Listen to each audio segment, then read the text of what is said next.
We'll call to order this meeting of the Board of Supervisors, Ventura County, for February 26th, 2008.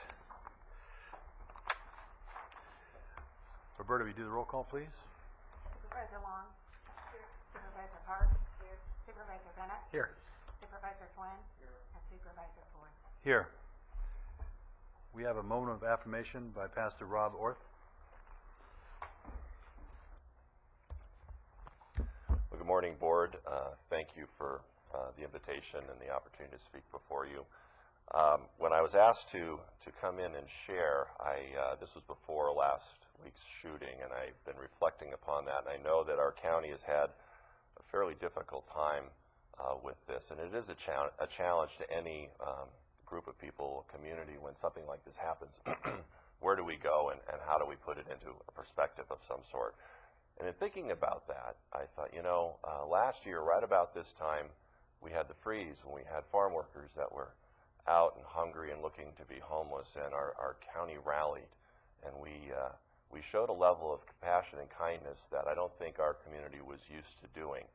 And it was an amazing thing to me in participating in that, seeing how we rose to the occasion. And I really do see, after the last week and the difficulty of it, a community that is, again, coming together in a new way over a different issue, but again, showing kindness and compassion to one another. I'd like to read a passage out of Ephesians in the New Testament that I believe speaks to this and how we are to be. And I hope and pray that this speaks to your hearts and maybe gives some hope for the future for what we are looking towards. So this is Ephesians 4, verse 31 and 32.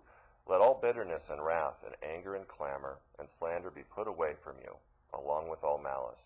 Be kind to one another, tender-hearted, forgiving each other, just as God in Christ also has forgiven you.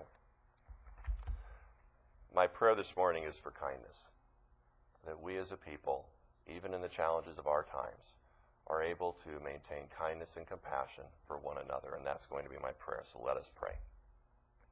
Heavenly Father, you know all the challenges that this community has, but we are called to community, we are called to relationship, and I pray, Lord, for each of us, myself included, that even today I am able to do an act of kindness that I wouldn't normally do to someone I don't know or someone I know. I pray that for the board, that they are able to be kind to one another, kind to those that come in to speak, that they have ears that will listen, that they will be slow to respond, and in that your word says that we are then slow to anger. Lord, I know if we were to sow compassion into our lives for one another with that kindness that you call us to, loving our neighbors, that this truly would be a different land. We see the difficult things that occurred here in this county last week happen across our country every day, day in and day out. How does that change? One person, one relationship at a time. So, Father, I give this day to you, this time this morning to you, and we ask that your hand be upon us as we do the work that you've called us to do. We praise these things in the Lord's name. Amen. Thank you. Thank you very much. Appreciate you bringing that up. It just doesn't affect that young man. It affects the family and friends and a whole community. So thank you so much. Appreciate that. We have our Pledge of Allegiance. Supervisor Bennett, would you lead us? We have to. Hand over heart. Ready? Begin. I pledge allegiance to the flag of the United States of America and to the republic for which it stands, one nation, under God, indivisible, with liberty and justice for all.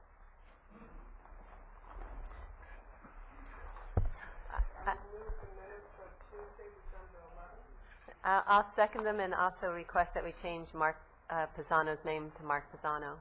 It's listed as a different name. Okay, we have a motion and a second.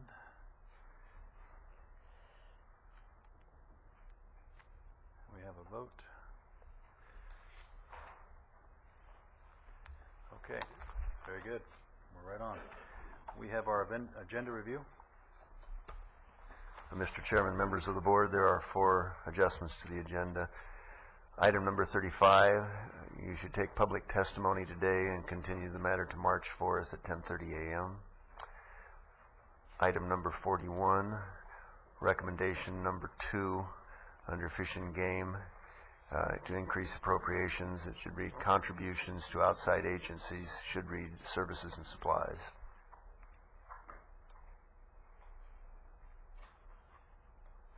And item 47, there's a revised board letter with a recommendation number 7 being modified.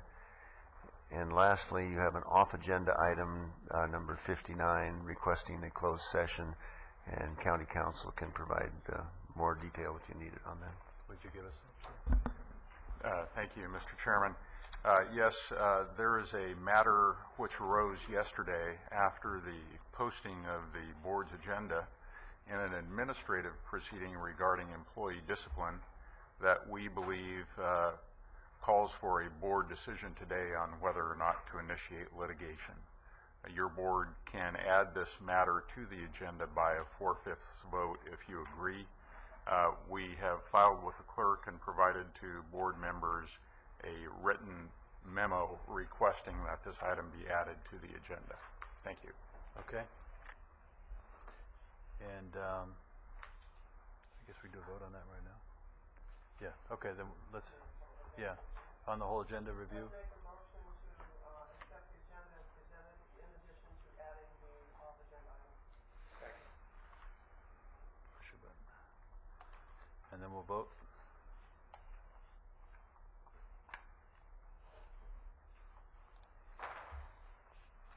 We have a copy of the revised item 47. You said we have whether it's here.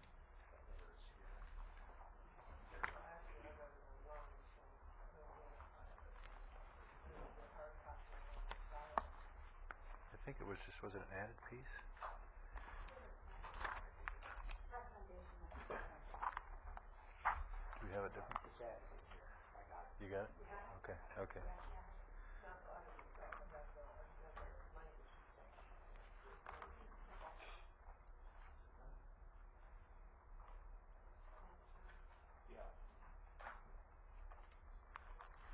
Okay.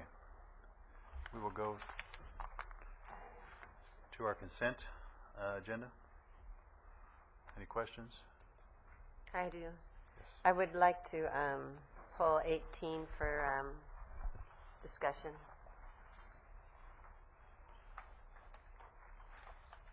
Okay. So we have a motion to pull 18. Anybody else have anything else? I'll move the consent calendar except for item 18. Okay. I just had one other thing too, excuse me. I would like to,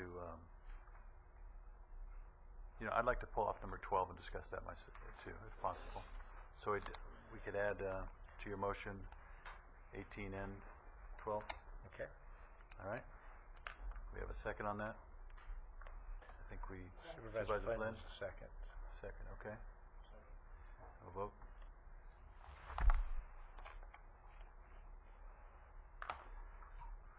Roberta, there you go.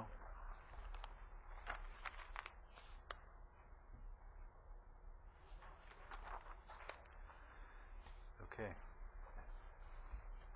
You want to discuss 18 first? On item 18, this is one of those items where we're dispersing funds from an unanticipated, really, revenue source, which was when the voters approved Proposition 1B that allowed for transportation funds. And we had anticipated, I think, $10 million in 2 waves of funds. And while we're seeing that it's not coming in the same amount that was anticipated, I think we're now looking at just a little over $8 million. The report shows that where the funds are being recommended, and basically a little over $7 million is being put into Slurry Sills Road paving, and the other $1 million, or close to $1 million, is on some storm drain improvements. Our board has moved to look at trying to increase transportation options in the county. I know that one of the things, for example, that we asked is that when we are doing road paving, that we look at if we can add a little bit more pavement to the shoulder areas where the bike lanes are, that we can widen some bike lanes or even maybe make some bike lanes. One of the things that I think that I'd like to see, definitely something I know I would like to see, is to be able to have some funds available for a match program for sidewalks. And this, we have put money into sidewalks. I know, for example, in the Piru area through our redevelopment agency, sidewalks have been put in there.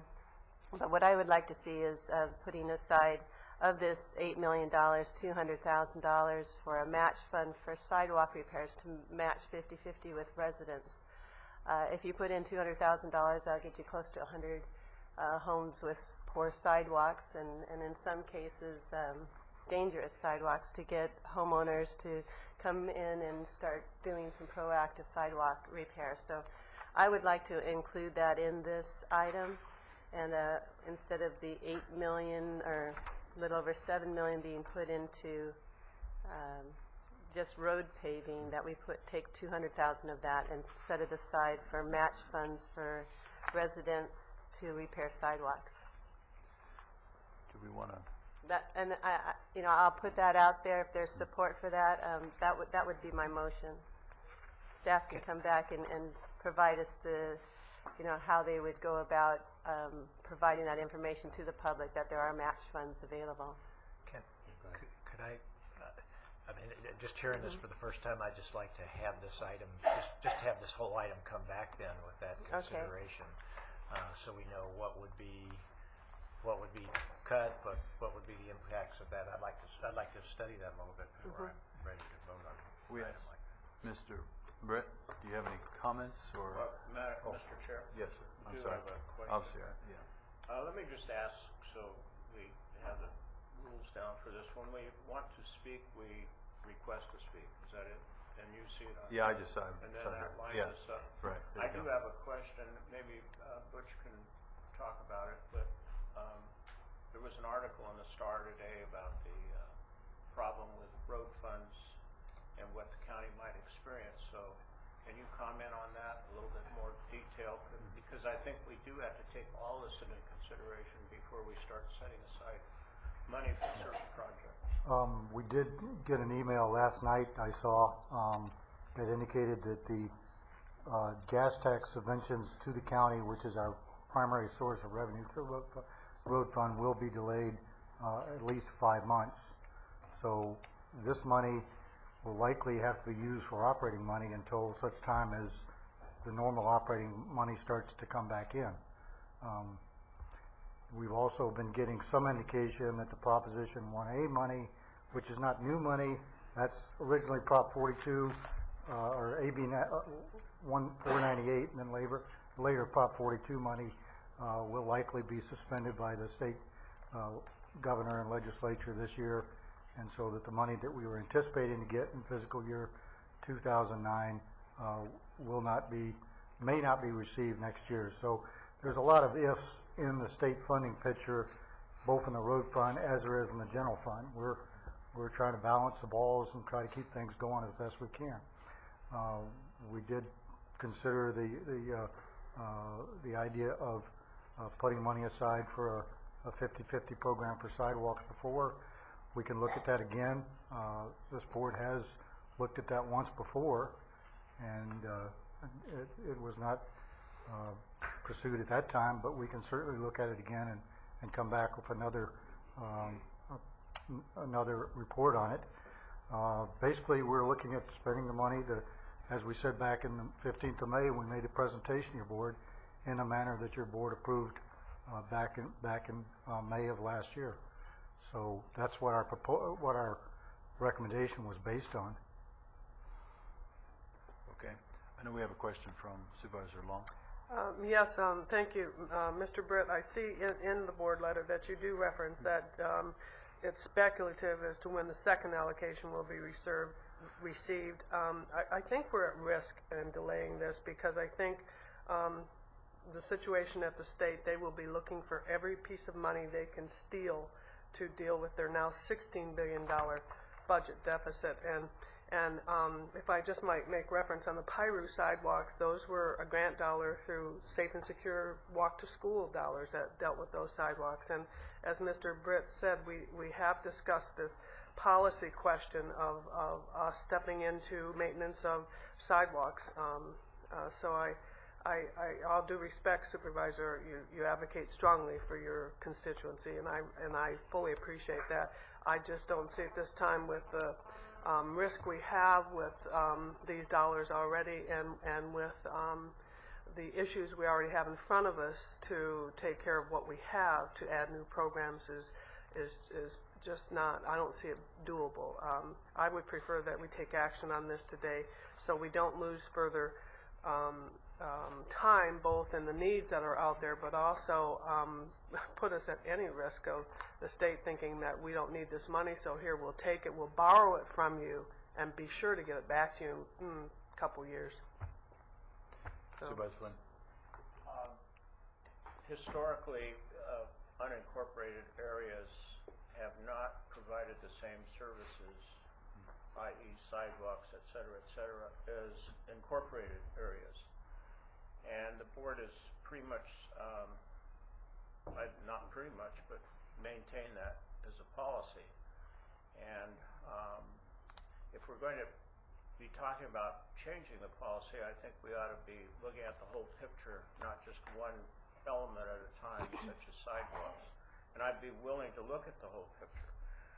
But when we look at the whole picture, we're talking about lots and lots of money also. So I would be opposed to delaying this at this time, even though I appreciate the point that you're making.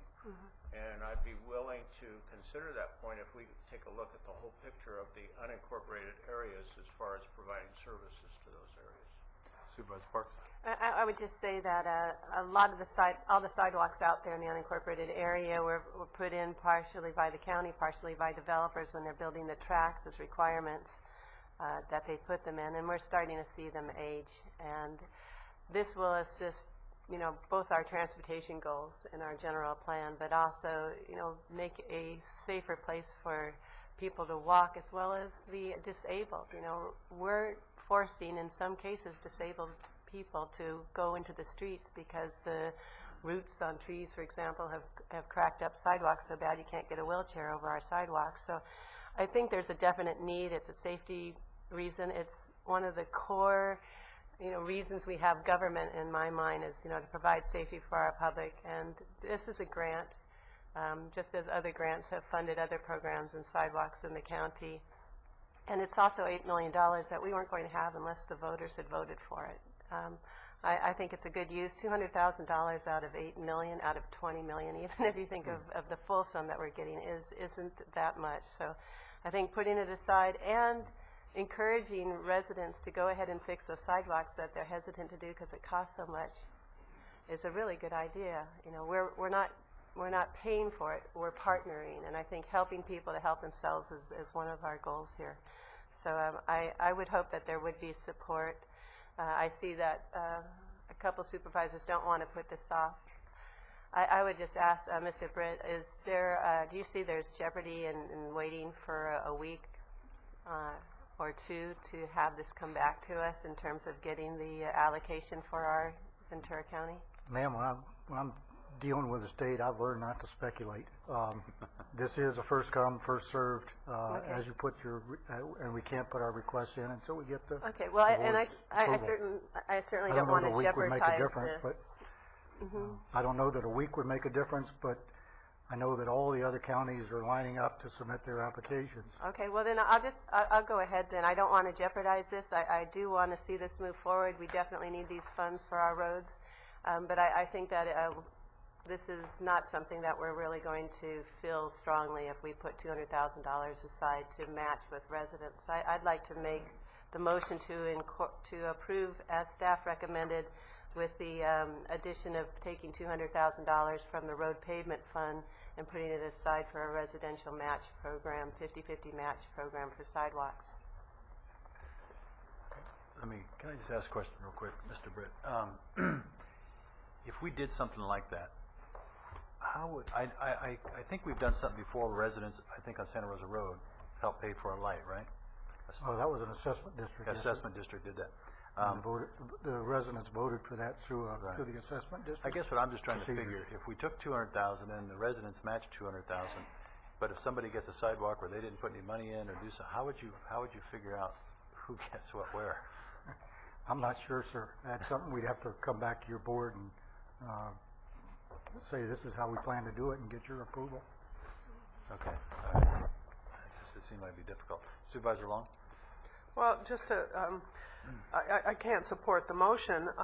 Again, in all respect, I think to have the broader policy discussion would be healthy, to come back again and revisit the policy discussion we've had in the past, but if there's some changes to look at or a different opportunity, as we keep our fingers crossed for the second phase of funding that is still to come, then there's time to have that policy discussion and put that in the queue the next time. But I can't support the motion as presented.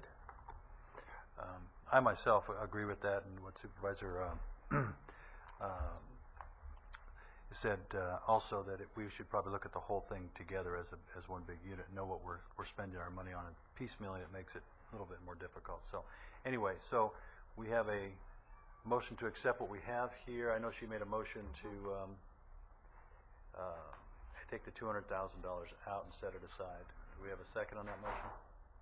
I just see it as 100 sidewalks that we would have repaired in the county that we will not otherwise get, and that's why I think it's a big benefit. Supervisor Bennett? Yeah, I know Supervisor Parks has brought this issue up before.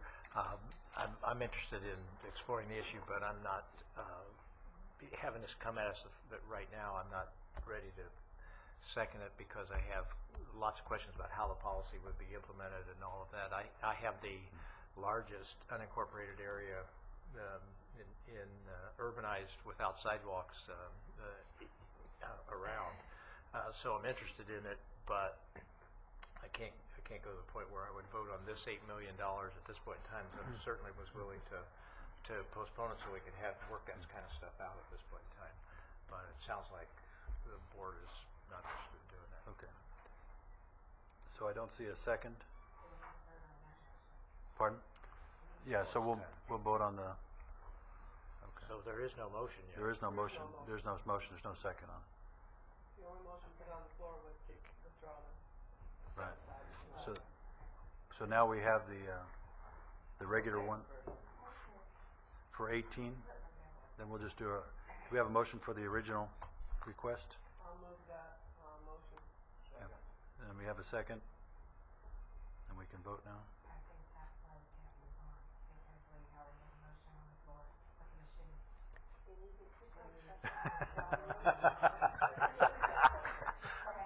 Did you get it to work? You want to do it?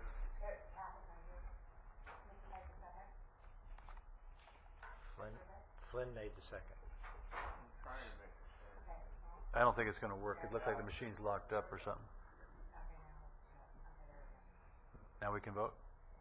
Okay.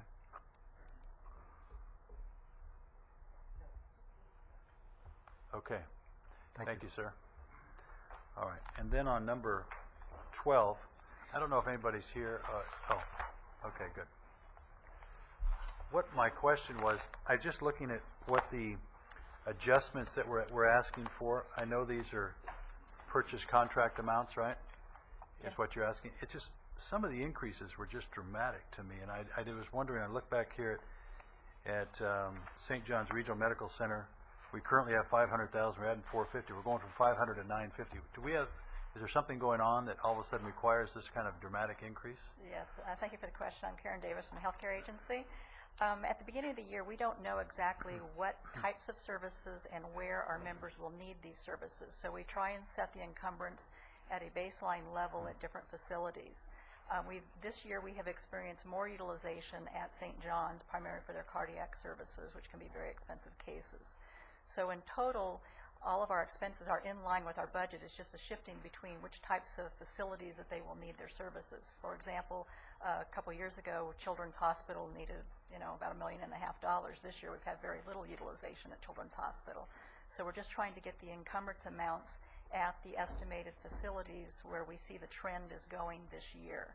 We may not need to utilize all of these funds at each of these facilities that we are requesting today. However, we do have regulatory requirements that we have to pay vendors within 45 days of receiving their bill, so we need to have the available encumbrances. the facilities we're bringing to you today have all experienced higher utilization through January than we had anticipated, so we're requesting increases. The premiums for our members do cover all of these expenses. These are not an increase in total expenditures for our health care plan members, and there's no additional, actually there's no county cost. Okay, well, that's clear. That makes sense then, so I appreciate that. Any other questions on that? Nope. Then move the item. We have a second?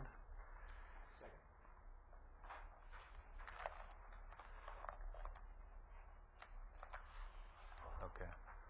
Well, I appreciate you coming down. Thanks so much.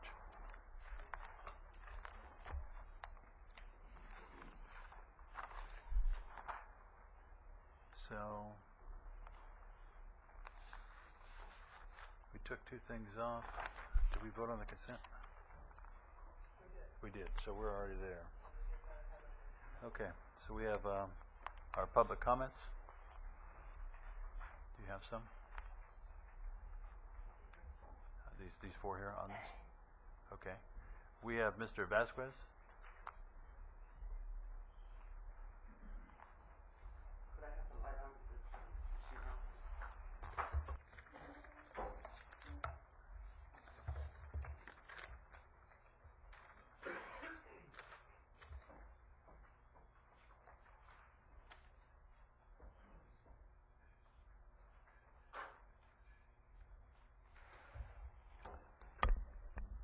The Cafe Arne in Oxnard is hosting a very, very important event tonight. It is called The Oral History of the Bracero. The Smithsonian Institute, along with various scholars and researchers from throughout the Southwest University people, are coming in to take some oral history on the worker program that was so critical and important during the 40s and the 60s in this country. The two lightning rods, violence and immigration, front and center in this county. I'm a product of the Bracero program. My father and his five brothers came to this country in '49. As you know, American immigrant history is replete with stories of both exploitation and tremendous, incredible opportunity. Immigrants know this. That's why they sacrifice themselves so much. My father and his brothers were such hard workers that they were immediately rewarded. And during the 50s, in this country, there was an industry called the orchid industry where every young lady got a bouquet of orchids to go to the prom, the weddings, those kind of things. My uncle, the only living brother, the only Vasquez brother that's living, came to be the preeminent breeder of orchids in the world. He currently owns Zuma Orchids. He has been researched, reviewed, studied by people throughout the world. He is an incredible success story. The current immigrants do not have the Bracero program. They hide in shadows, but they produce children who then come to the Keys program. The Keys program today, this is transition. The Keys program today was started about 2 weeks ago, 5 or 6 days after the shooting. Parents came in droves into the Keys program to enroll their kids. We generally work with 13 to 24-year-olds. This grouping of kids, 40 of them, are from the ages of 11 through 17. Parents are very, very frightened of what's going on in the schools. We have 4 kids from E.O. Green, some from Frank, and honestly, ladies and gentlemen, we can only house 15 to 25 max. We have 40 kids, we can't turn them away. We're requesting your assistance, your help. Many of these young people come from these immigrants that are trying to do what my brothers did, my uncles and my father did some 40, 50 years ago. Please help. I know that there can't be a discussion, but this is a timely issue. The Keys Leadership Program needs help. Sandwiches, popcorn, food, they come hungry straight from their middle schools. I'm begging, I'm pleading for the community to help us out. Thank you. Thank you very much. Mr. Braitman?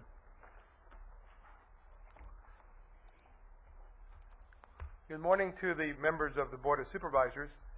I want you to think back for a moment to what Pastor Roth was telling us about how important it is to take care of others.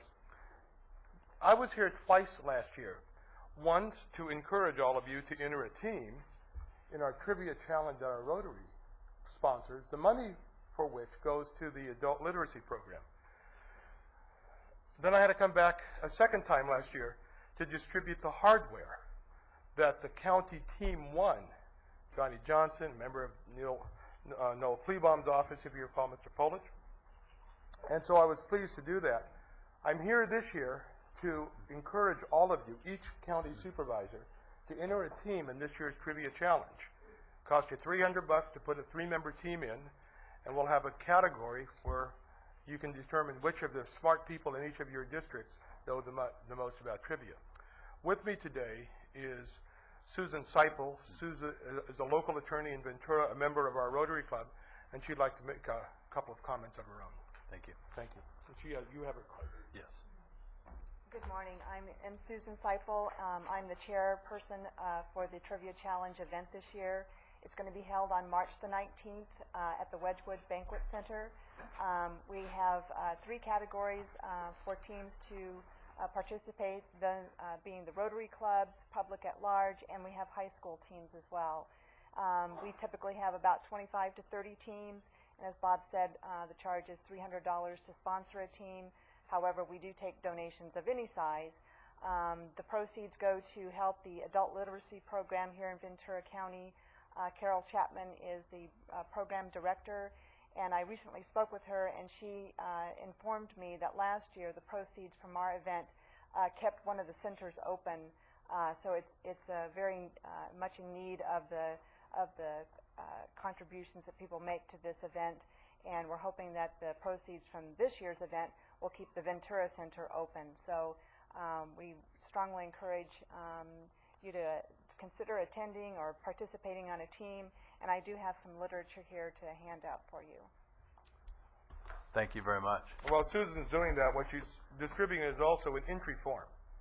So we'll be looking at the mail to make sure not only the county supervisors each submit a team, but we think the county administrator on his outgoing, leaving the county should participate one more time.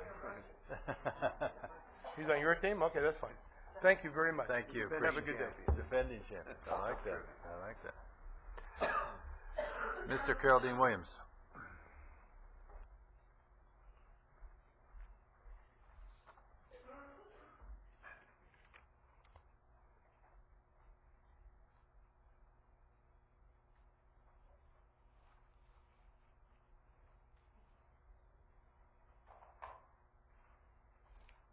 Carol Dean Williams, I want to remind you, Joe Howery seems to have a credibility problem, so he writes a 2-page editorial.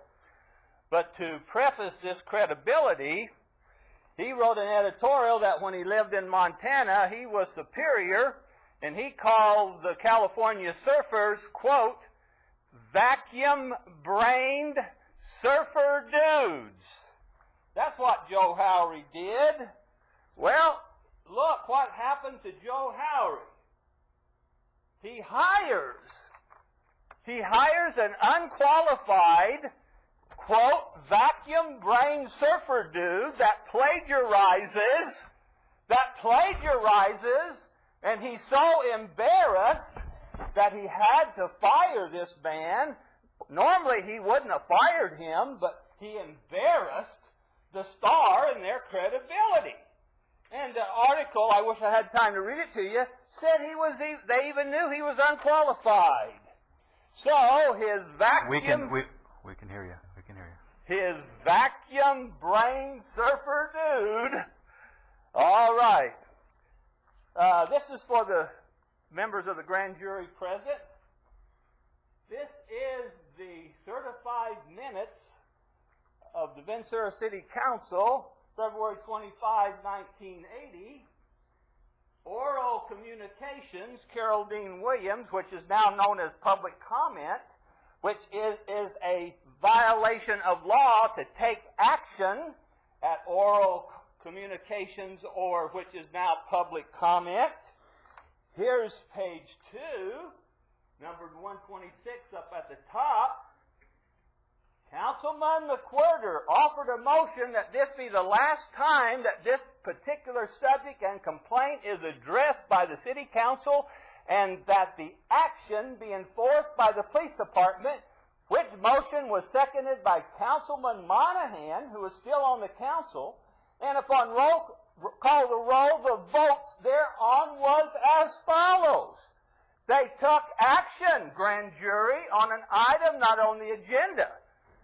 The Attorney General says that is a conspiracy under Penal Code 182, which is a felony. Now, let's fast forward to last night at the Ventura City Council. I was falsely accused of using profanity, and the officer was going to arrest me.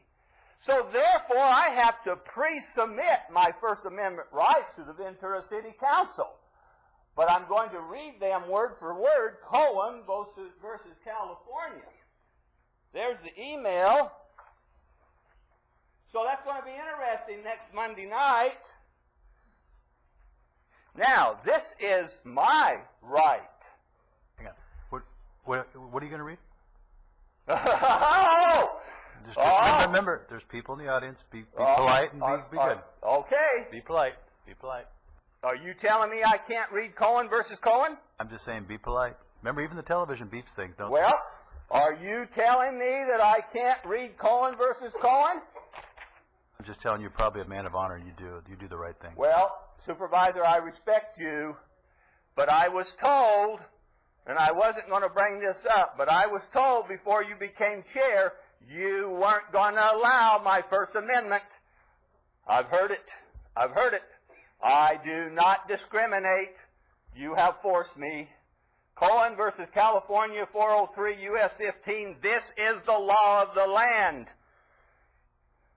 You cannot be arrested, quote, for the words, quote, fuck the grass.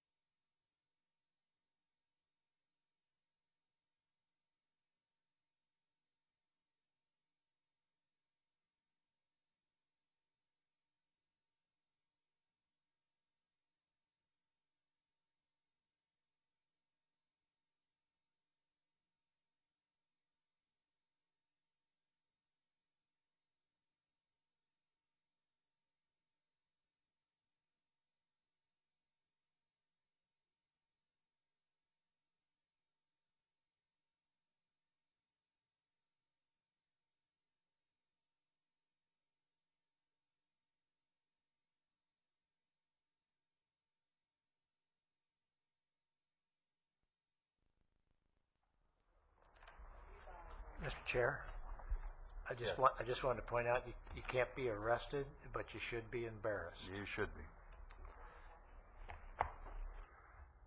And I apologize to the audience for that. Okay, we have board comments. Supervisor Flynn, would you like to go first, or? Yes, thank you. Okay. Mr. Chair, I'd like to ask the board to adjourn in memory of the people on this list, which I'll submit to the clerk of the board, and those are the extent of my comments. Thank you.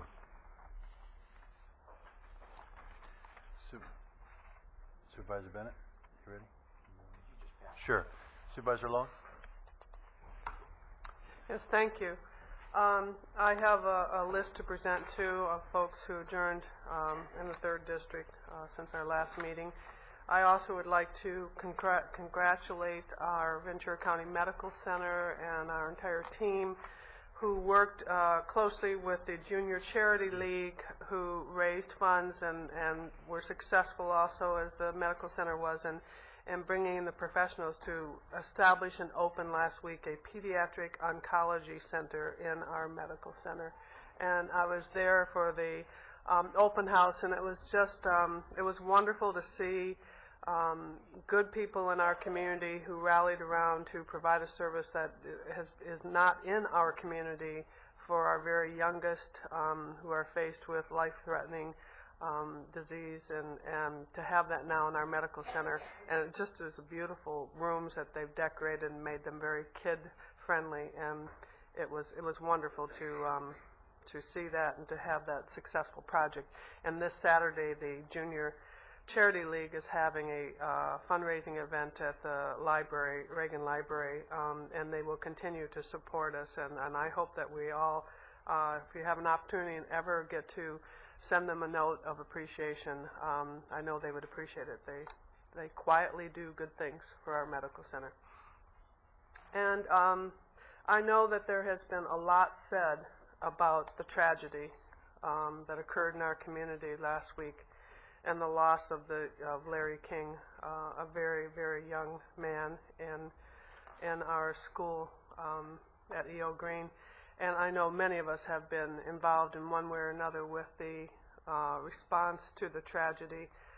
There was a school forum that took place at Hueneme High School that I participated in, and an excellent representation from our community. Our behavioral health department, of course, has been involved immediately, and very much appreciated by the parents in response to this tragedy. And Chief Crombeck of Oxnard was there to do his very best to assure our community, and I know I've heard from mothers from other schools that their children are concerned, to assure that our community, that we are safe in our schools. It's not perfect. It will only be perfect if we do take action behind this horrible tragedy, and we rally with our parents and our PTA and our professionals, and we work in our community to bring about wherever we can the needs, the gaps to fill on teaching tolerance, on teaching respect, on working with all of the schools have bullying policies. I'm working with those policies to strengthen them. I certainly am not an expert by any means to totally dissect the issues around this tragedy, but I think that there was a call to action both at that forum and then at the Boys and Girls Club rally that I also participated in on Saturday, Port Hueneme Oxnard Boys and Girls Club. And they were very genuine, and the outrage that they wanted to express in turning that outrage into action, and they, again, had just wonderful people participating. ADL was there, and the Coalition Against Family Violence was there. Good people who already do good things in our community, but we obviously need to do more. And just to hear parents who have so many questions about what went wrong, but how can we fix it, and what can we do in our community to provide our children the highest level of security and safety in the schools as possible. So I know we'll all be continuing to work on that in our respective part of our districts, because all the schools are now, certainly there's a heightened concern and also heightened awareness of what do they have in place, what's their response, is it strong enough, how can we reach out to our children to wrap our arms around them, assure them that they are safe in our schools, and what can we do as a community and as parents to ensure that we continue to move ahead to work on the issues around this tragedy. So I wanted to just say that, and I know many people have already participated in there, and I just hope that we continue to participate and work on the solutions on this tragedy. Thank you. Thank you. Supervisor Park?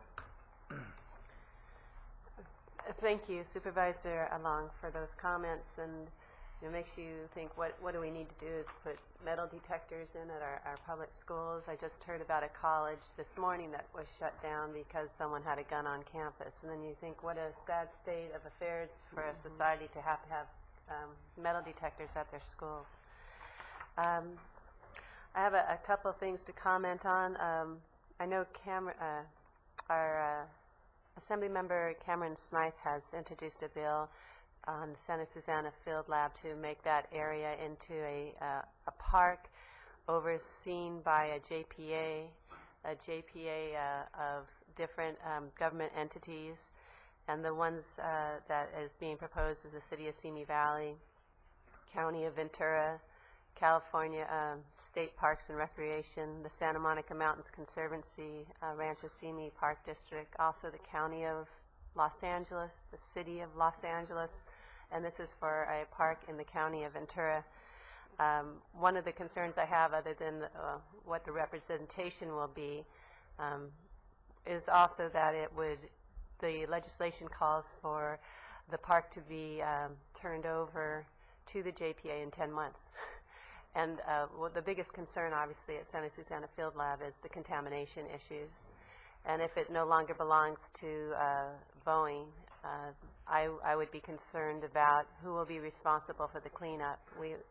While Senator Kuehl was able to pass legislation signed by the governor to clean it to the highest standards, who's going to do it? And I have a lot of concern about what might occur. I don't want to have a park that's contaminated. And I think we need to hold the polluter responsible. So I'm looking at that, and we'll speak with Supervisor Foy too to assure that we have a safe area if it's going to turn into a park. I also wanted to comment. I was able to attend a couple stages of the tour of California, the Amgen sponsored tour of California, and it was great to see. One of the stages I watched was the one where the longest stage, where for 7 hours these poor cyclists were out in the rain racing. Once someone got hypothermia, one of the racers even got hypothermia. It was unfortunate weather, but it was still a really exciting race, and still had 100 cyclists managing to finish the race all up and down the state, bringing in millions of dollars of revenue into our cities. I hope next year we'll get a stop in Ventura County as we did on the first race. And then I also wanted to thank the court systems and the judges and the attorneys of the county and others who have volunteered their time. We now have the mock trial competitions going on again, started on Monday, and today going on at 5 and 7 p.m. at the courthouse, and the public is invited, and you can go watch Dan Parks be a prosecutor this year. Finally gave up the witness. It was a witness for a couple of years now. He's like, go out there, Dan. All right. So I'll look forward to watching that, for obvious reasons. And with that, I'd also like to ask that the board close in honor of the people on this list. And there's one individual I did want to call out, Joel Steinberg. He was just a wonderful individual in our community of Thousand Oaks. He had the Brown Bag Deli in the old Jan's Mall, and just a real character that people loved, you know, and I'm really sorry to see him go. He was died of cancer at the age of 61. He had more years in him. He was just a wonderful individual. I know his family is very sad to see him go, as is our community, and he will always be fondly remembered. So with that, I'm asked to close and honor the people on the list. Thank you. Thank you. Supervisor Bennett? Thank you very much, and thanks for giving me a moment there. I would like to ask the board to adjourn in memory of the people on this list. There's 3 of them I'd like to call out. Sherry Willard Love. She was a kindergarten teacher in the Ventura Unified School District for 26 years. I'm sure she touched the lives of many people. Another Ventura High School teacher, Lawrence Allen Curtis, also served in the Army during the Korean War, 30-year teacher at Ventura High School. And Clara Rose Denidio was a volunteer for the County Humane Society for 30 years. So 3 long-time, very active people in District 1 passed away, and I'd like to ask the board to adjourn in memory of the other people on this list. The other 2 things I'd like to do is ask Supervisor Parks to pass on our good wishes to her son as he competes in the mock trial. He has been a real steady participant in that over the years, and that's a great experience for young people, and it's really, there are a lot of people that should be complimented for putting that whole mock trial thing together, a lot of volunteers that step forward. And the final thing I'd like to do is recognize and thank Caprio Economic Development Corporation. Last Friday, they did a free foreclosure solutions workshop, and they had 140 people attend, which tells you about how sad the situation is here in this country and also in this county. Many people will take up an opportunity to meet with them further for some one-on-one counseling, but it was a great service for the community. And there'll be another workshop put on by Cabrillo in the future, so I encourage anybody listening to this to keep an eye in the newspaper for that. But there's just no question that the economic impacts from this whole subprime crisis and the foreclosures that are going to grow out of this are going to have a big impact on everybody and on the standard of living of people in this country, and we have to be ready for it, and, all the way across the board. Thank you very much. Thank you. And I'd like to close the memory of the people on this list. Call out one, a gentleman named Brian Ings. Matter of fact, just died last week, and I attended his funeral and spoke there. A good friend of mine that I've known for 20-something years. We vacationed together, rode motorcycle, did a lot of things together. It's tough when somebody at 56 goes on vacation, just drops dead. You know, it's just amazing how that affects you. And it just goes back to show when you talk about what happened, the tragedy happened last week here with the school, and there's a big effect on a lot of people when people pass away. So it was just one of those kind of people that you wonder why. You know, a guy you could say, I need you to be there. You never had a second guess, always going to be there. And anyway, and it's too bad. It's, you know, he and his wife are just lovely people and give to the community a lot, and it's just tough to see that happen. So anyway, those are my comments for today. All right, so we have a 9:30 certain. This board is always on time. You guys are great. So, all right, so let's go on to that. That's it. All right, we'll take it. We have Supervisor Parks. You've got something you want to. Thank you. I have a resolution for one of the kind of founding members of Oak Park, who has really done a lot in our community in Oak Park. I'd like David Ross to step up to the mic down there, and I want to come down and present this to him.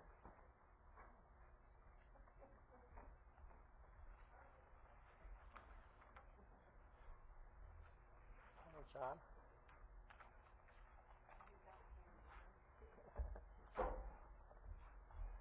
If she remembers to turn it on. Oh, I'm sure she's got it down. This is a resolution on behalf of the Board of Supervisors of Ventura County honoring David Ross for his dedicated service as President and Chairman, Board of Trustees, 1984 to 1988, 1990 to 2008 of the Community Foundation for Oak Park, California.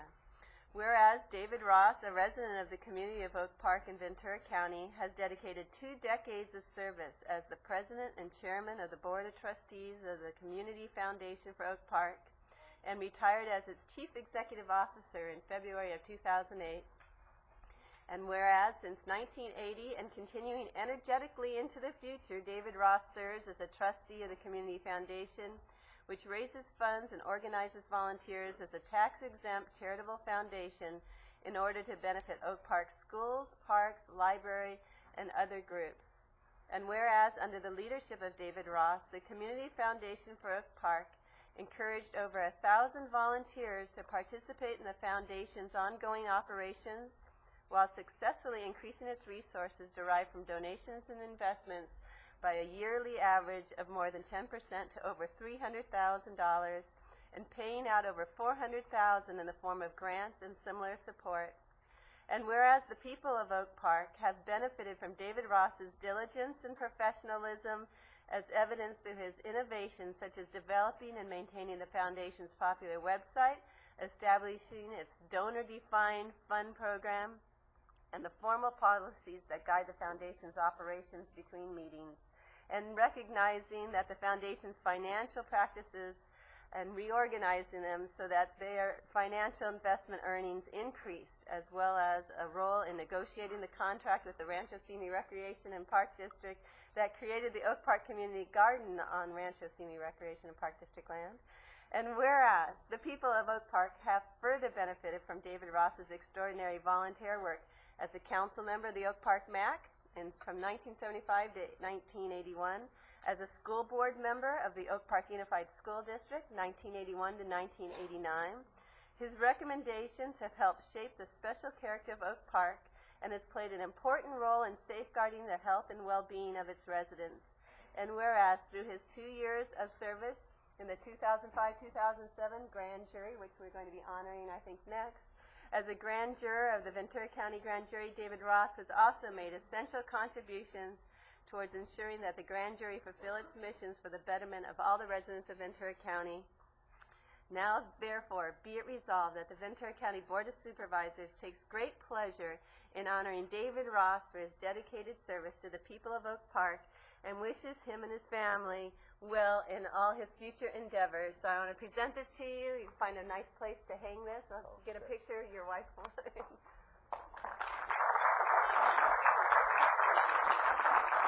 do you want to go ahead and say something to David? Yeah, I hope my head isn't too big to get out the door. First of all, to be an effective volunteer, just as to be an effective public office holder, you need the support of your family. I want to introduce my wife, Evelyn, my son, Alan, in the back, holding my grandson, Luke. Luke's a little cranky, so he may do a fast retreat. Being a volunteer must have come naturally to me. My father was very charitable, beyond his ability to fund his wishes. So he was a volunteer, and he was a very effective volunteer. So I have a commitment to being a volunteer. I'm not the only one in Oak Park. We have a trustee on our community foundation, Diane Milovitz, whose signature appears on our articles of incorporation. She has been a trustee since the foundation was created, and she has been an officer continuously. Most of you probably know Ron Stark. He was a volunteer in our community before I moved there. We have others. This Oak Park is a community of volunteers, and I endorse the concept for everyone, not just people in Oak Park. I just want to say a couple of words about the Community Foundation. These are preliminary figures. I don't have the final numbers yet.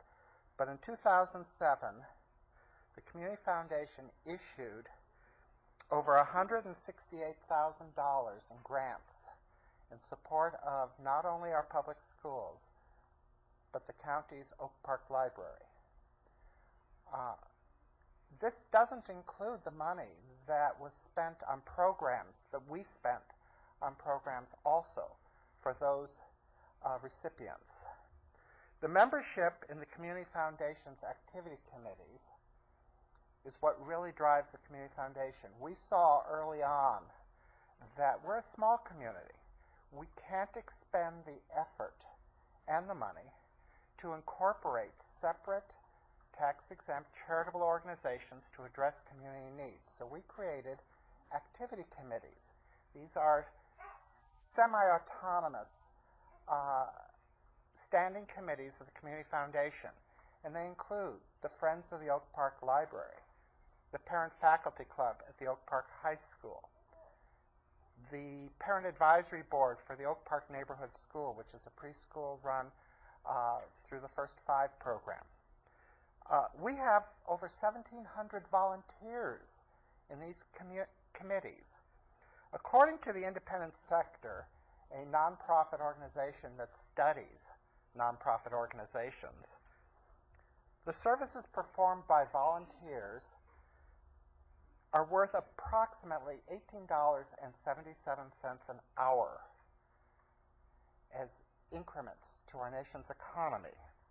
If each of our member volunteers put in only 2 hours of service per year, only 2 hours per year, that would be $64,000 added to Oak Park. Now, we have volunteers who put in more than 2 hours a week, not a year. So that's a little bit about the Community Foundation. I'll take any questions. I just want to congratulate you and on your baby. Oh, hi. Thank you. Congratulations.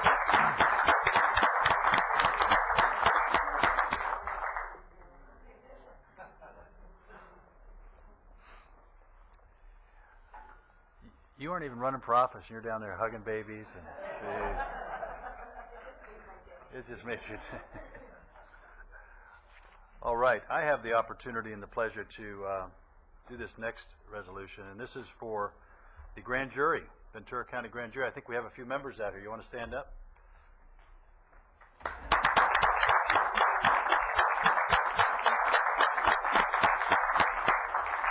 Well, this is Grand Jury, February's Grand Jury Awareness Month, And, you know, due to their commitment and hard work, right?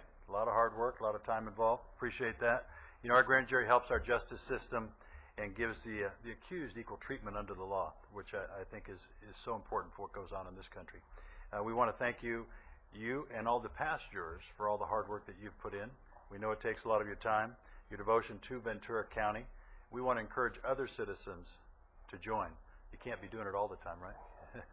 But anyway, you're vital to what we do. Every county in the state has a grand jury, and you do so much for us, and we appreciate that. I want to come down and present this, and I think, Don Cody, you want to come up and say a few words?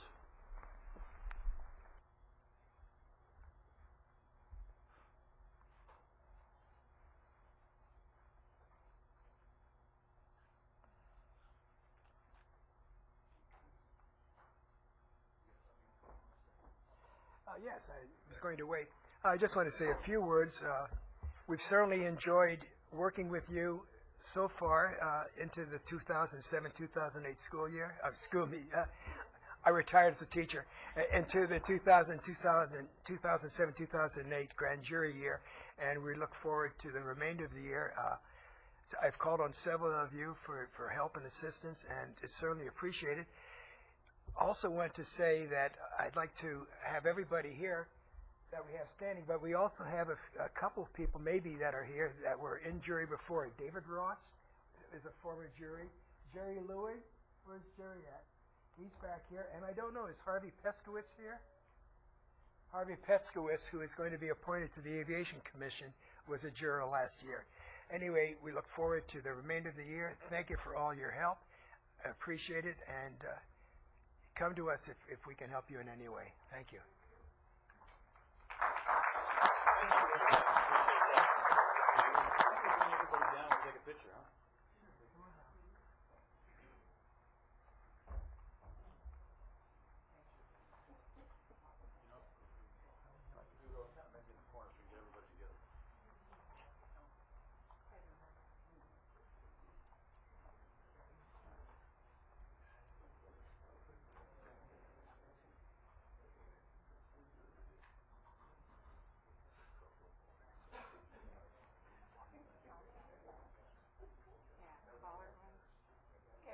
Get a little friendly here.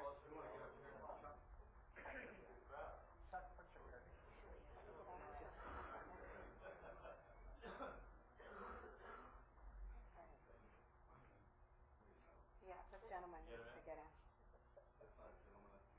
Okay. Okay, let's smile. Okay, one more. There you go. Great. Thank you very much. Appreciate it. Thanks so much. Thank you. Thanks, sir.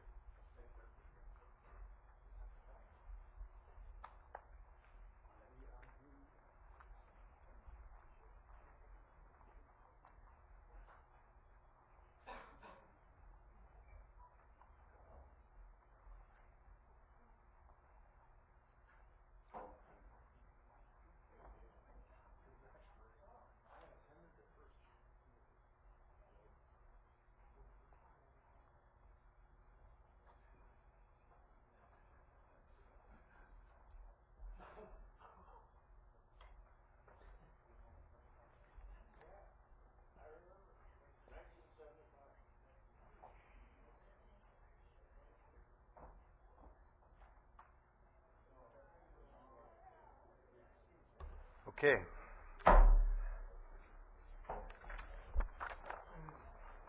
We have our next, Human Services is going to do a, yes, sir. I put a speaker card in the side. May I speak? Oh, I'm sorry. Did we, I'm sorry. Okay, my fault. Sorry about that. Thank you. Yes, sir. I'm Jerry Louie from Thousand Oaks. As you just heard, I was served on the grand jury from 1998 and 1999. It's hard for me to realize it was almost 10 years ago I stood before this board and introduced myself as a member of the then brand new grand jury. I speak as a representative of the California Grand Jurors Association, which is a statewide volunteer organization of current and past grand jurors. Our mission is to promote the grand jury system by training new grand jurors educating the public about what the grand jury system is all about, particularly with respect to its civil oversight function. We do not deal in the criminal side of grand jury work. It's a pleasure to see most of you, and I remember meeting many of you during my year of grand jury service. I also served as a member of the Decker Group last fall, which helped the court select this particular grand jury, and I appreciate that honor. It was both a pleasure and an honor to perform there as well. One of the things our association believes firmly and has adopted as a formal goal is that the grand jury system will be made even better the more we can publicize the good work that grand juries do. We hear a lot about what they can do. We hear a lot about the volunteer effort involved. We don't hear as much about the good work that they've done. And we've defined an effective grand jury report as a report that an agency agrees with the recommendations and implements the recommendation. And until that's done, the report really hasn't had much of an impact. And so we're in the process of documenting as many of these examples as we can throughout the state, and we intend to publicize that as an aid to the grand juries themselves, to the public, and to the government agencies that we review. In this county, there have been several recent examples of good, effective reports using our definition, such as calling attention to the problems in the public guarding office several years before it became a real matter for this board to deal with. The grand jury made an effective report regarding spending of Proposition 32 monies, and the grand jury report resulted in some of the special districts doing a better job of how they select their boards of directors. So there have been several examples in this particular county, and we appreciate the support that this board has provided through this proclamation in concert with the governor's proclamation statewide, and our association is here to help in any way that we can. We also had the distinct pleasure and honor of training the Ventura County Grand Jury, the jury we just saw, earlier on in this current year. The first time our association has trained in Ventura County, and we appreciate that opportunity as well. So again, we thank the board for the proclamation, for your support of the grand jury over the years, and our association also intends to help in any way that we can. Thank you. Thank you very much. Appreciate the information. Thank you. Okay, our next thing is we're going to go for the 2007 holiday season, the Children's Service Auxiliary. Who's speaking? Oh, there we are. Hi, good morning, Chairman Foray, members of the board, and Mr. Johnston. I'm Judy Weber. I'm a deputy with the Human Services Agency responsible for child welfare.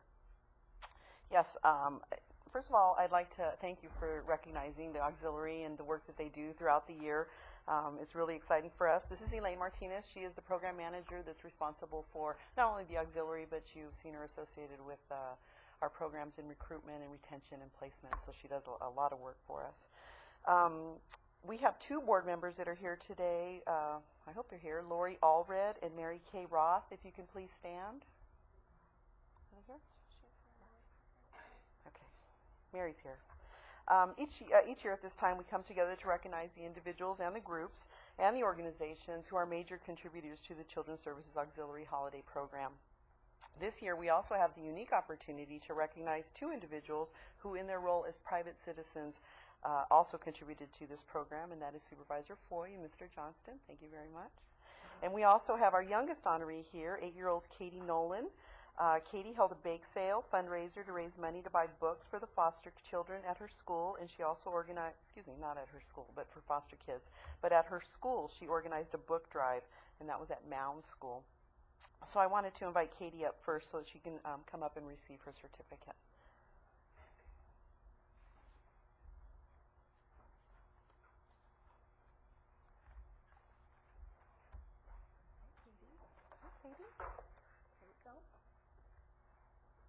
Turn around towards your mom.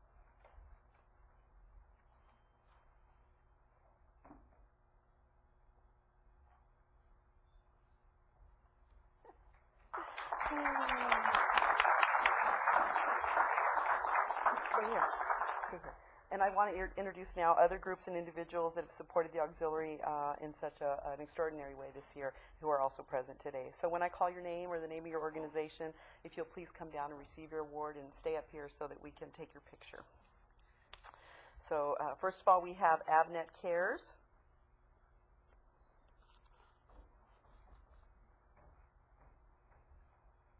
Catalina Fleet One Sailing Club.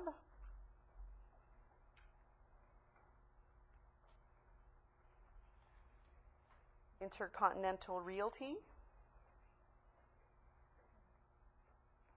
Johnny Johnston. You need to come down and take a picture? Spence and Stick Boy from KVTA Spence and Bob's Morning Show. Jess and Shelly Gonzalez from the Oxnard Elks Club. The Peter C. Coy Foundation.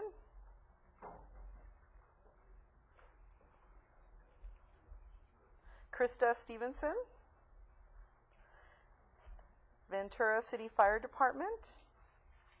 And we have both Chief Roper and Captain Barry Parker here from the Ventura County Fire Department. The Ventura Moose Family Center. And finally, Dr. Pierre Fay.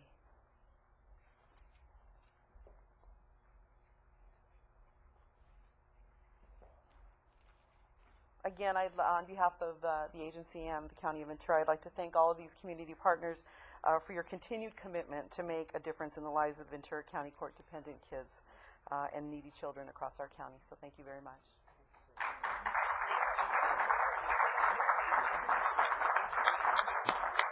Yeah.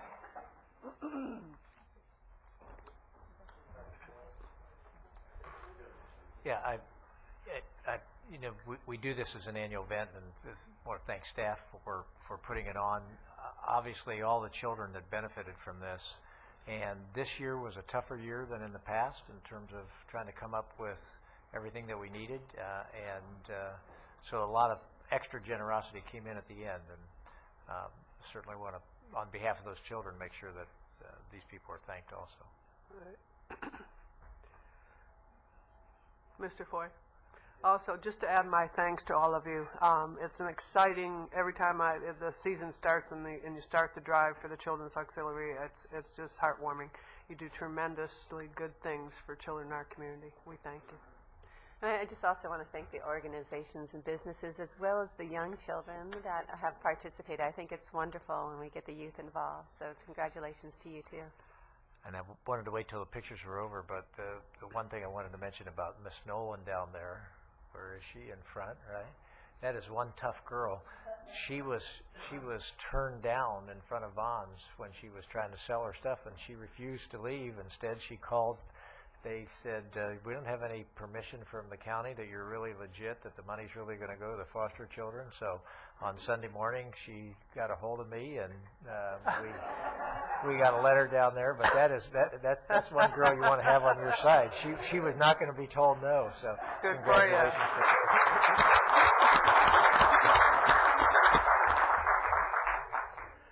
also want to say that I just appreciate, because I know Lisa here from my office who does that for us, runs our foundation, and it's difficult to come up with the stuff, and it's a lot of hard work. So we just want to say thanks for all the hard work you do, and but how many kids were touched with this? Over 9,000 kids. Yeah. I mean, how much better can it get? That's great. So thank you very much. And KVTA, you guys rock. All right. Wow. Yay. Also, Chairman Foy, this is Pam Waldron. Pam is the coordinator that works for the county, and she is our liaison to the auxiliary, so she does tremendous work. Well, thank you. Her as well. Thank you for what you do. Thank you for your help. Thank you.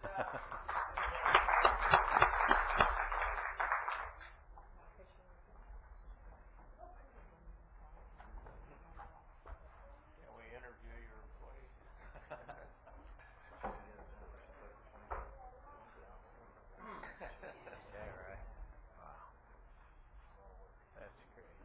Good for you. Good for you for putting it together. Okay. 31.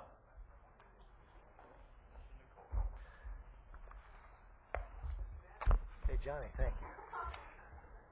Mr. Chairman, members of the board, you have today the second hearing and adoption of the 3-year agreement with the Ventura Employees Association.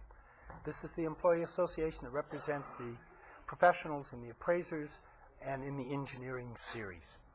This is a 3-year agreement that calls for average total compensation increases of 4.2 to 4.5% over the 3-year period, with base increases in salary of 3.2 and then an amount dependent upon marketplace between 0.85 and 4.08.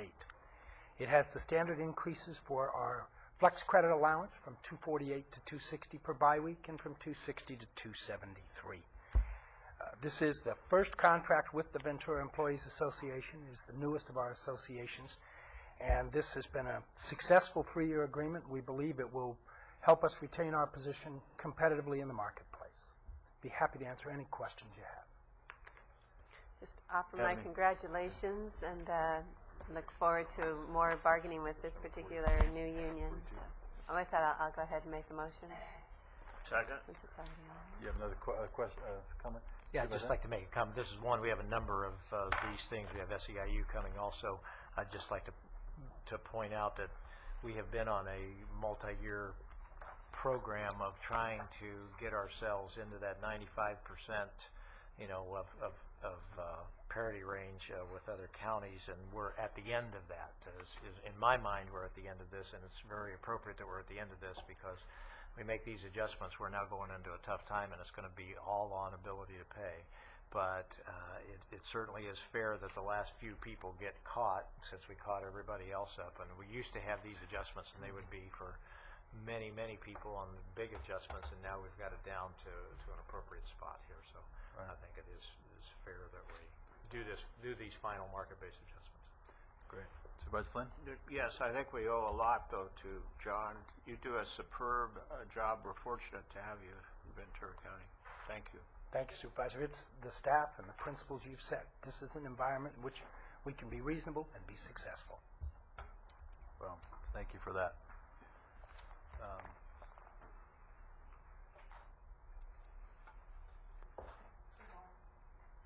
Okay, I'm sorry. Supervisor, let me vote on that. Sounds good. Okay, we're going to try to sneak one or two things in here real quick. How about if we do 41? Somebody?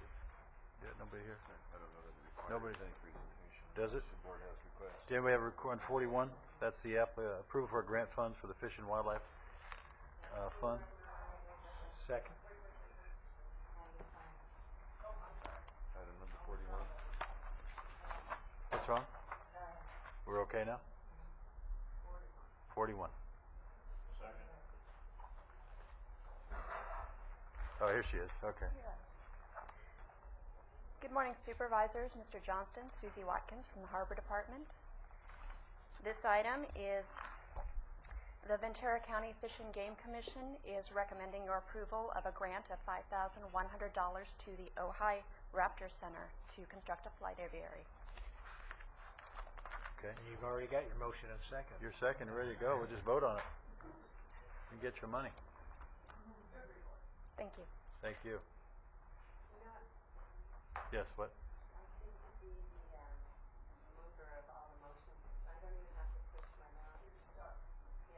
She's just stuck in motion, huh? Technology at its best. You're being overridden?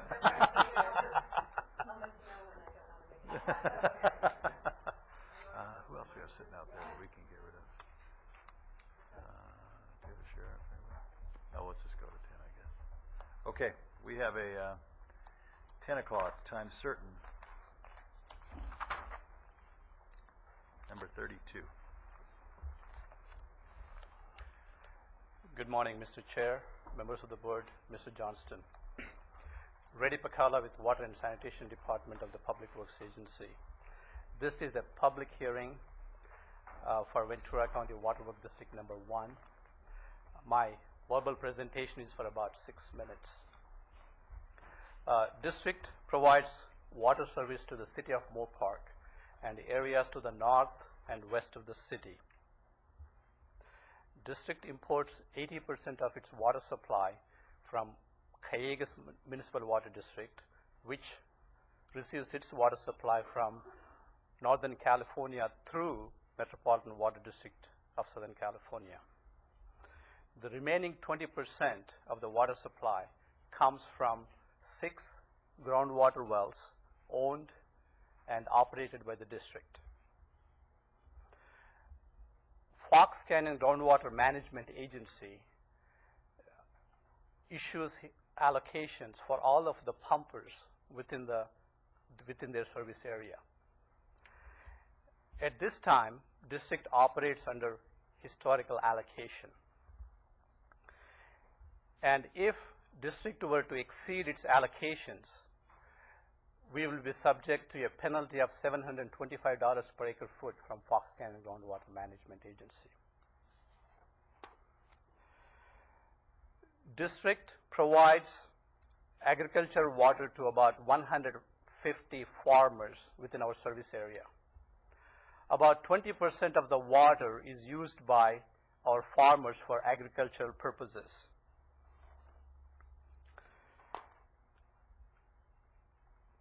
Metropolitan Water District, due to reduction in their supply from State Water Project and Colorado River Water System, has reduced the ag water imports by 30% to the district. And if district does not reduce the water supply by 30%, we will be subject to a penalty of $818 per acre foot. Effective January 1st, 2008, Cayugas and Metropolitan Water Districts have increased their water rate to our district by 10%. And Edison Company has increased their rates by 4%. In addition, as I mentioned, imported water supplies have been cut by 30% for ag use. To assist the district customers to comply with the 30% reduction in imported water deliveries for ag purposes, we have requested GMA to allow Waterworks District Number 1 to use efficiency allocations for our ag users. And GMA Executive Officer approved efficiency allocations for our ag customers. What that means is our ag customers may pump the needed water supplies from local groundwater basins as long as they are efficient water users. If they are inefficient, they would be subject to a penalty of $725 per acre foot. We reviewed the impact of the Cayugas Metropolitan rate increases, Edison rate increases, reduction in ag water deliveries from imported sources on our operations and maintenance budgets. And we are recommending a rate increase of 9.5% for the residential and commercial customers, and a 14.1% rate increase for the agricultural water customers. Should your board approve the proposed rate increases, on average, it will mean an increase of $2.50 per month per residence within district service area. It will also mean an increase of $69.70 per acre foot of water used by our farmers.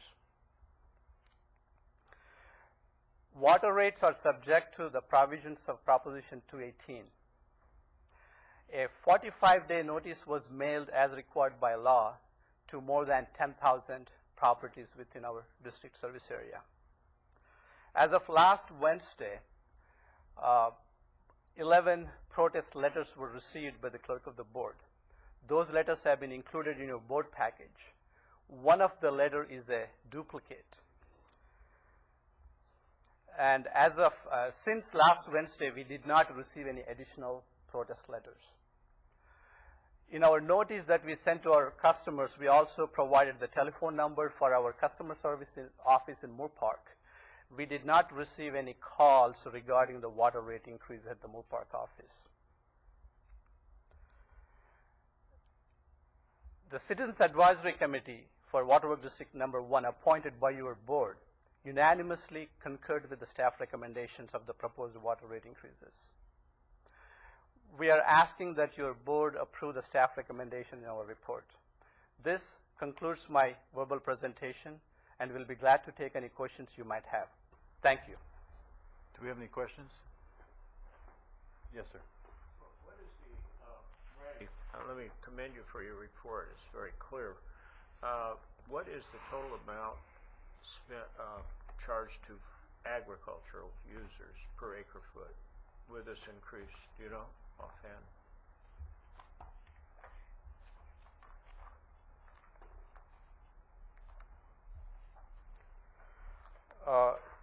The current rate is $493 per acre foot. With the proposed rate increase, it will be $562 per acre foot. Yes. And this is a direct result of Callegas or rather the Metropolitan raising their rates too? Yes. I'm just wondering, because we're at the end that charges the ratepayers, and I'm glad to see that we're charging 4% where they raised it 10%. Are there residents that go to Metropolitan, which is the one that starts all this?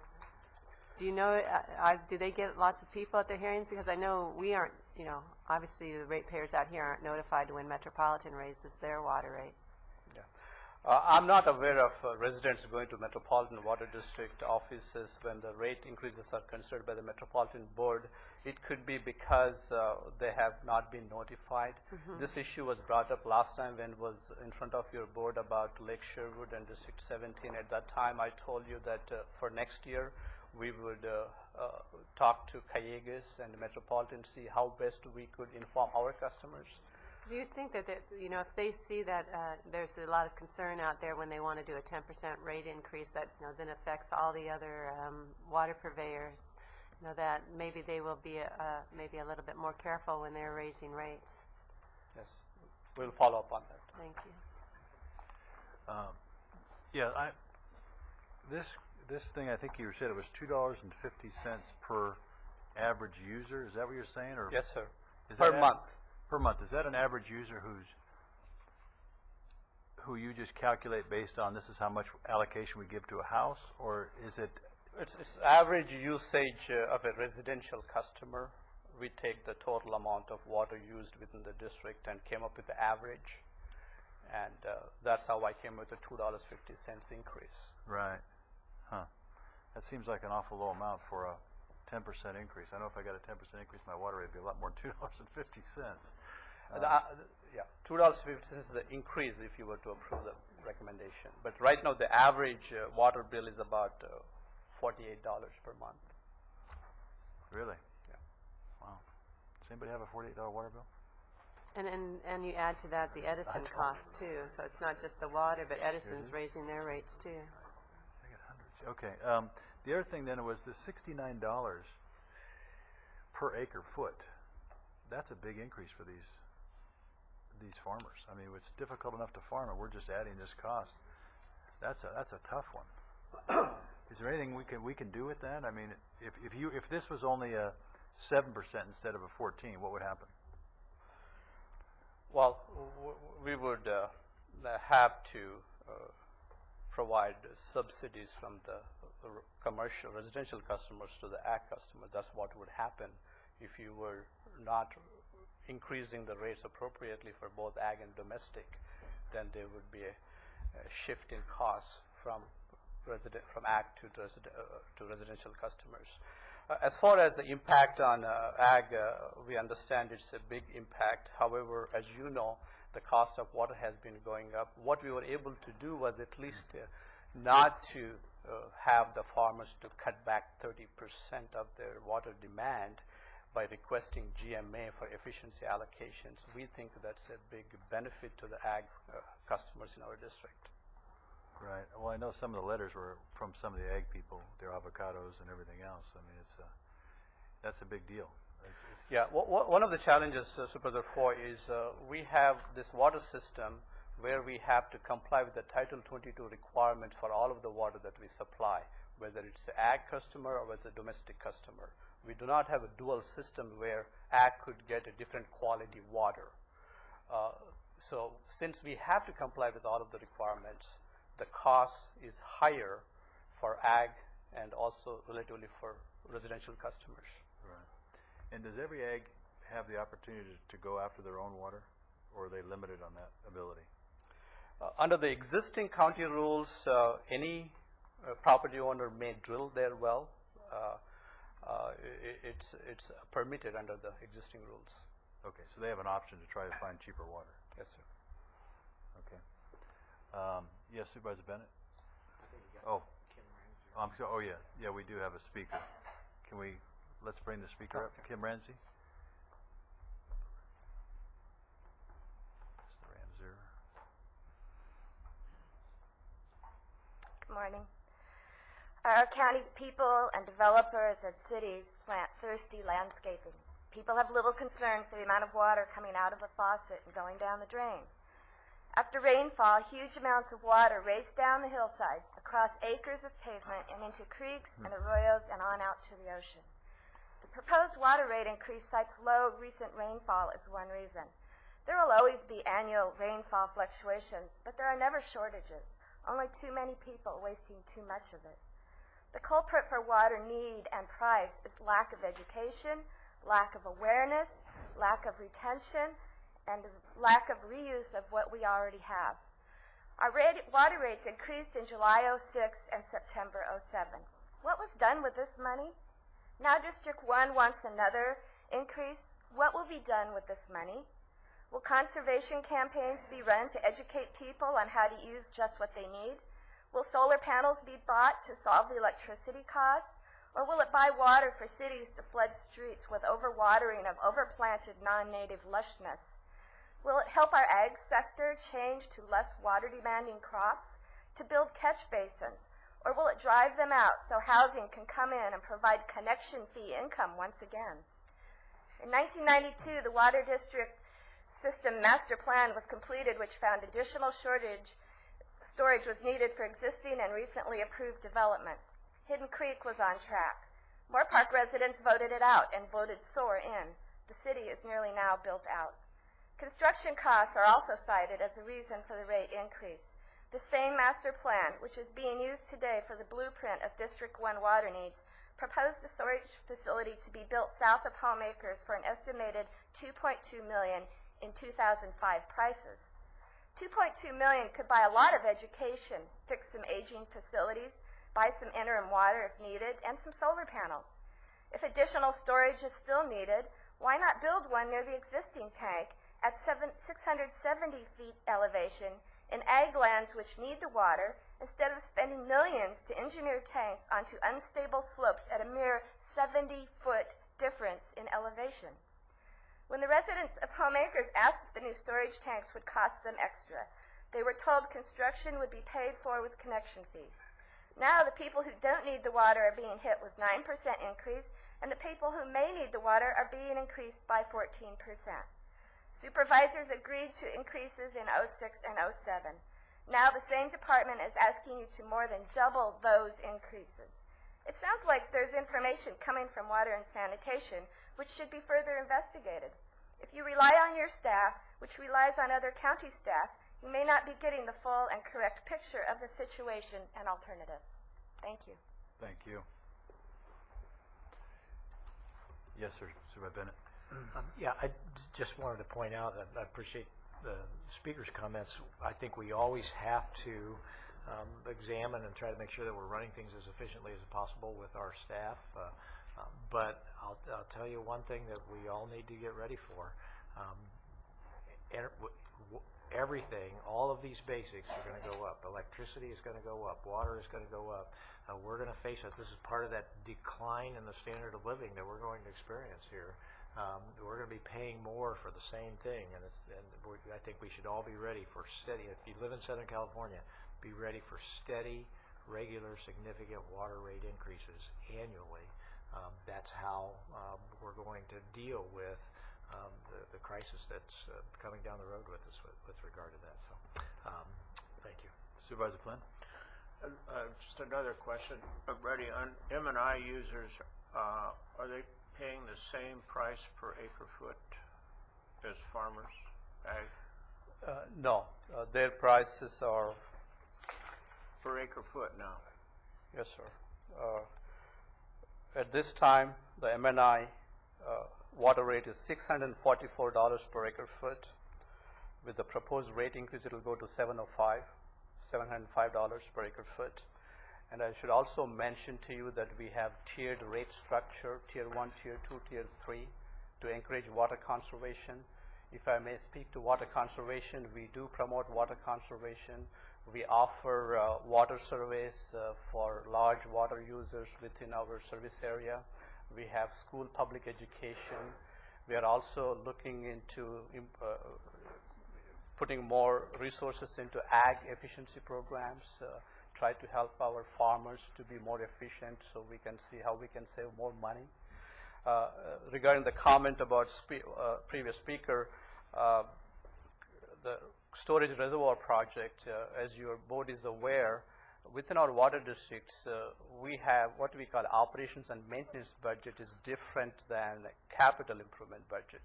Operations and maintenance budgets are supported by the ratepayers' water rates, whereas any capital improvements are supported by the new growth connection fee. That's how the new facilities like reservoirs, pump stations are constructed using the connection fee. There's a clear distinction of how we maintain the accounting of the revenues coming in for these purposes. Mr. Chair, I didn't finish my comment, Doctor. May I speak now? You know, the price for agricultural water here in this area, in the district, is getting close to the price of state water. You know, maybe a couple of $100 difference.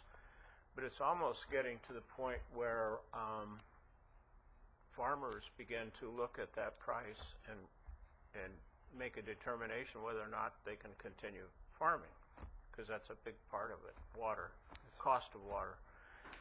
And comparing that cost of water here and, say, the cost of water in Salinas or the cost of water in Mexico and so forth puts agriculture here, as far as their products, in not a very competitive way when you consider the cost of land also.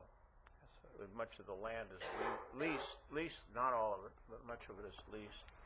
So this portends to some actually significant economic issues for Ventura County.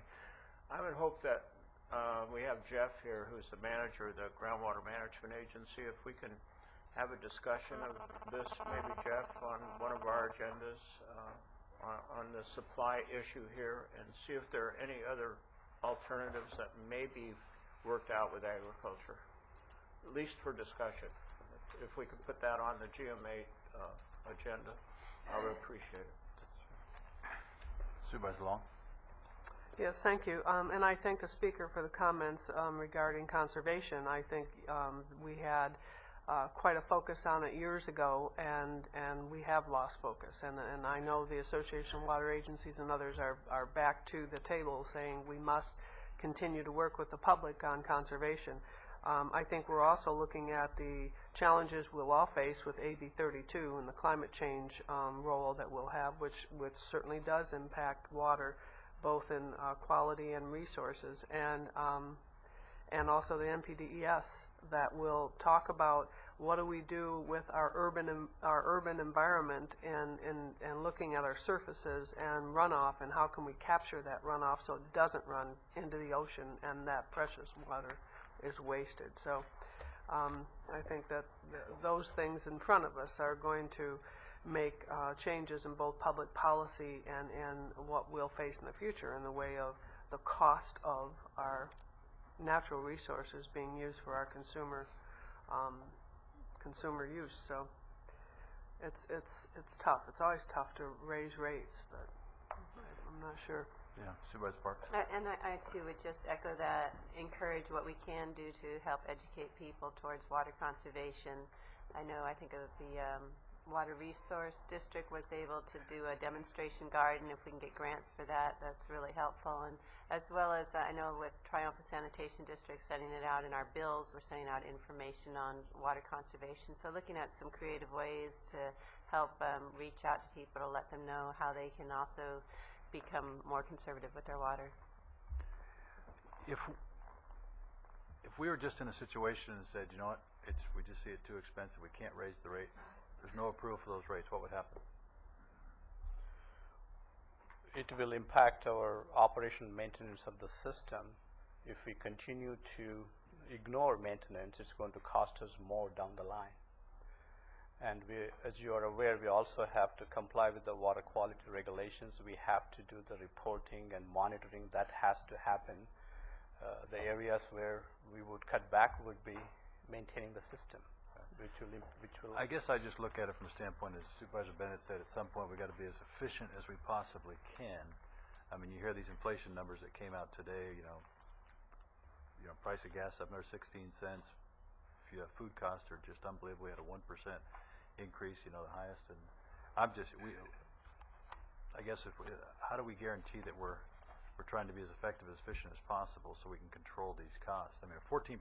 If this was a 6 or 7%, I think the speaker said we got hit last year with a 5 or 6, 7. Now all of a sudden it's getting bigger. I know we got hit with that big increase, but it just seems difficult. And again, we're in another situation. If ag says it is too expensive to farm here, that land sits vacant. Nobody can farm it. We also have lost jobs, lost revenues. I mean, so we have to find this balance someplace. As far as how do we make sure that we are efficient, every year when we look at our budgets, we compare our water rates to local water rates within Ventura County. What I can report to you is Ventura County Water Works District number 1 rates are bottom 1/3, bottom 1/4 of the county-wide water rates. That's one way to look at efficiency. The other way we look at our efficiency is how many customer complaints are we receiving about our water quality or about other customer complaints. That's how we measure ourselves to see whether we are doing a good job, whether we are being efficient. Right. Okay. All right. Thank you. Supervisor Bennett, you had a comment? I just wanted to make one point. I think there's going to be, as we face these increases, there's going to be increasing pressure on us not to do the increases. But if we don't accurately price the resource, then people make inefficient decisions about the resource. In other words, if we don't price the water at what it really costs, then people start to say, well, I won't switch over to this more water conserving crop. I think that the biggest mistake we could make is, in an attempt to because it's politically has an issue, is to sit there and say, well, we're going to inaccurately price these resources, and then you really get inefficient use of the resources. In terms of our staff, I think we always have to have, starting with our CEO's office, checking, and I think we have fairly good confidence that our staff's doing a good job of trying to run this efficiently. I think if you look at some water districts, their customers would benefit from sort of some of the oversight that happens more regularly here in terms of that. But that's part of why our water rates are low. But I'm not getting any evidence of inefficiency in terms of how we're running our water district. I am recognizing that we're going to fight this, and we're going to come under pressure, and we would make a mistake if we don't price things at their true cost, because that's how the market system really fairly allocates all the resources ultimately. And that's where conservation will come. Yeah, and then you'll have the proper conservation incentives. Right? Yes, Supervisor Flynn. Yeah, I think though at the same time we don't have a lot of. How many water users are here today?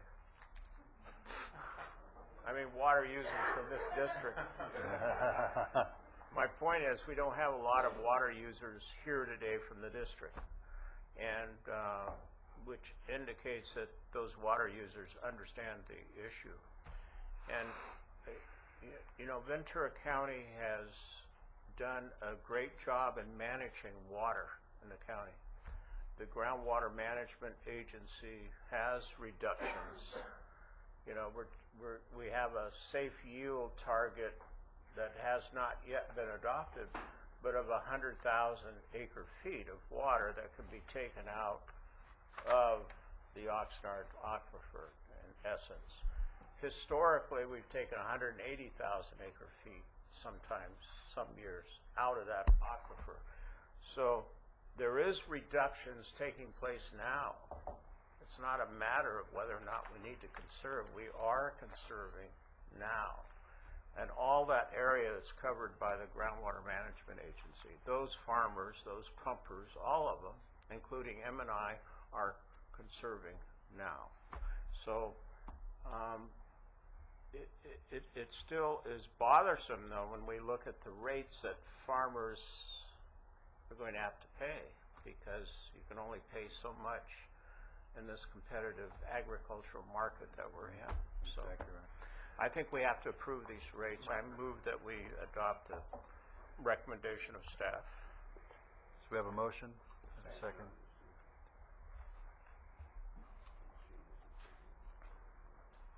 Working? Okay, we have a vote.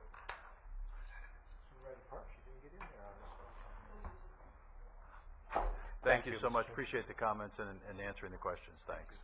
It's a tough thing. All right, we'll go to number 33. Good morning, Chair Foy, members of the board, Mr. Johnston.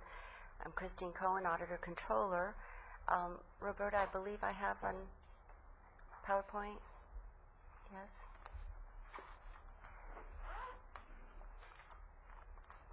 There we go. Thank you. I'd like to start off by introducing our external auditors from Vabernick, Trini Day and Company to address you on their audit of the county's financial statements for the fiscal year ending June 30th, 2007. I have Mr. Roger Alfaro and David Showalter here. Come on up.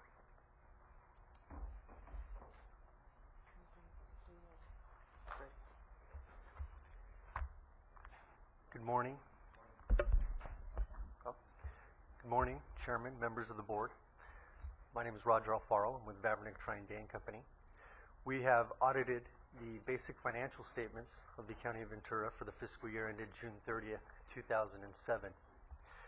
In our independent auditor's report, we have issued an unqualified opinion, otherwise referred to as a clean opinion, on the financial statements. As part of the financial statement process and as described in our professional standards, our responsibility is to design and perform audit procedures such that we obtain reasonable assurance, not absolute assurance, that the financial statements are free of material misstatement and that the financial statements are presented in conformity with general accepted accounting principles.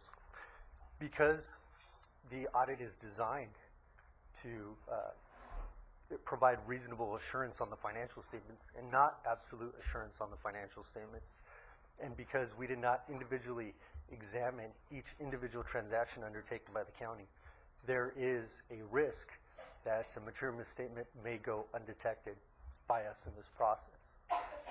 As part of the financial statement preparation, management selects and implements accounting policies for the preparation of the comprehensive annual financial report. Our responsibility in that process is to review and evaluate those accounting policies and comment on whether, or disclose to you whether those accounting policies have been changed from one period to the next from a consistency standpoint. In addition, to note whether there are any new accounting policies and procedures that were implemented in the preparation of this report. Also, under our professional standards, we're required to disclose to you whether we encountered any significant difficulties in the audit process or whether there were any disagreements with management, either related to accounting, auditing, or financial related matters. And we're pleased to report that there were no disagreements with management along the lines of financial, accounting, or audit related matters, and there were no significant difficulties encountered in that process. On a separate matter, to the extent that the county solicits or seeks advice or consultation with other independent accountants, under our professional standards, those independent, the consulting accountants would be required to discuss with us the nature of the circumstances.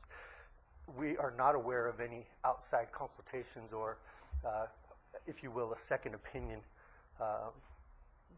by the county in that process.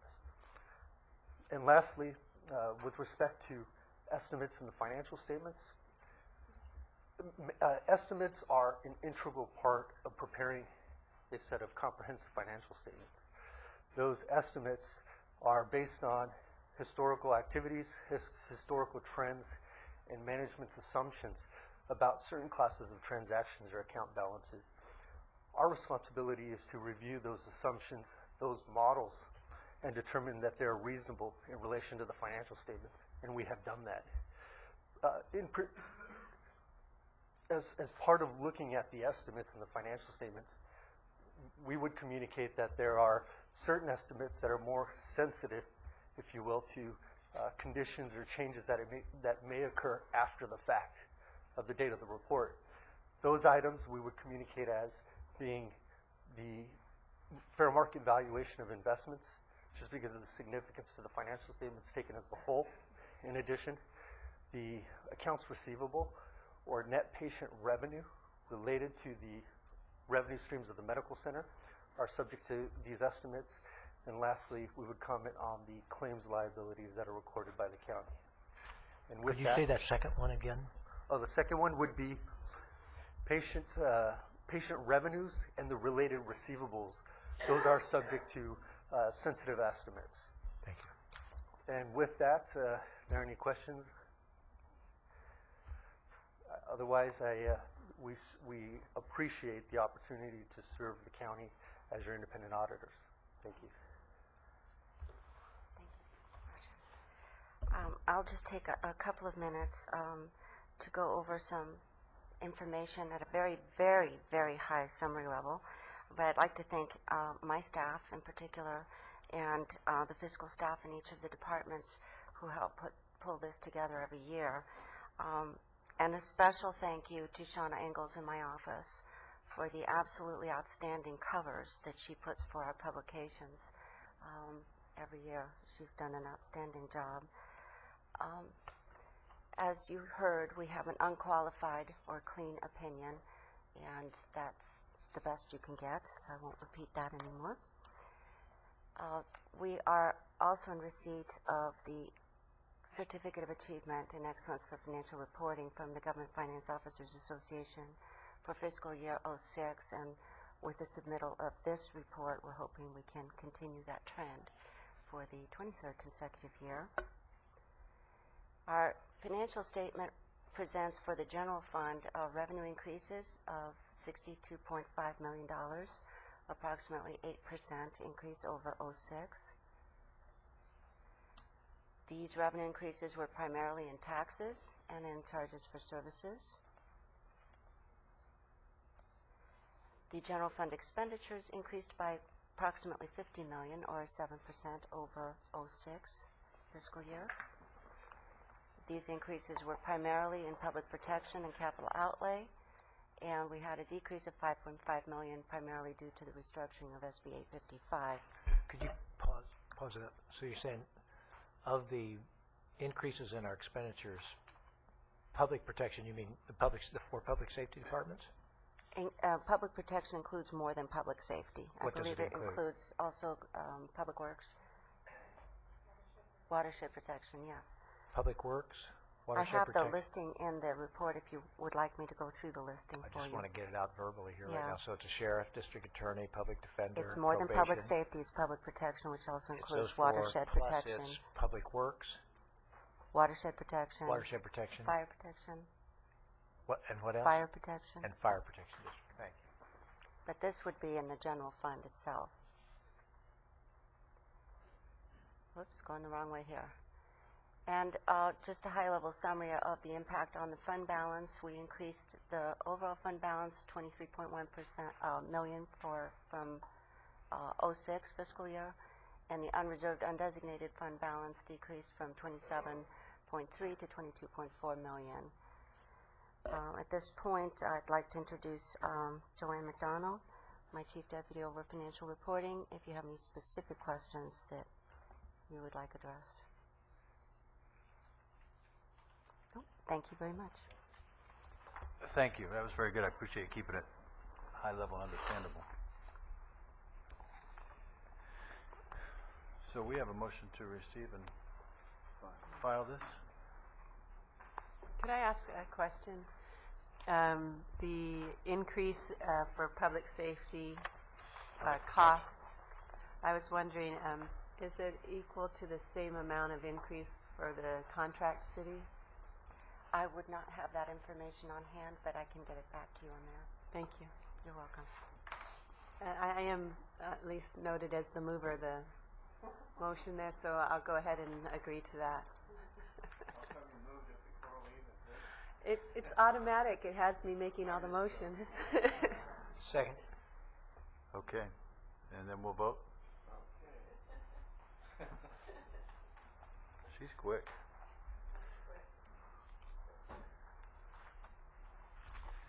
Okay. Thank you.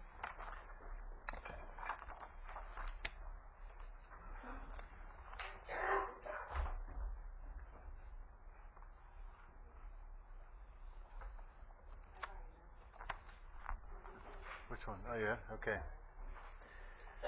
I hate to have all those people sit there. We're going to go through a long one here, so that's what you can do. All right, our next one is our 10, well, you know what? You want to take a quick 5-minute break? Real quick? All right. We'll come back in 5 minutes. Thank you.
come back to order.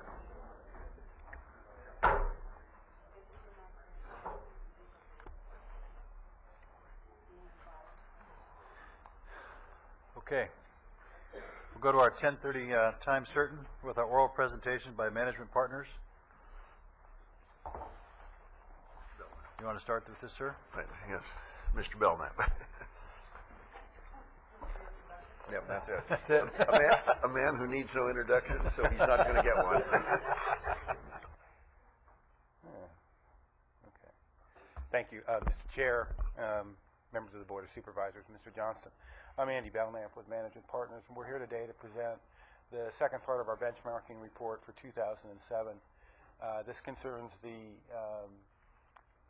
District Attorney, Public Defender, Sheriff's Detention Operations, and the Probation Agency that we term as a public safety. I guess I need another refresher course on this one. Is it top button? Oh, there it is. Okay. Yeah, I think so. A little bit, the first few slides here are kind of a reiteration of what we talked about when we went over the general government benchmarking. Statistics can never tell the whole story, particularly about a service such as public safety, where there's so many non-economic variables and outcomes that are important.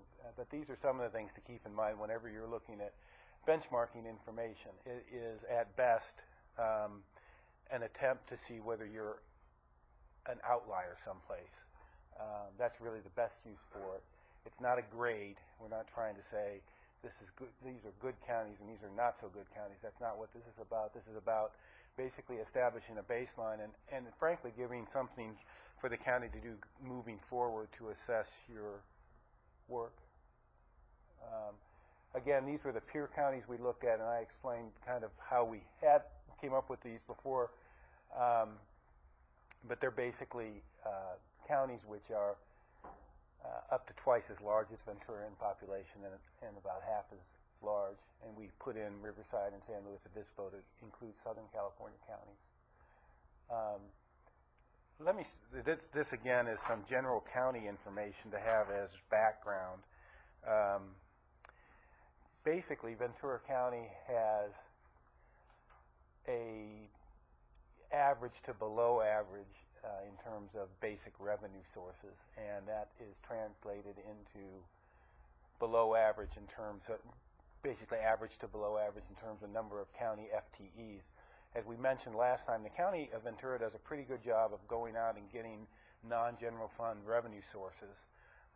It's an entrepreneurial county in that regard. That's true of these departments as well. That's why your total county budget per capita is a little bit above average. But if you look at the general fund, that's slightly below average. Sure. Let me see if I can go back to it. Yes. Sure. Yeah. So just to make sure that we're reading the slide properly here, to jump down to the bottom line, property tax. Mm-hmm. We're saying we're 94% of where our comparison benchmark counties are in terms That's of property correct. tax. But we're only 51% of our comparison counties in sales tax. That's correct. Okay. So we're significantly below average in terms of sales tax revenue. Yes, And and we're those are slightly below average in terms of property tax revenue. right. And So those overall, revenue- we're a low revenue. county. And then up under county population and unincorporated population. So our unincorporated population is also small relative to other counties. Relatively speaking, there's a smaller number of people living in the unincorporated More parts of people Ventura living County. in the incorporated areas. Right. But that doesn't really, the services we're talking about today are countywide Sure, services. So that's exactly. one thing to keep in mind. I mean, you're going to prosecute somebody whether they're from the city Exactly. or not, and you're going to do public health whether they're inside the city or outside the city. Right. In terms of service. Thank you.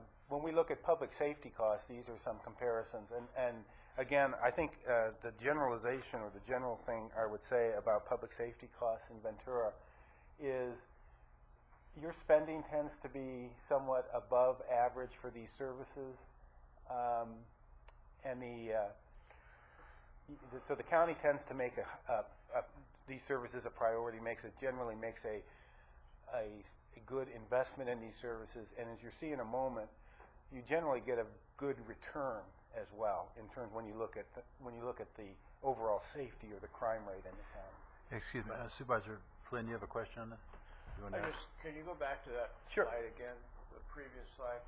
On the sales tax, can you talk about that a little bit more when you look at the counties that you had listed on the first slide, I think it was? Well, Ventura is a little bit unusual in the Well, state. I want to make ask the question first. Sure.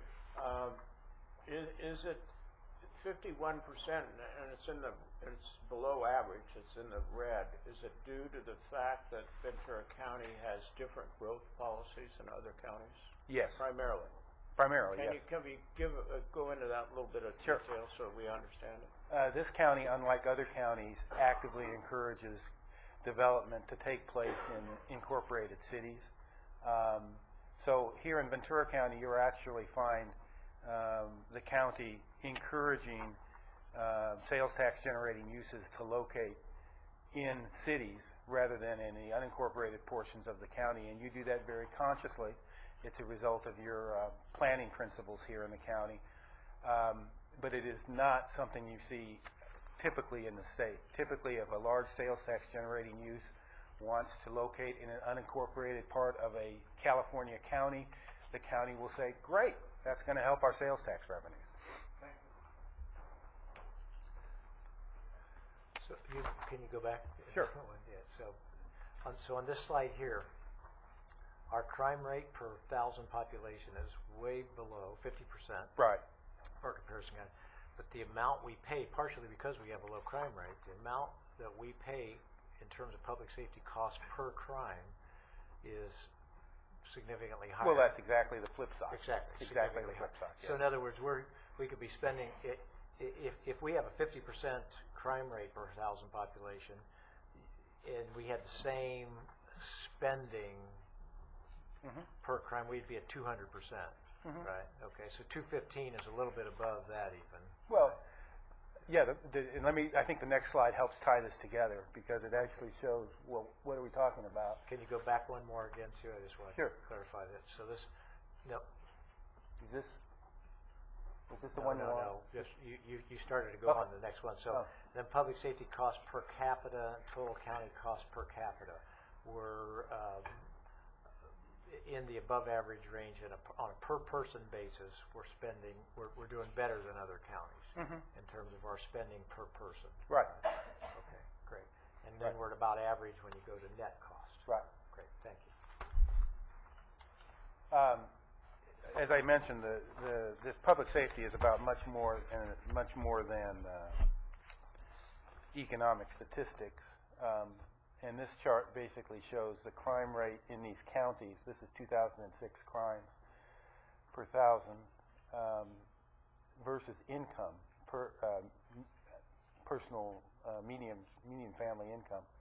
And Ventura, you'll see, has the lowest crime rate and a relatively high income. Income tends to be correlated with crime rate. In other words, the higher the income, the lower the crime rate in general.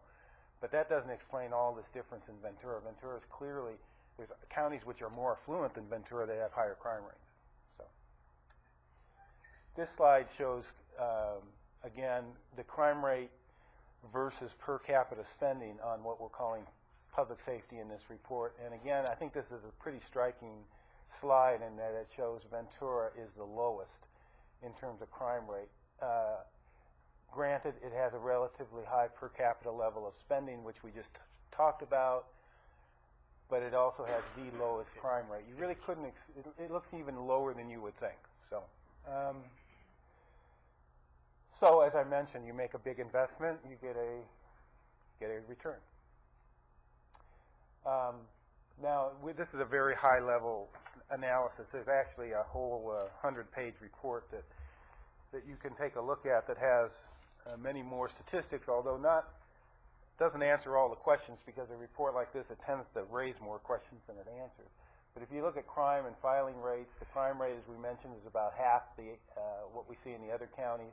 Ventura tends to have more misdemeanors than felonies relative to the other counties.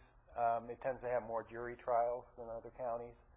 It tends to have more misdemeanor trials than other counties. Quite a bit more misdemeanor jury trials than other counties. That's what the data say, yeah. Almost 200%. When we look at the departmental costs, they basically, if we look at it on a per capita basis, they all pretty much are right in the average category. When we look at detention costs without medical, I think the better statistic to look at is detention with medical, because while we have good data in Ventura and we can pull that medical component out, it gets more problematic in other counties that don't have such good data. So the public defender looks to be a little low, but there's some complications with those numbers too. Generally speaking, the numbers line up in the average category on a per capita basis. Same with net costs per capita. They tend to cluster into the average range, right at the average.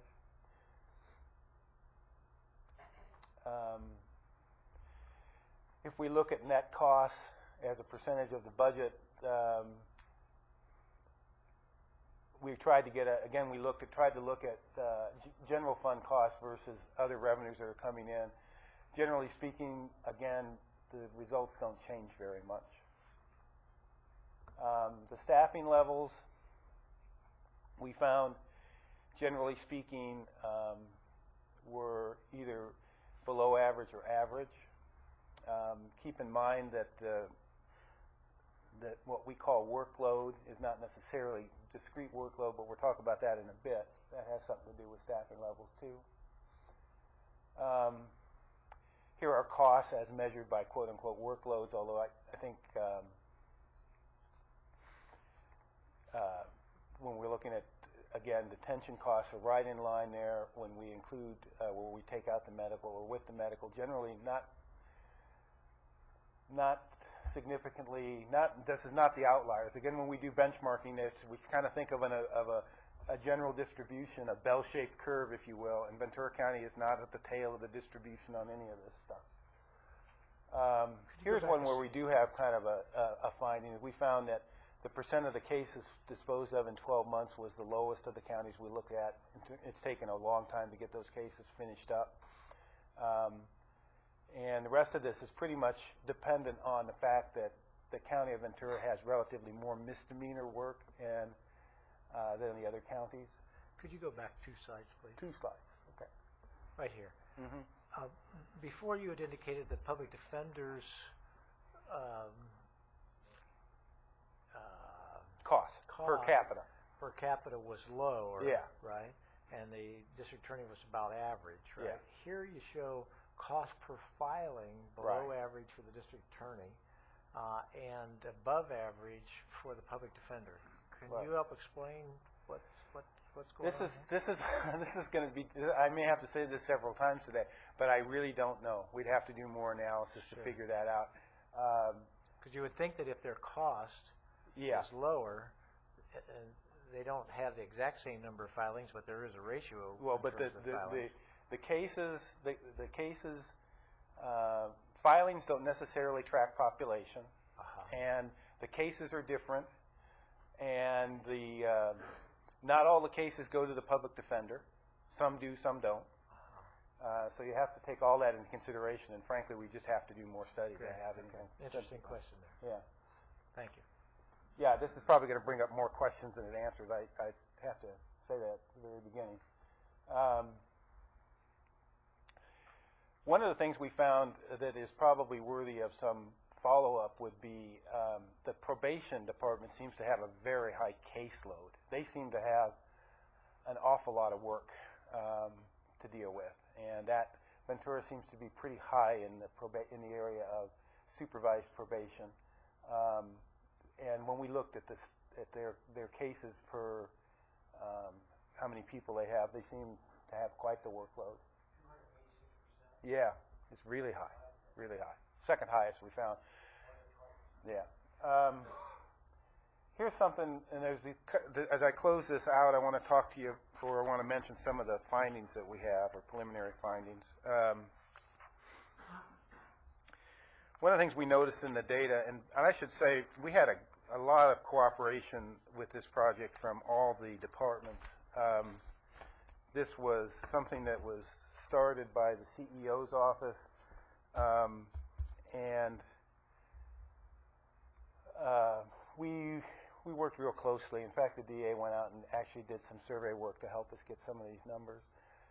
But one thing we did find is that the number of felony filings was increasing in the county of Ventura,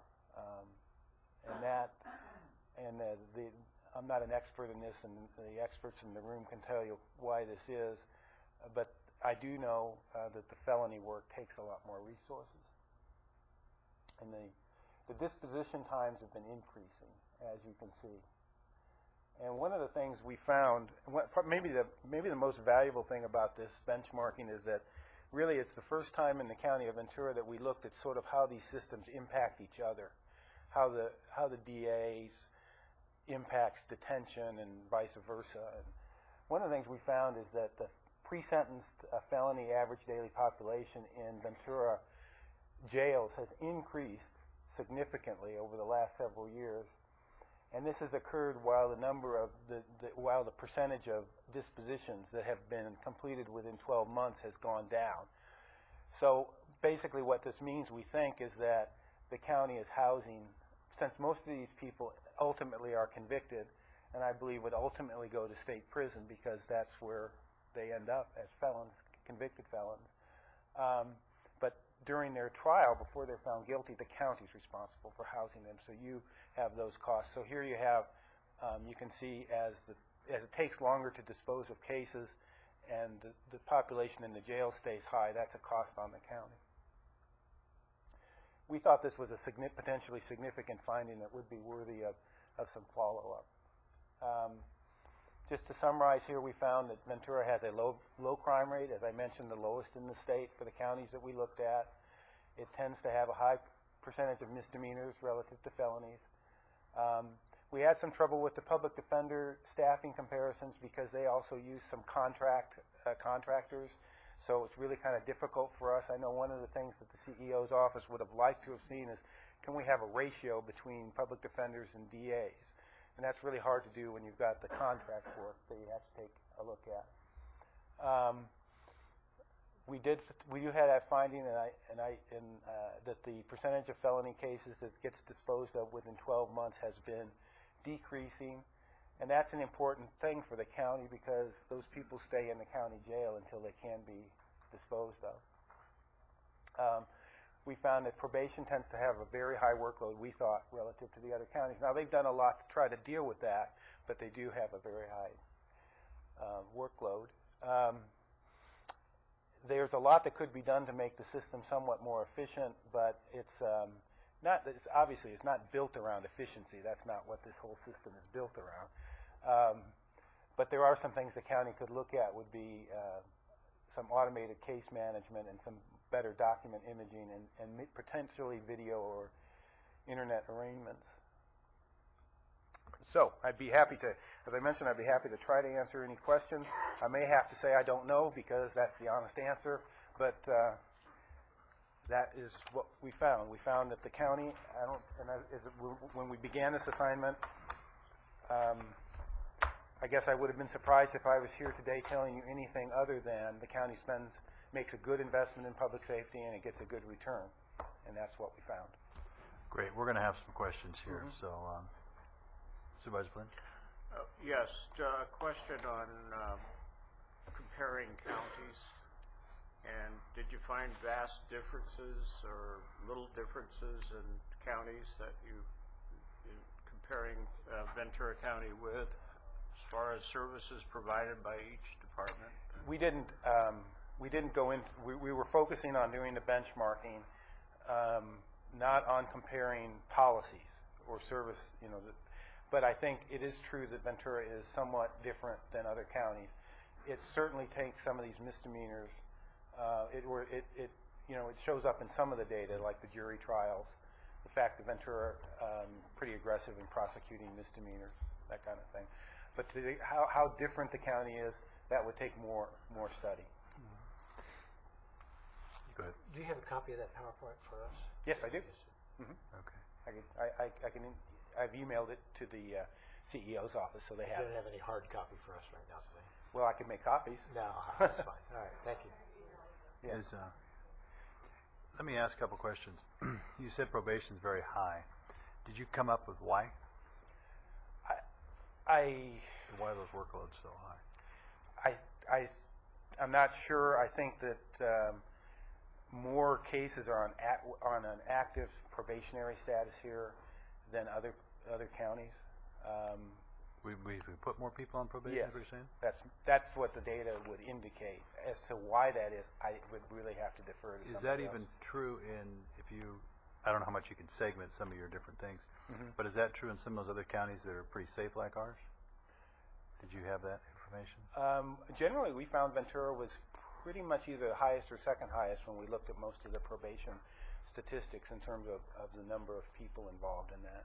Okay. So it was generally, even among the safe counties, that there was a good high level of people on active probation. So, and I'm sure that the probation folks can give you further details on that. right, okay. And this disposing of cases within 12 months, you're right, if we house something, then the sheriff's paying this extra cost to house these people, goes to our overcrowding and everything else. Mhm. Was there a reason why it was taking longer? It sounds like what you're saying is it's longer than typical, is that what I know reading your report. This may have changed. This was what we found in 2006. But what we found was that it took Ventura the longest of the counties we looked at to dispose of the felony dispositions. So that may have changed, but I think it's indicative of the system that is running running hard, and it's at capacity, I guess. Right, okay. That's kind of what you see? Maybe it's at capacity, and that's why Well, at some point you can keep doing something, but you don't have enough to get done, or what? What do you see? Oh, people are working very hard.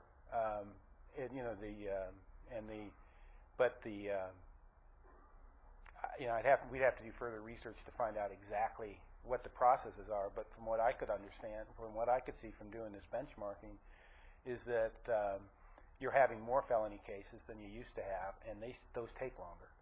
And there's a limited amount of resources, and so you end up having delays. Right. I think the big thing that Supervisor Bennett brought up was we have a jury trial on misdemeanors, Mhm. a heavy jury trial on these misdemeanors, Mhm. and we don't know what the difference in that. We just know that we're just the highest or second highest, whatever it said, the highest. The data indicated that. The Yeah. data indicated that. Okay, great. And I can see that you think that looking at it, that more automation would streamline this a little bit. No question. In our interviews with folks, they all pointed out that one of the problems, of course, is the state is really taking the lead with the courts. But clearly, there's a lot of time and money that could be saved. That when you look at just how the prosecution and the defense exchange the paperwork on a case, it's an amazing exercise in paperwork.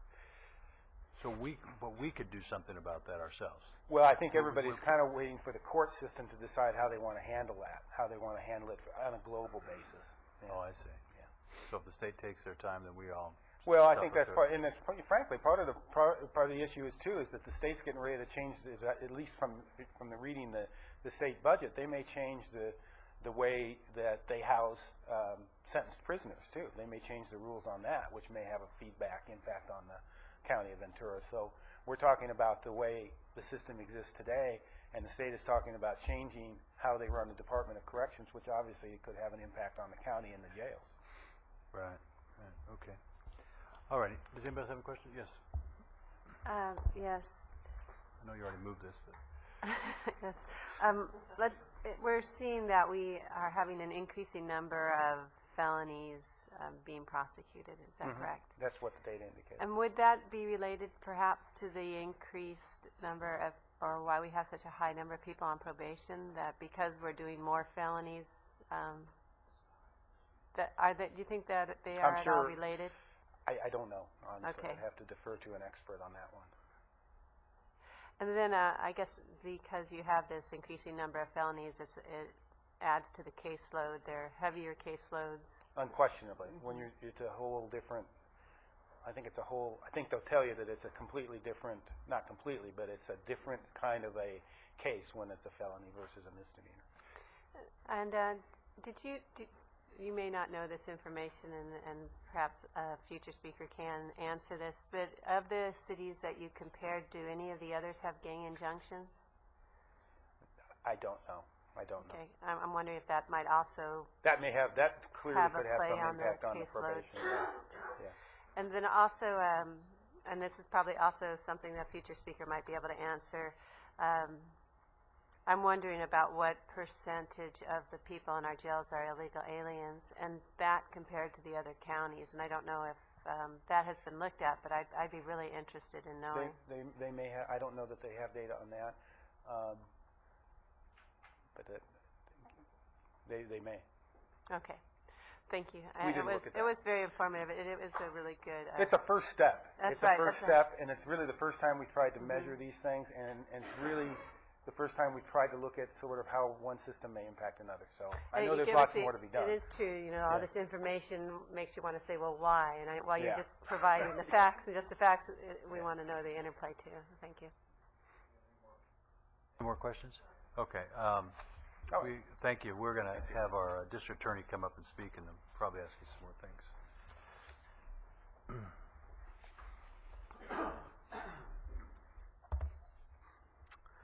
Well, good morning. Now, I have a 3-ring binder that I got from MPI. I take it the board has not yet received that. That's got all of the reports, and I have to say we appreciated working with MPI. Notwithstanding some prior experience we had with them, this was a very good dialogue for us in the DA's office. We had some spirited debates, to put it mildly, and we even actually went out, as Mr. Belknap mentioned, and did some additional research and survey gathering for them. From our perspective, the report largely confirms what I've been telling your board for some time now from a staffing, workload, and budgetary resources standpoint on behalf of the DA's office. The overall conclusion of MPI is that in terms of the dollars you expend on county public safety as a whole, it's pretty average. But if you look closer at this report, and I assume you will be receiving copies of it, what it reflects is a different picture for the district attorney. First of all, if you look at caseloads, our caseloads, there were 16 other comparison counties. Our caseloads per attorney are higher than 12 of those counties. Our caseloads are 12% above the average of those 16 counties.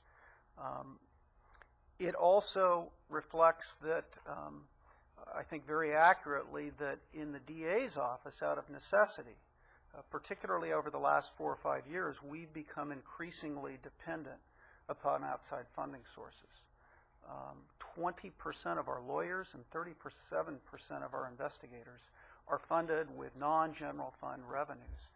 And so as we approach this time of fiscal difficulty on the part of the state, if those grants are cut, if those outside funding sources are cut, it is going to produce a precipitous increase in the caseloads that we're already bearing. Can I ask you a quick question? Sure.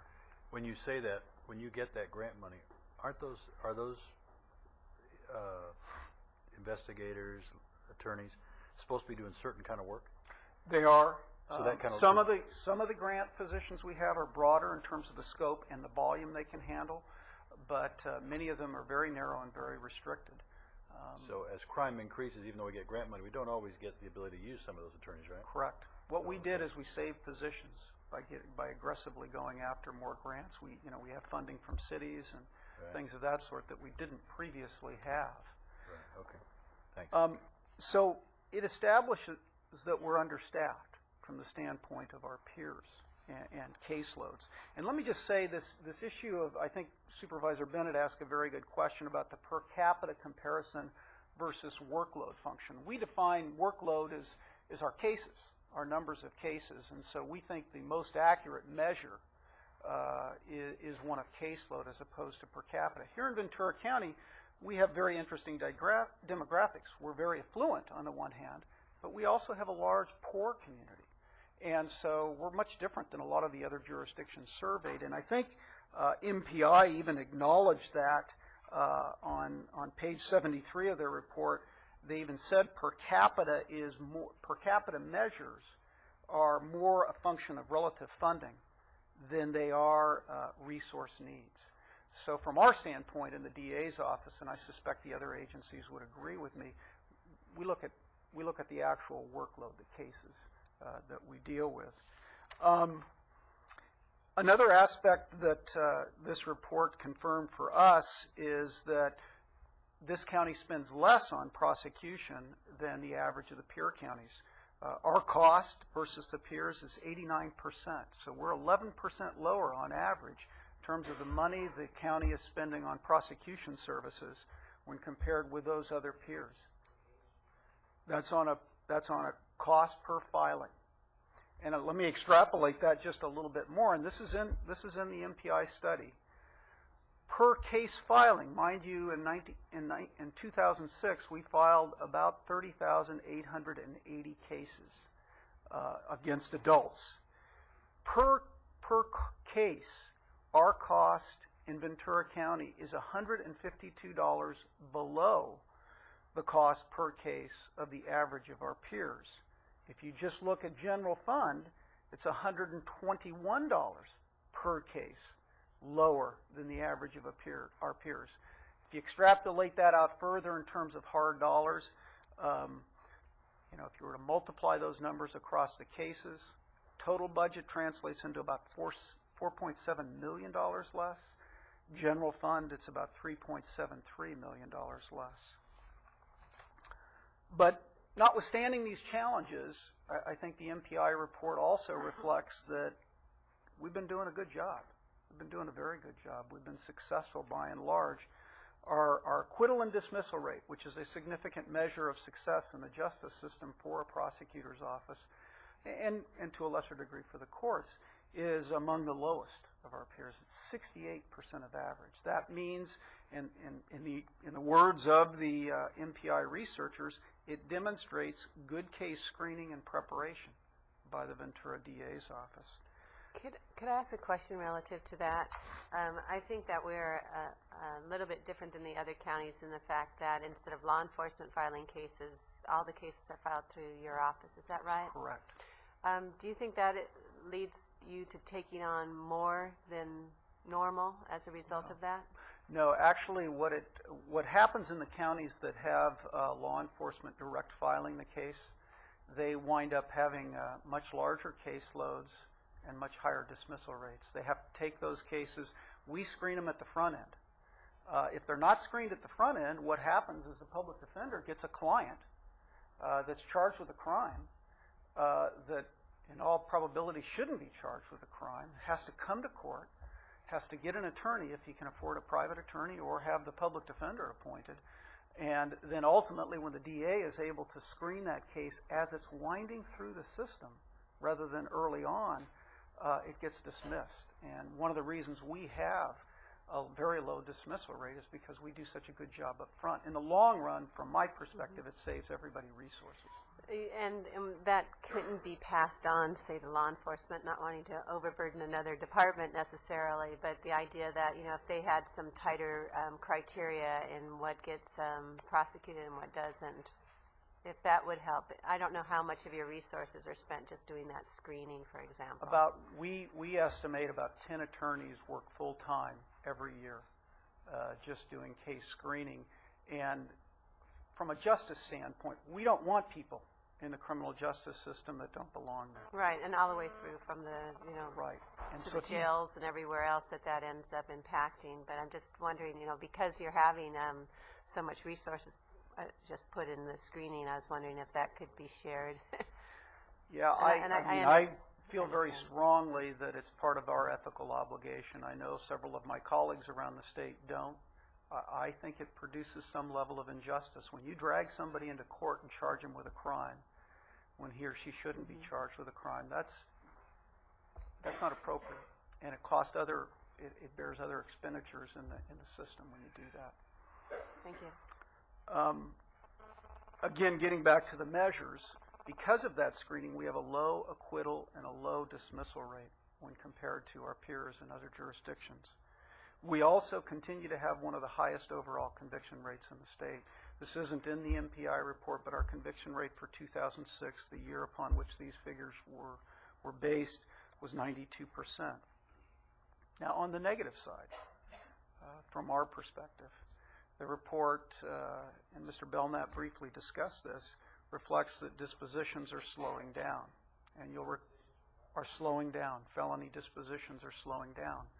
And if you look at the timing of that, if you look at when that really started to occur, is when we started to suffer cuts due to budgetary challenges of the county.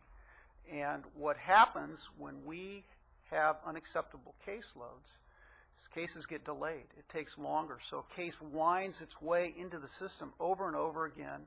Peace officers have to get subpoenaed, who are the typical witnesses in many of our cases, over and over again, and that case will appear on the court's calendar multiple times because a prosecutor greets a continuance as a good thing because their caseload is so significant. And from a justice standpoint, delays are not a good thing because the strength of a case generally tends to weaken over time. It benefits the charged defendant more than the prosecutor, typically when a case stays in the system for a long time.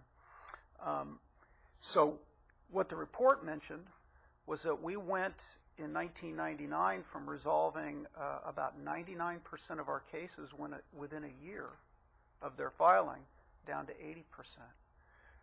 This is an ominous figure today. From 99 to 2006, we resolved 99% of our cases in 1999 within a year, within 12 months. In 2006, that number dropped to 80%. So that is a significant statistic that I think, as Mr. Belknap reflected, means we're working very hard, but cases are getting spun.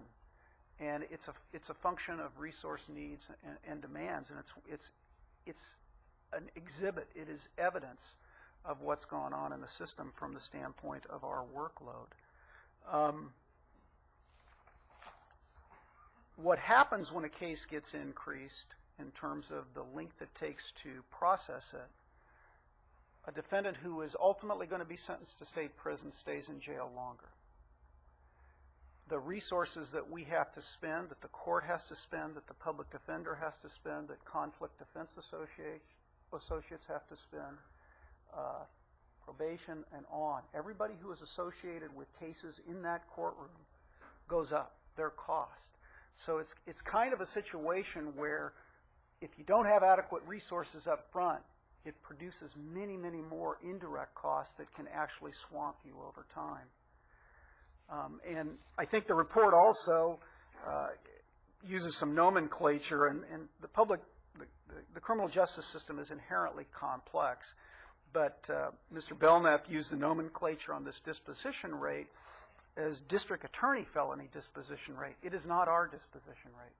We're only one party in the system. Dispositions are controlled not just by what our position on a particular case may be, not just by what the defense counsel's position, but maybe the defendant himself may not be responsive. It may be the courts. So there's a myriad of interests that play into the disposition of cases, not just the district attorney. So that nomenclature is just one thing that was kind of incorrect in the report. I think the report also does reflect the imbalance in the system that I talked about during the budget session back in June. A couple of just final comments in terms of just for clarification purposes on the report, and I think MPI did a very, very fine job. They mentioned our crime rate quite extensively as an indication of workload. And crime rate from our standpoint, while it is a blessing that we enjoy in this county, and it is a very good thing, and it's something that all of us in law enforcement are very proud of, it does not equate to workload. From our standpoint, workload is the cases we review, the cases we file, the number of trials we do, and the resources we have to bring to those issues. So, for example, even though our crime rate has remained very low between 2002 and 2006, our workload has gone up. We've reviewed about 4,000 more cases in 2006 than we did in 2002. So as population increases, the actual raw number of cases that are presented to us go up. And we have to deal with that increasing workload no matter what the overall crime rate is. And in the last 5 years, as I mentioned, a number of trials, we're still dealing with a large number of jury trials, and that is not new in Ventura County. This has always been a county where I think, to the credit of both sides of the equation, both the defense and the prosecution, we aggressively litigate cases. That's the hallmark of Ventura County. It predates my tenure. It goes way back for decades. That is a long-standing part of our culture and tradition in Ventura County. It is not new. Also, as I mentioned, the combined public safety comparisons for the DA are not very meaningful. We're only about 6% of the total public safety expenditures in this county. And when you pull us out and look at us in an isolated way, it reflects that we are not average. We are below average. One final point that we had some disagreement with Mr. Belknap on, and that was the decision to exclude San Francisco. Now, I can understand from a researcher's standpoint that San Francisco is unique. It's a city and county. Their average daily population increases dramatically each workday. But from our standpoint, San Francisco is the most comparable county to us from a resource standpoint. Their population is actually less than Ventura County. They file about 9% more felonies than we do. We file 3 times as many misdemeanors as they do. In San Francisco, there are 130 prosecutors. We have 90. And so if San Francisco was factored back into the equation, the numbers would be more disparate than they already are in terms of us being below average. We would go from, in terms of a cost per adult filing, our cost would be 83% of average versus the 89%. Our net cost per filing would be 78% of average, not 86%. And our caseload would be 16% higher than average rather than 12%. So from our perspective, San Francisco, we would have preferred that San Francisco be included because we think it conforms to a more accurate reflection of our overall resource challenges. Now finally, on the issue of trial rates and misdemeanors, as I mentioned already, higher trial rates in Ventura County are longstanding. They've been in place for a long time. We don't make the decisions as to which cases go to trial. Certainly our policies do factor into those, but ultimately the decision rests with the defendant, whether or not to plead guilty or go to trial. In terms of the higher misdemeanor rates, that is a function that we have a higher property crime rate than many of the peers that were surveyed. There are only 5 counties of the 16 that were surveyed that have higher property crime rates than we do. Misdemeanors or property crimes tend to most commonly be filed as misdemeanors. In Ventura County, people still report crime. We don't have the problems that large urban areas like New York City, some parts of Los Angeles, where citizens just give up on reporting crimes. So those crimes get reported. We have great law enforcement agencies that do a fine job of investigating them, and they wind up being presented to us. So that is another factor that influences why you see so many misdemeanor crimes. There was a recent study that was done by the California State Association of Counties that, again, just in closing, reflected that the broken windows theory really is true. If you look at crime rates, overall crime rates, if you're prosecuting successfully the small stuff, with a 92% conviction rate as we have, you're going to have a lower crime rate. When you start ignoring the small stuff, when the DA just says, I don't have the resources to do this, crime rates go up. It was an independent study that was conducted at their request, and it validated what I think law enforcement officials have been saying for decades. And so we're grateful that MPI did the study. We were happy to be a part of it. We appreciated their cooperation and the dialogue. And with that long-winded overview, I'll be happy to answer any questions. I know that Supervisor Long has a question. or a comment? Well, you just addressed some of it. First, let me say that the board, at least I know I did, I expect every board member, we did receive the full report. We received it electronically probably 2 weeks ago. And I've had a chance to review it and review it and review it and discuss pieces of it.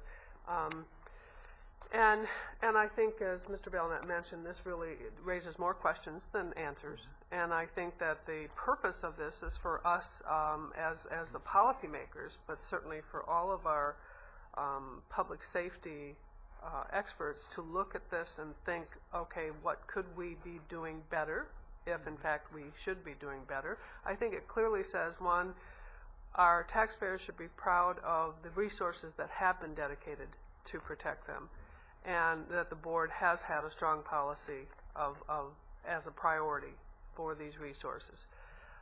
It also says that there are challenges, and the challenges always come to have many variables that impact perhaps a path that we need to take to address those challenges. I was going to ask you the question about the misdemeanors and things that your office does and the decisions you make regarding misdemeanors impact the public defender's office and obviously impact the whole system. So I don't know that, is it broke? I'm not the expert to say it's broke, but when it shows numbers that are significantly higher than other counties, I think it's worth taking an in-depth look at. And I think that to the public who we serve, they need to feel that we are doing that, and that we should be open to that type of an in-depth look, and not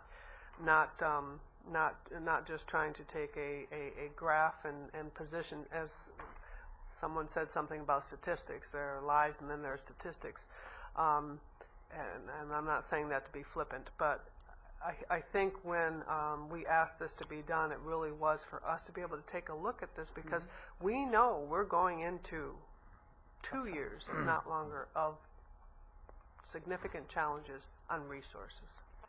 So that's. And I'm, Supervisor Long, I'm not disagreeing with anything you said or any of your assessments of the report or the purposes for the report. I'm just saying from a workload standpoint, we respond to the misdemeanor crimes that law enforcement presents to us. And in many jurisdictions, law enforcement has given up investigating misdemeanors, and thankfully in Ventura County they haven't. Our filing rates, though, have stayed pretty comparable in terms of what's presented to us. And you know, as a law enforcement official, I believe those policies serve the public very well from the standpoint of crime rates and public safety. Well, I would hope that we don't walk away from this and not look at perhaps some of the areas we should. I know we are taking a look at, and that's technology and shared resources. And you know, again, is there a best practice somewhere that we should be looking to bring into our system?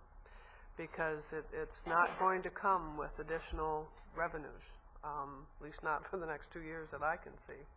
So, Supervisor Bennett? Thank you. A few things. Number one, I appreciate you being here and presenting your perspective of this. Just a couple of overall comments, and I have a couple of specific questions for you. One, I think one of the things that's ripe for further investigation is the question of our probation workload being very high relative to our comparison counties. If our crime rate is low, significantly lower than other places, what is it that's causing our probation workload to be so high, and I would think therefore our probation expenses high in terms of that. The issue of the felony cases taking more than 12 months, you pointed out, is something that's a real concern of yours. And the issue of automation, I'd be very curious as to what automation might be able to do to help us with workloads all the way across the board, with district attorney, probation, public defender, everybody, in terms of one-time investments that could save us. Specifically, some questions that I have for you, Mr. Totten, and that is, My understanding is we have some attorneys that do misdemeanors all the time and some attorneys that do felonies all the time. We have a total number of attorneys in the district attorney's office, right? Do you have those numbers? How many attorneys do misdemeanors and how many attorneys do felonies? I think we have Full-time? 8 attorneys assigned to do misdemeanors right now. Eight attorneys do misdemeanors? Misdemeanors. And how many attorneys do felonies? Their full-time job is doing felonies. Well, in the criminal division, it's about 24 that are doing traditional felonies. We have another 8 attorneys, I think, that do major crimes, that do murder cases. And then we have the whole white-collar area, where we have mostly revenue offset positions. In the white-collar area, right, okay. And then how many attorneys do we have in the district attorney's office that don't try cases full-time? That they, like yourself, you're doing management and stuff. How many are in that category? Yeah, there's really only about 5 or 6 of us that don't try cases all the time. Okay, is it that 5? Don't have casework. Is it 5 or is it 6, given the numbers here? I'd have to look. Okay, more closely. right. Is that something that you can provide for us Sure. in terms of that? Right, okay. And one of the questions that I have is, you had pointed out, I just want to make sure I'm checking my case, checking what I heard here. You said 5 counties have higher property crime rates than Ventura County. Yet I believe the data was, identified us as way above average, and I thought that Mr. Belknap said second in terms of misdemeanor filing. So we're filing more misdemeanors than some of the counties that even have higher property crime rates than we have at this point in time. I'd have to look at the data specifically, but I think he's talking about on a per capita basis. Okay. This is misdemeanor jury trials per 10,000 filings, and we're at 199%.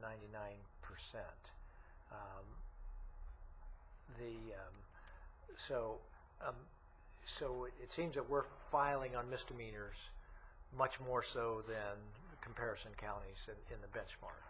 We are being presented with misdemeanors from law enforcement for review much more than other jurisdictions are, and we file a comparable percentage of those to the other jurisdictions. We don't have a higher filing rate per se. We don't have a higher, misdemeanor juries. We're a reactive agency.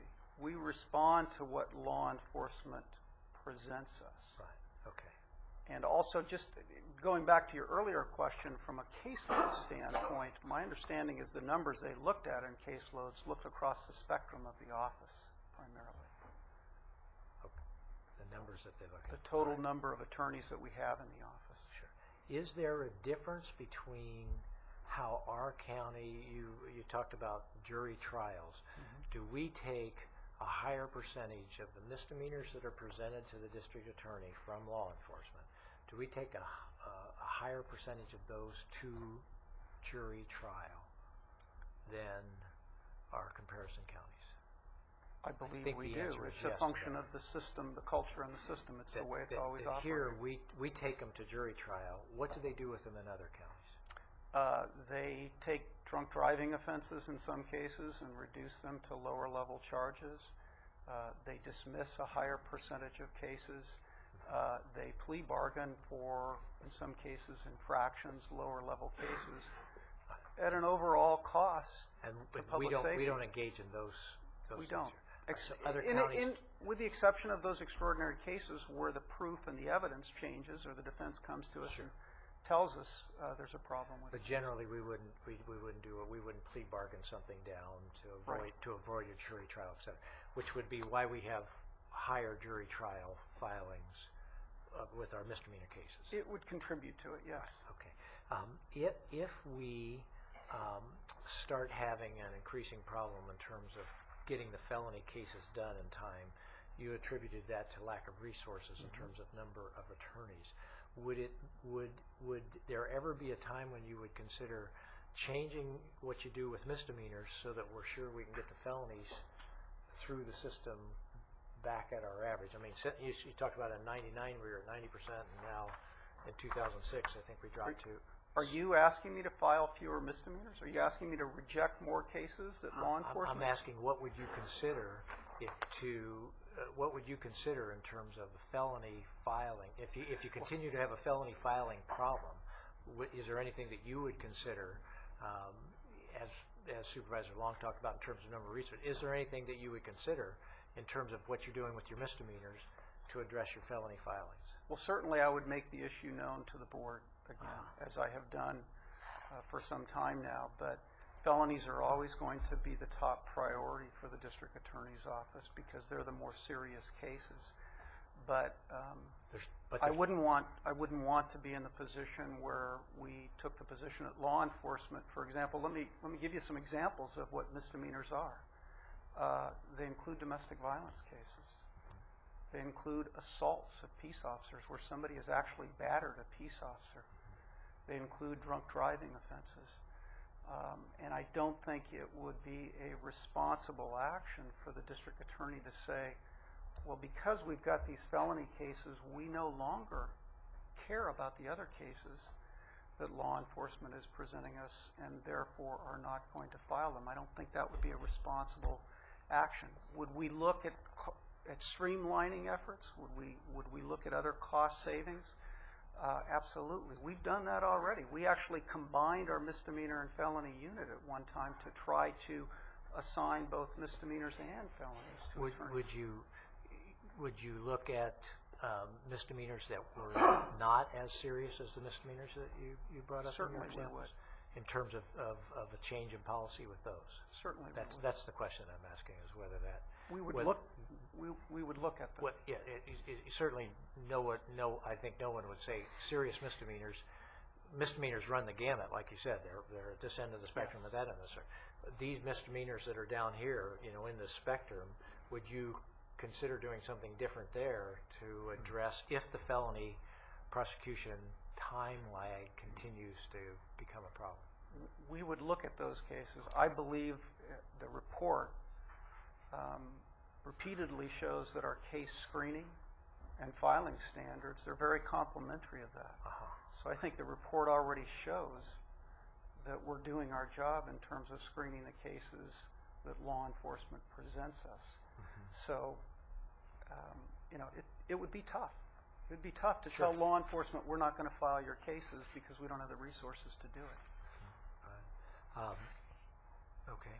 The other question I have, you talked about your cost per filing are lower than comparable counties.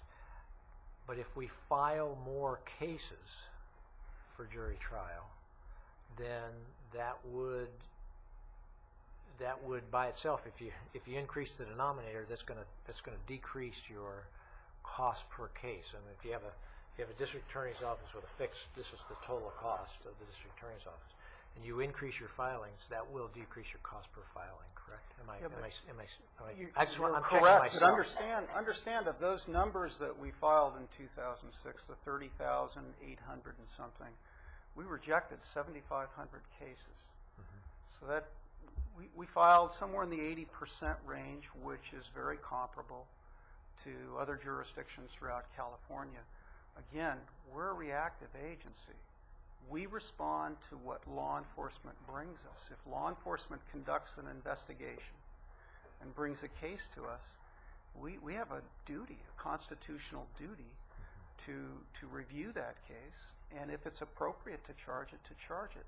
I believe we're exercising that duty very responsibly in complete conformity with our ethical obligations. And is it accurate to say that as these cases are presented to you relative to these comparable counties, you review those cases, but more of those cases go to jury trial because of your policy of I don't think it's because of my policy. I think it's endemic to the culture of Ventura County.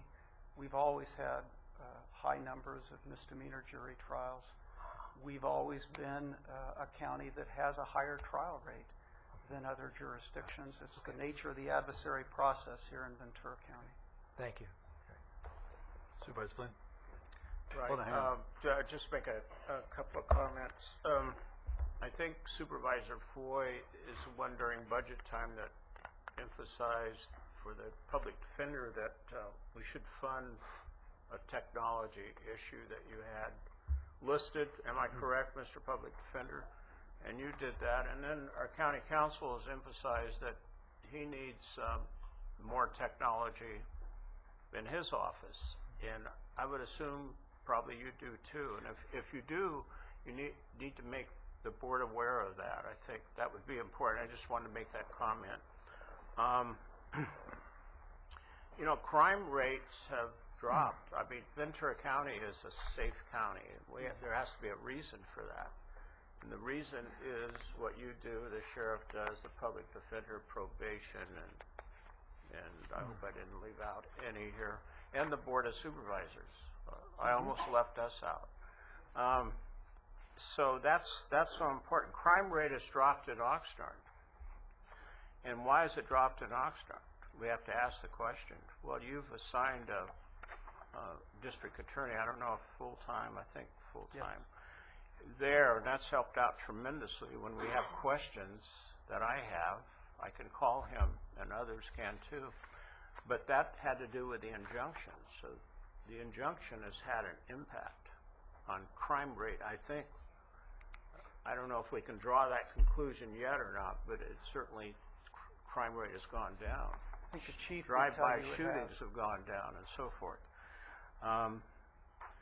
The broken window theory is the theory that you use to defend misdemeanors. We file a lot of misdemeanor cases because that has an impact on the crime rate. Is that a correct statement? I think I've read about the broken window theory some years ago, but if you have some recent material on that, I would be interested in reading it. And I think perhaps you need to talk about that more. Do you have something you can add to that so we have a better understanding of that? Of the broken windows theory? Well, just the concept is if you let the little stuff, stated most simply, if you ignore the little stuff, other larger crimes occur. Probably the best example of that is the gang injunction. By stopping early behavior that we know often precipitates more violent gang-related assaults and drive-by shootings, and prosecuting those crimes as contempt of court, we have prevented large numbers of more violent, more serious crimes. In the case of the gang injunction, I think the chief would tell you that there's been an 80% decline in the city of in the safety zone of that gang injunction in violent gang-related assaults. There's been a 33% decline in Part 1 FBI crimes. And I know I was at a meeting about a month ago where, at least at that time, he reported that they had not had a gang-related homicide in the city of Oxnard since October of 2006. Mind you, this was a city that was typically having between 10 and 15 gang-related homicides each year. Lately, for the last 6 or 7 months, I've been walking through Oxnard and walked in the injunction area, which is a rather extensive area. And I can't offer this as a scientific inquiry, but I feel people feel safer in Oxnard because of what's happened with the injunction. I get that feeling, not from everyone, but from the vast majority of people. I think that's the case. So anyway, I think the report that we heard today, and then your comments too, are very helpful, at least for me. You're the experts. I don't want to be trying to second guess you on whether or not you ought to reduce the filings of misdemeanors. I just don't want to do that. I don't want to be caught doing that. I think you're doing a good job. Thank you. Great. Let me ask you a couple questions here. So your caseloads, even though our crime rate's down, but you're saying your caseloads have gone up 4,000. You've looked at 4,000 more cases. So those 10 attorneys that you were talking about, without the extra 4,000, may only be 9 attorneys doing that. In the sense, I'm not just pulling numbers. In the sense that more of your resources are going that way just to look at cases. Correct. Because of the 4,000, even though the crime rate is down. So there is some of that, I guess, that we look at. What would be the solution to this thing taking this we talked about, Mr. Belknap talked about the it taken us 12 months to settle some of those cases. What would just be the quickest? I mean, is it truly just a resource issue? Is it a process issue? Is it, because I mean, what I look at that is, what does the sheriff have to do to house these people? And I think that, as I read the report, that's a big deal. We pay a lot of money to do that.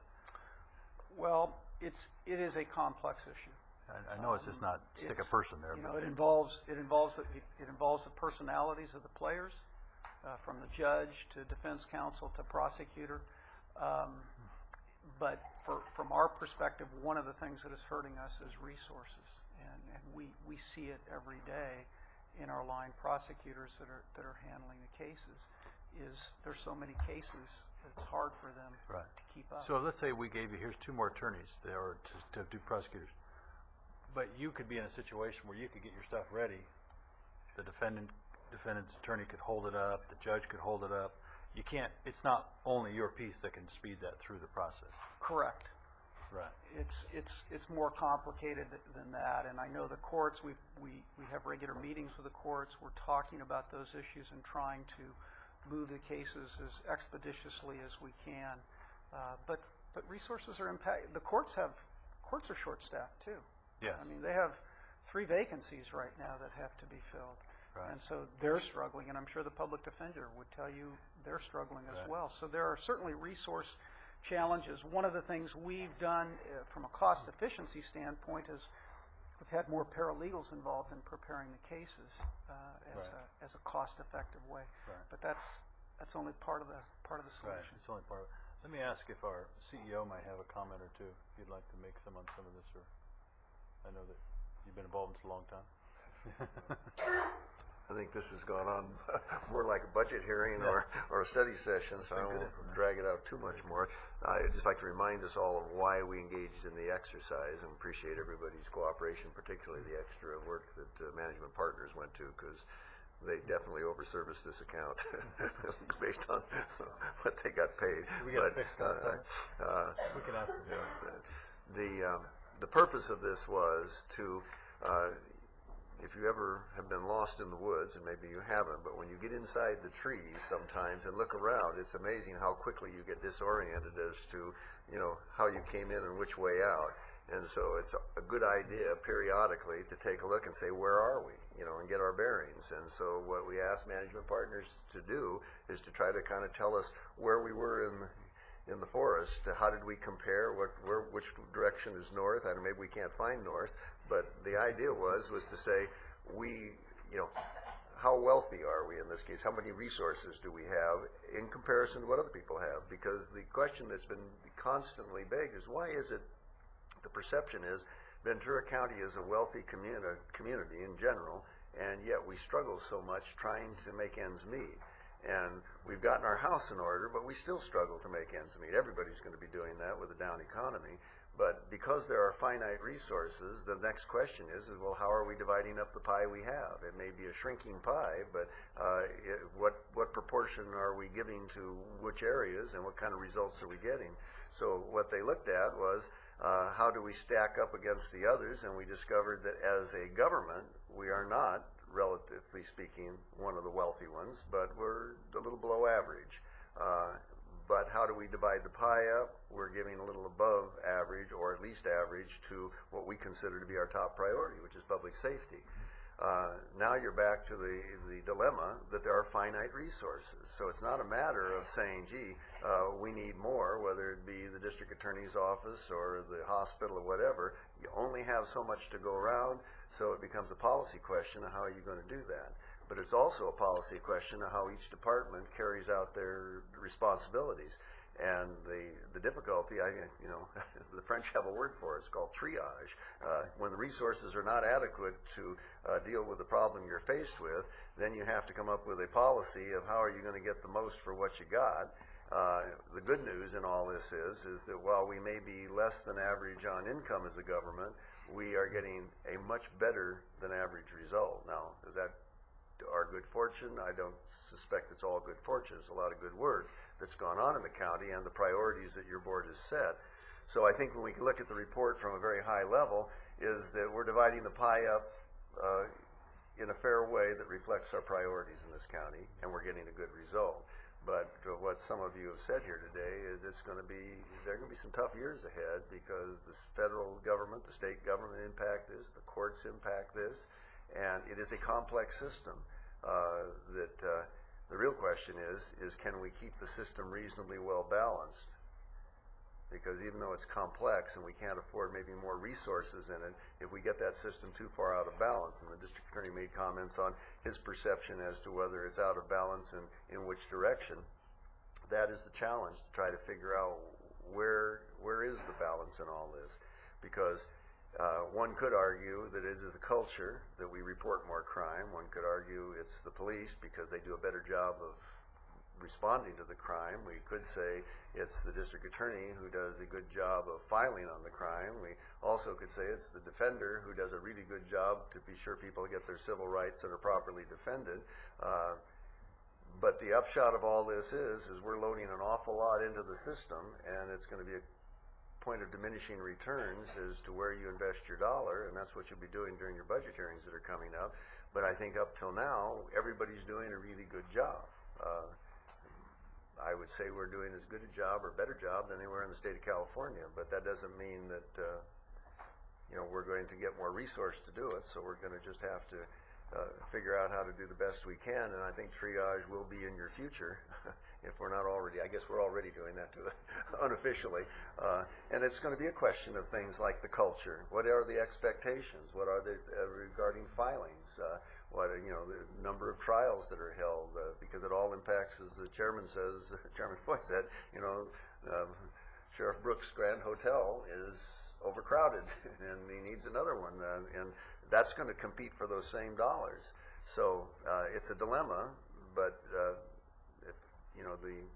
the trick is going to be to seeing how to balance this, and the difficulty, I think, kind of boils down to independence versus interdependence.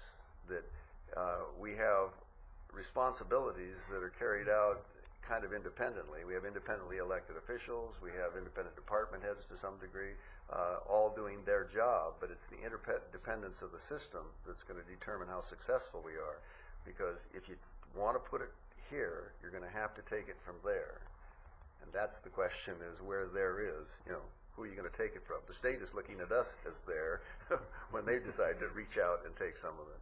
So this is just simply a beginning, and I guess the good news is it is a reflection that your policies are being carried out, and those that are carrying them out are doing a good job so far. And I think everybody's a little nervous as to whether or not we can maintain a system with the kind of challenges we have and the limitation there's going to be on the money. But we've been here before. We'll be here again. Right. Let me. I think I got Supervisor Flynn. I already got you, didn't I? Oh. Supervisor Long? I actually have a question for either Mr. Belknap or for the Sheriff's Detention Group.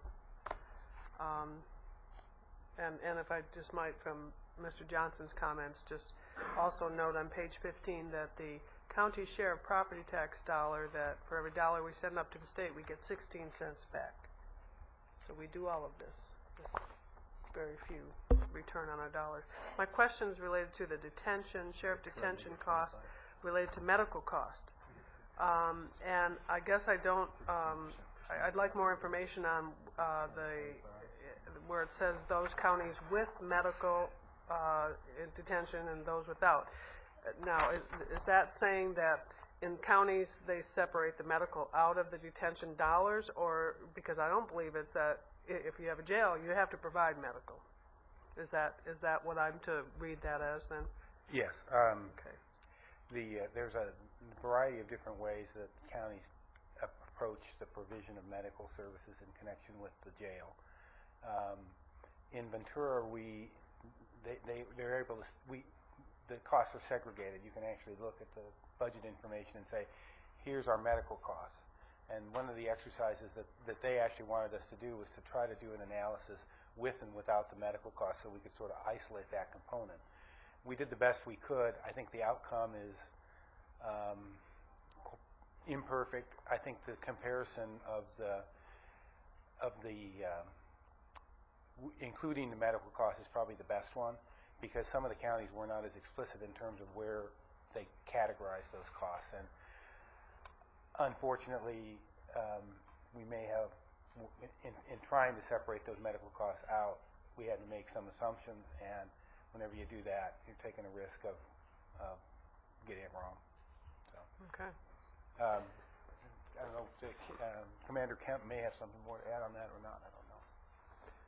Well, that'd be good. I also have a request then for some follow-up information, because as we'll be coming to this board as to what our needs are for jail expansion, that's going to include obviously the operating side of that. So I'd like to know what are our medical costs, what increases we've seen, where are we in the contract with the current provider, and then obviously calculate that and what will be the operating cost of expanding the jail. But those are very good questions. I think we do a very good job of isolating those costs. Ours are about $6.5 million per year.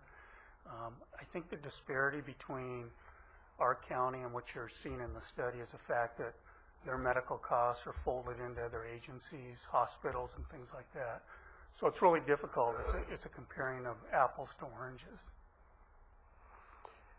okay, so then the question or information and follow-up will be, what level of medical costs are we seeing, and where the spikes are, and where the perhaps where the mandate is of what we're required to provide versus what we provide. Are we doing only what we're mandated to provide? So. Well, I think we do a very good job in providing the appropriate level of medical costs, and includes psychology, psychiatrists, and all those types of costs are folded into that. And I think it's one of those aspects that if you try and cut corners, you're going to pay in the long run. I can appreciate that. It'd be good to take a fresh look at the information. You have anything you want to add to that, Kathy? Yeah, and I think that will be a component of a later study session that perhaps will occur with the expansion. But much of if you read the needs assessment for the Todd Road Jail, it spoke quite a bit regarding the issues of medical care, the impact on jails. Our population continues to age, tends to be less healthy, more drugs, as a result, more mental problems. We have a higher percentage of our inmates who are on psychotropic drugs in order for them to be able to maintain. So those are not just impacting our jails, those are impacting jails throughout the state. Those are the kinds of things that increasingly are beginning to impact our inmate population. And the price of medical care is not any different in a jail environment than it is what you pay in your private insurance. Those medical costs are rising the same way as our personal medical costs are rising. It's no different. Okay. Thanks. Mr. Belknap, can I ask you a question? And I guess what I'm going back to something you had said in here. We as a county, we get very low tax revenue from sales tax. And we don't get other things because we don't do development in our county. I guess as I look at that and what you saw, that has an effect on us, since we don't generate normal revenues or typical revenues that another county would generate, right?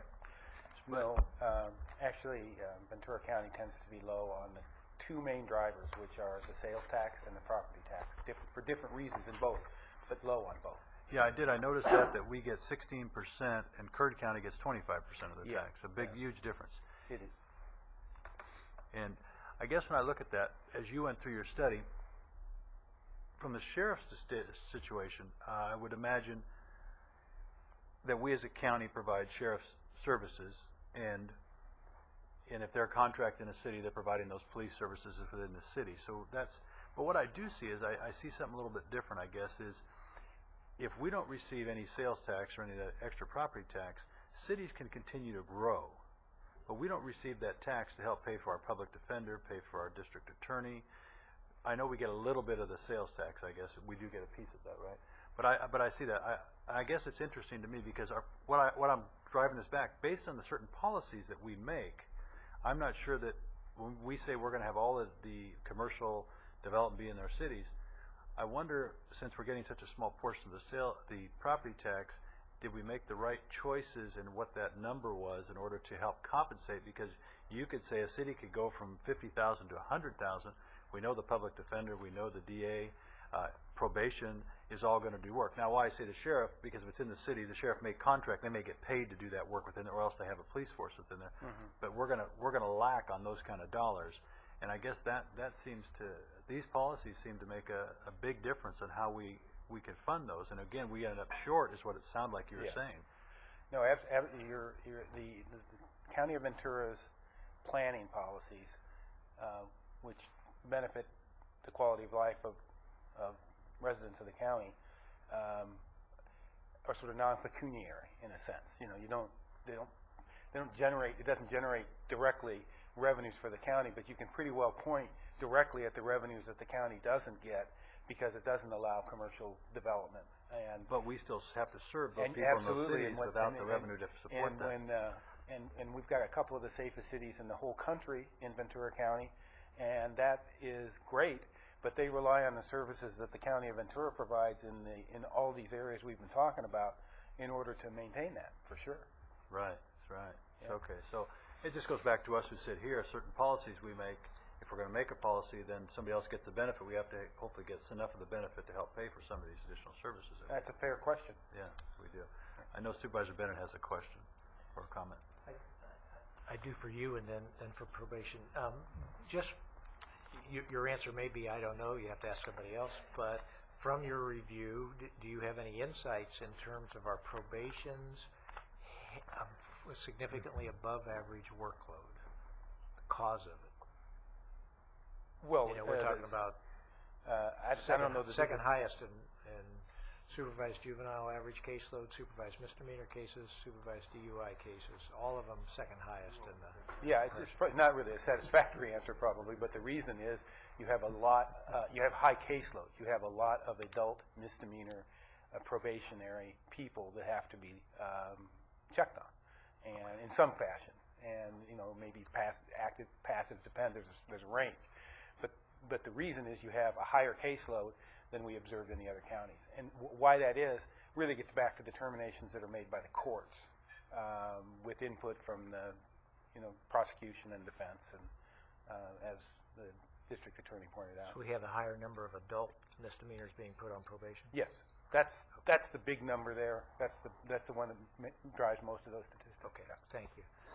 Karen, do you have any insights to offer with regard to the probation?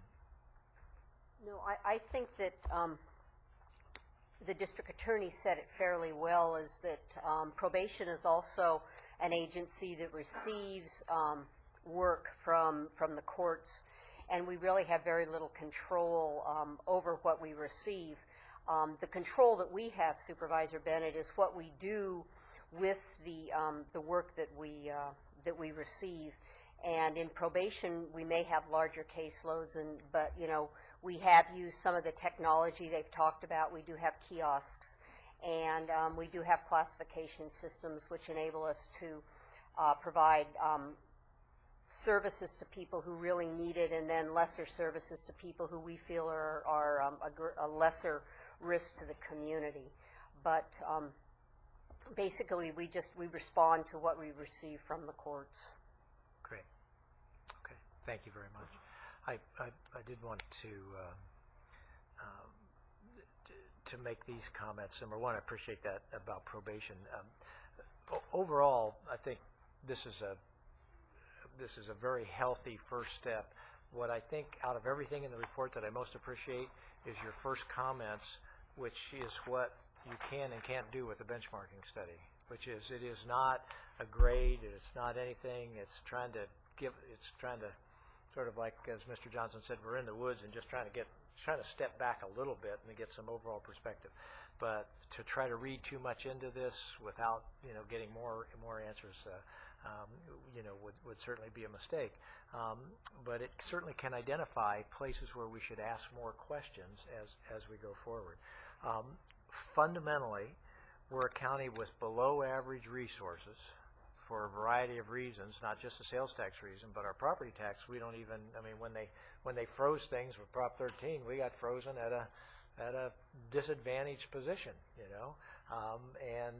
So we're a county with below average resources that has committed an above average amount of resources, of county resources, to public safety. and we're getting a good result in terms of low crime. But what the report, I think, does also point out is how tied together all of these departments are. What happens, and as District Attorney Totten pointed out, that the sheriff and law enforcement brings more cases in, the district attorney has more to do. If the district attorney files more cases and gets more probation, probation has more to do. I mean, all of this is tied together. And I would offer this, what I really appreciate about having this report is not so much that I know something specific about any one, but I have a greater appreciation of how tied it all is together. And the successful counties in the next 5 years, as we have tremendous, I think we're going to find far greater resource constraints than most people have been anticipating. This is not the normal downturn. What's going to be different is it's not just going to be a downturn that hits the county because the state took something from us, but the courts will have fewer resources because the state will have fewer resources. The nation will have fewer resources. The federal government's going to, those grants may very well go away. The counties that are going to be the most successful will all have tough times, will be the counties that recognize how tied together we are and find ways to pay attention to those synergies, those impacts, so that when a decision is made and a dollar is saved here, it is not just a dollar saved here, but it actually saves dollars in other departments across the board. That's going to be the real challenge of the CEO's office and of the Board of Supervisors, because understandably, a separate elected sheriff, a separate elected district attorney, they're going to be focused on their departments. And we hope and implore, and I'm sure that they will, consider more, but they have to, by the very nature of being separately elected, focus on that. But those counties that develop that kind of cooperation and trust amongst all of these departments, that we're going to try to do what's best for the whole system, will be the ones that will be the most successful. But it's going to be tough for everybody as we go forward here. So thank you. I really appreciate the report. Supervisor Long. One other thing I forgot to say there. I appreciate the report, and I think that it allows us to ask where we have other questions.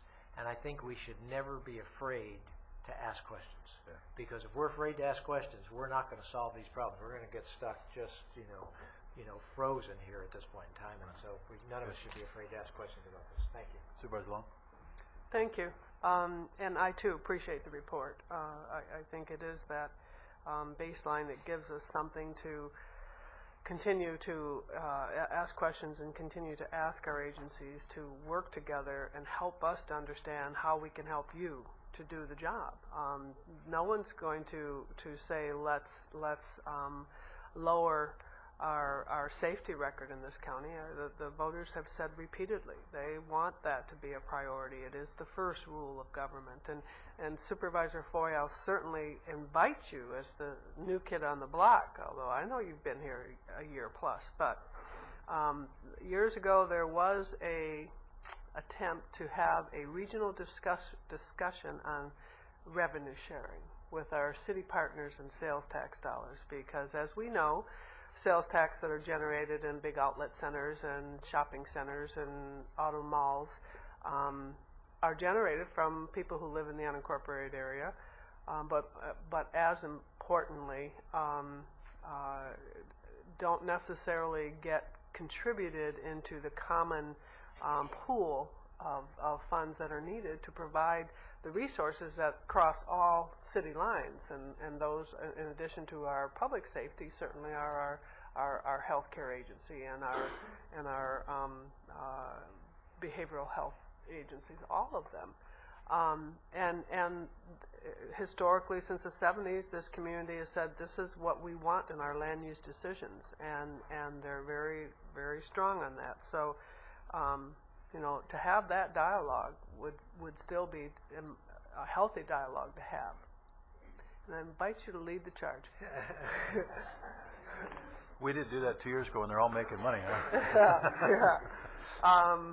So, all that to say that I think that this is good. I thank you for it. I thank our folks for working with Mr. Belknap and his team and making sure that the information in the report is as solid as it can be, still acknowledging some disagreements, but it gives us something to continue to, I hope, have conversation over and work through the future both budgetary and public policy questions that we'll be challenged with. Thanks. Thank you. Supervisor Parks? I think one of the things that kind of permeates the discussion while we talk about the fact that we are a low-crime county, relatively speaking, so why are we having so much people on probation and so many in the jails? And you have to figure that maybe that's one of the reasons. I agree that we have a problem with our jails, and that's our next big price tag of what we're going to have to spend on is for another wing in the Todd Road Jail. But with that, we have to look at how can we, if we can get these cases taken care of in a faster way, we will be able to save a lot of money. So I will really like to see whatever we can do on that. And then in the back of my mind, I also think about how much effort is made in trying these cases, both with the Public Defender's Office, the District Attorney's Office, people having to stay in jails, and then at the end of it, they get sentenced and then released early.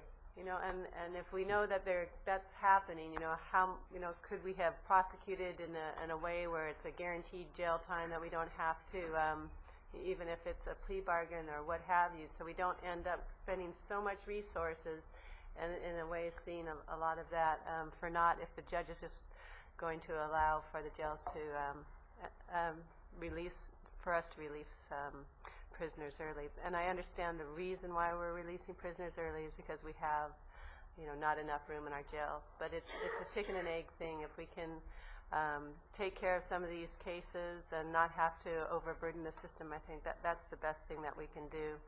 And with that, I just look at, again, the illegal alien aspect of it, because if our jails have a good percentage of people who aren't even supposed to be in this country and yet they're using up those resources, you know, that's a big cost to our county and to our taxpayers. So that's something I'm still interested in knowing about in comparison to other counties. Do we have a higher percentage of illegal aliens in our jails? And if there is something we can do about that, because that is, as I said, a burden to the taxpayers. Overall, I do think that this is a really good report.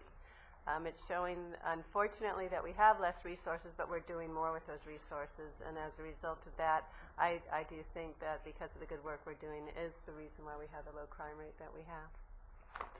Great, thank you.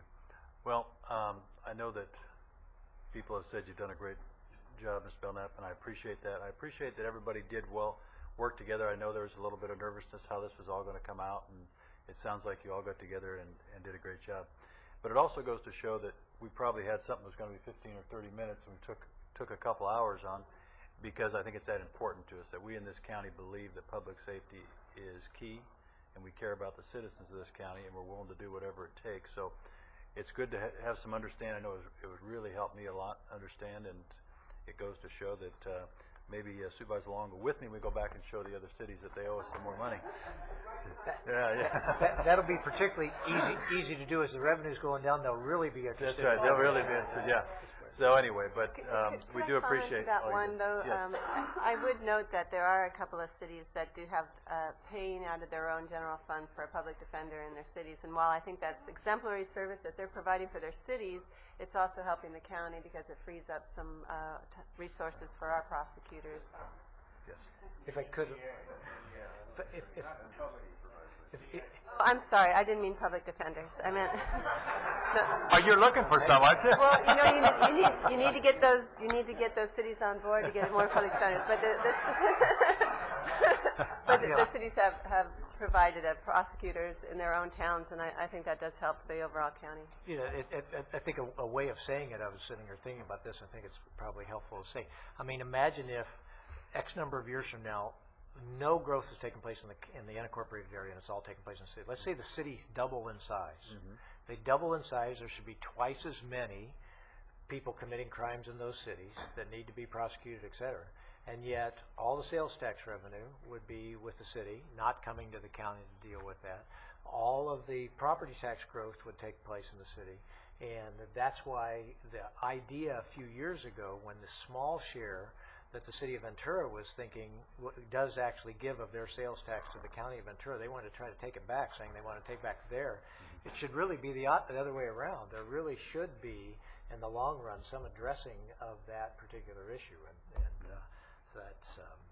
that's for another day, I'm sure. But that's a legitimate common sense argument that ought to get made out there. That's right.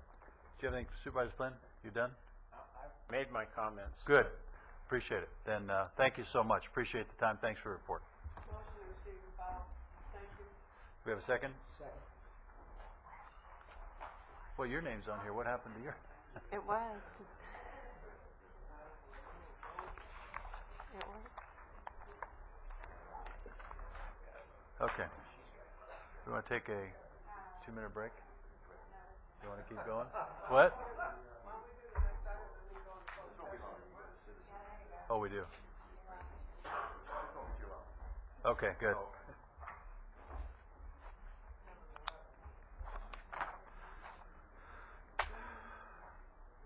What number are we on? You ready? Yes. Okay, I'm ready. Okay, well, okay, we'll do number 35 then. Okay. Supervisor Foy, members of the board, Mr. Johnson, I'm Steve Williams with the Public Works Agency. Today's action for this public hearing is for your board to adopt a resolution of necessity in connection with acquisition of property, certain property needed for the Homemakers Waterworks District Number 1's Homemakers Water Tank Project.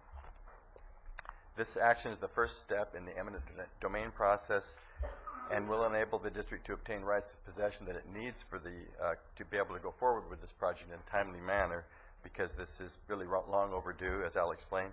As background, your board initially approved the environmental documentation for this project back in May of 2006. There was an additional public meeting held for residents in the area back in September of 2006, followed up by another public hearing in this boardroom in November, where your board reconfirmed approval of the project. We have completed the acquisition of 2 easements needed for the project. However, we are at an impasse with respect to the acquisition of the actual tank site. Now, from the property owner of the property owned of the property that is the owner of the property of the tank site, we need approximately 3/4 of an acre and some adjacent and pertinent easements. The property owner, the Duke Machen Trust property, contains approximately 218 acres. And again, we need only approximately 3/4 of an acre and then some pertinent easements of about 2.5 acres. The property at 218 acres is zoned for subdivision into 40-acre lots, and it is the opinion of our independent appraiser that we retain for this project that this acquisition of this partial taking from this 218 acres will not affect the developability of the property. Our original offer to purchase the property needed was made back in April of 2007 in the amount of $62,500, which is the actual amount of our appraisal, the independent appraisal that we retained for this property. We have been seeking to negotiate ever since that time. In fact, we have tried very hard with the property owner, even delaying today's action several times in order for the property owner to retain their own appraisal. Having made the offer originally in April, they waited till, I think it was 3 months later in June to actually, or the end of June, to actually hire an appraiser. And then it took about 5 more months for that appraisal to be completed. So here we are today, having delayed this long. We have not had the opportunity to review that appraisal report that was obtained by the owner. However, the attorney for the property owner has indicated that it is in excess of $1 million, which is clearly a huge difference from our appraisal at $62,000, and for that reason, we are at that impasse. Based on the methodology that we are aware of that was used in the property owner's appraisal, we do not feel that their methodology was credible. However, we have sought to continue coming to the table to negotiate, and at this point to no avail. So the bottom line is we feel that we've been very patient in this process, but we can't wait any longer to move forward with the project. And again, we feel that we have a very credible appraisal by a very well-qualified appraiser who does specialize in partial takings of properties such as this. I must emphasize, I always do at this point, that we will, of course, continue to negotiate in good faith with the property owner. So today's action will enable the district again to go forward and obtain legal possession so that we can go forward without any further delay. And we are recommending that your board make the findings as of public necessity as laid out in the resolution. Now, Reddy Pakala is here to answer any questions you may have regarding the actual project itself. Yeah, we have a speaker, but let me ask a question first for being a speaker now. I just was looking at this. I guess we don't have an overhead of this, right? That's right. Here's what's in here. It looks like there's, like you said, a 200 and something acre parcel. Right, 218 acres. And we're going to stick these tanks kind of right in the middle of that parcel someplace? That's correct. And then we have to have a road to get to these tanks. That's correct. Well, what does that do to this guy's ranch? Well, again, it is the opinion of the appraiser that the roadway, I believe the roadway will also be able to be used by the property owner as an access to the site. It is undeveloped land right now. It has potential for being developed into, I think it's 40-acre parcels. But it's not unusual in hillside properties to have water tanks. And we Yeah, I see know this it's not all over. unusual, but I'm just saying, if this guy may say, I don't want anything on my branch, and I want to keep it that way, and we're going in and taking, I mean, $65,000 to me seems pretty, to get an easement and everything else. Does that seem, I don't know how they come with that appraisal. It just seems you're taking almost an acre of land. Plus, how long is this road? Do you have an idea? I'm not certain how long the road is. Three-quarters of a mile. 3/4 of a mile, a 20-foot road or something like that? Probably, huh? 15, is that the easement total? Yes, for the road. Right. Was the property owner just not happy about doing this at all? Well, the property owner's been contacted, I think, what, Keith? It's been about 3 or 4 years. We've been discussing this since 2003 with the property owner. And there was never an objection. And when we originally talked to the property owner, she had another property down in San Diego that was taken for a tank site.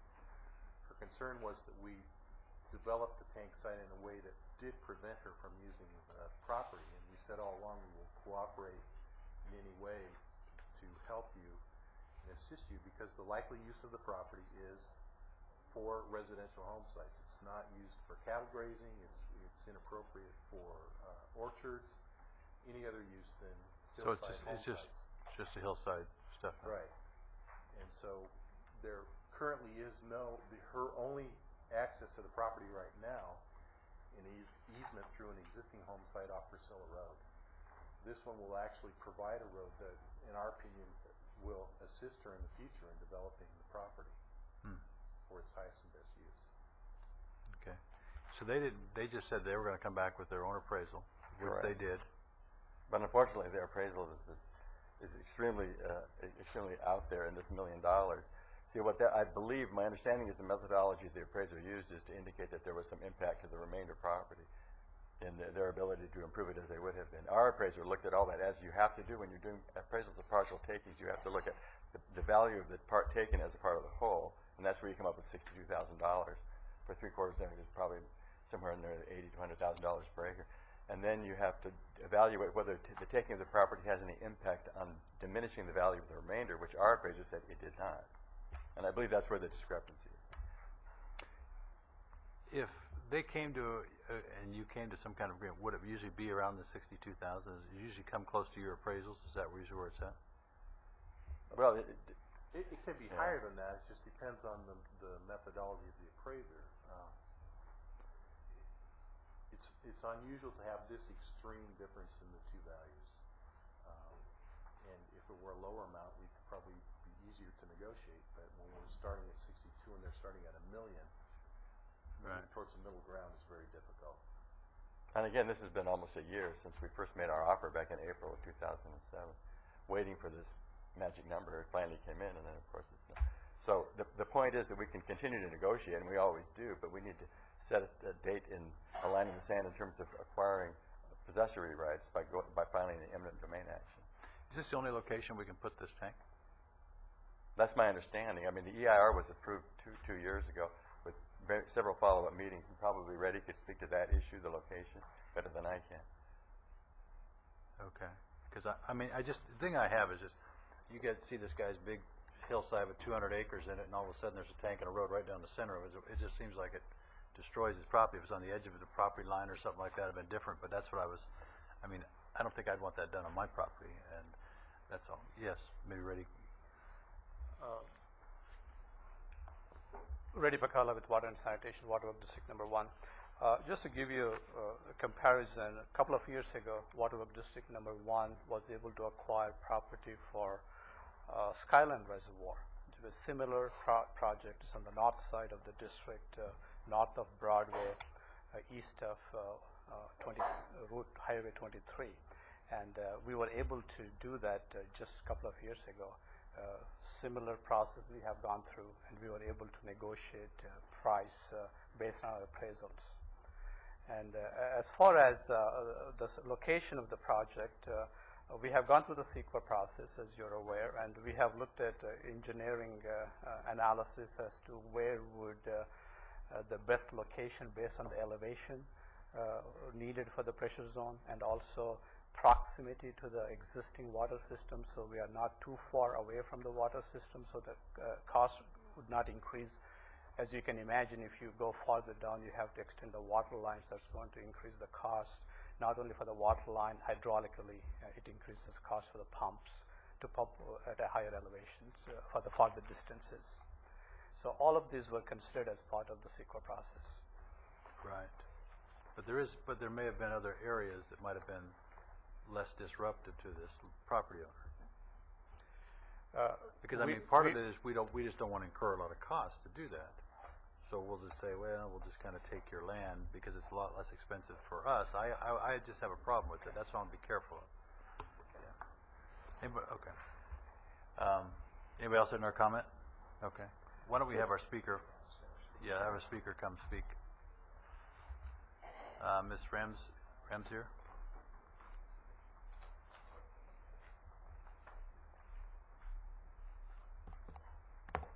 Hi again.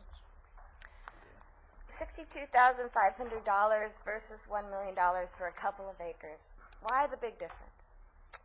Today's resolution in front of you states the proposed acquisition is written within the scope of the MND, which the board approved. The MND describes the site as unsuitable for ag, but suitable for rangeland. On the resolution for MND approval, it was called active grazing land. Nothing has grazed there in the 23 years that I've lived there except wildlife. This land would make a prime horse ranch or avocado grove with a spectacular view. Avocado is grown on contiguous land. There are two areas in this 218-acre parcel that are possible to build on. One is a small flat field in the northwest bottomland. And the other is the proposed tank site with its grand vista of the property, the Little Simi Valley along Highway 118, and the Topa Topa mountain range. Mr. Pacala wants to buy a strip of land in the center of the property for his project. He said to me in a phone conversation that he doesn't believe the tank placement will devalue the rest of the property because million-dollar homes exist near storage tanks in other areas. Then he wants to dump the 100,000 plus cubic yards of cut into an area not to be purchased, where a blue-lined stream runs out of a canyon and bogs along the southern property border of the Homeacres neighborhood. Teresa Duke-Majan, the property owner, does not want the dirt or the sale.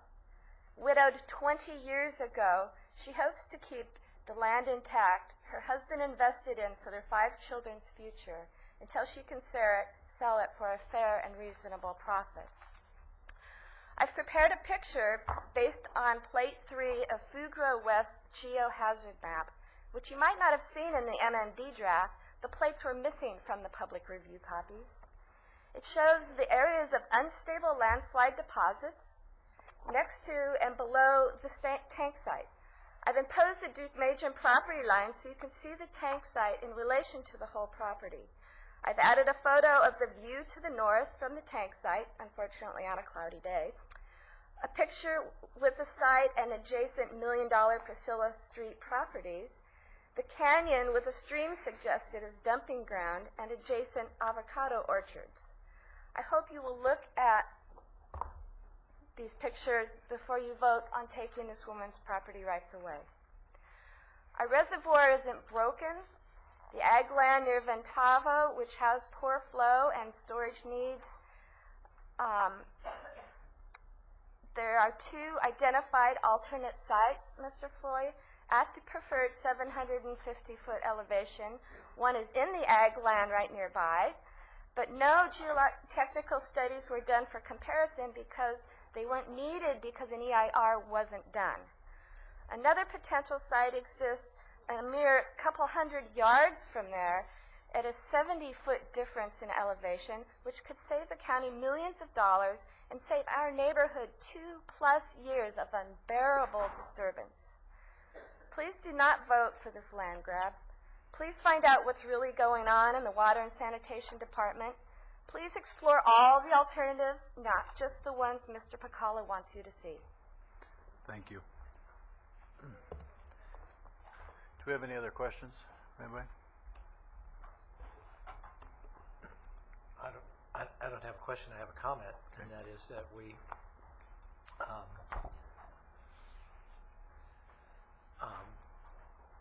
have just, earlier this morning, went through a process where we talked about trying to keep our water rates down and doing everything we can to keep the water rates down.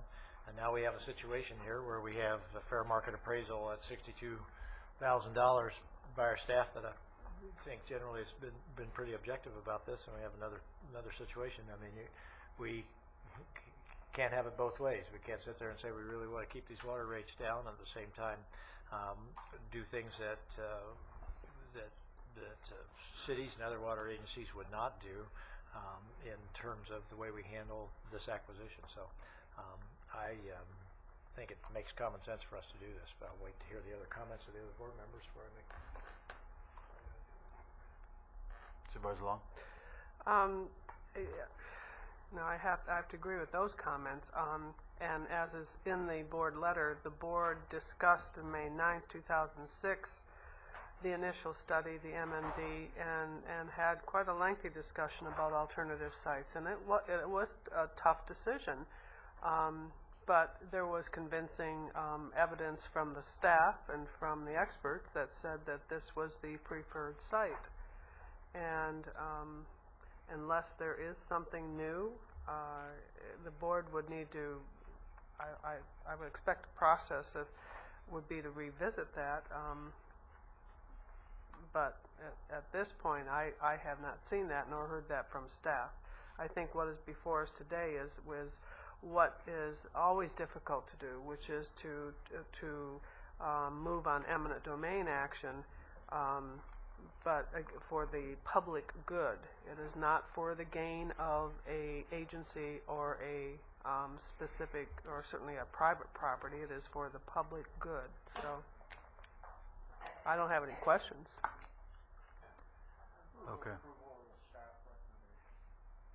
We have a motion and a second.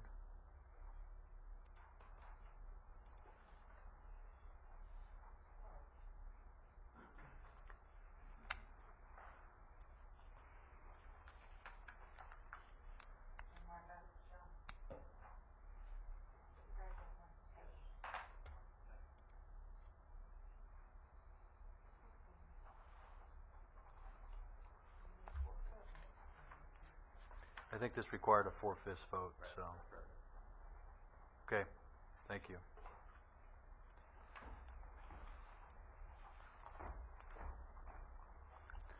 Okay. Mr. Chair? Yes. I would hope, and maybe it's not right now, but I would hope that there's some follow-up discussion with staff as to what to do next. Right. Yeah, You want to ask him that? we should agendize that Yeah. at least. Yeah. Let's agendize it for next week. What are we going to do? Yeah, staff, you're obviously in a tough position here, and the board should be willing to listen to what next. What is the solution here? Could I ask that just be put up, let them at least kind of mull on that, come back with the options for us tomorrow? Yeah, early on during the agenda review, I thought your board decided to continue to next week and discuss the item today only, hear the testimony. That's what your board has agreed early on during the discussions. That's what we thought was happening today. And come back and answer any questions you might have.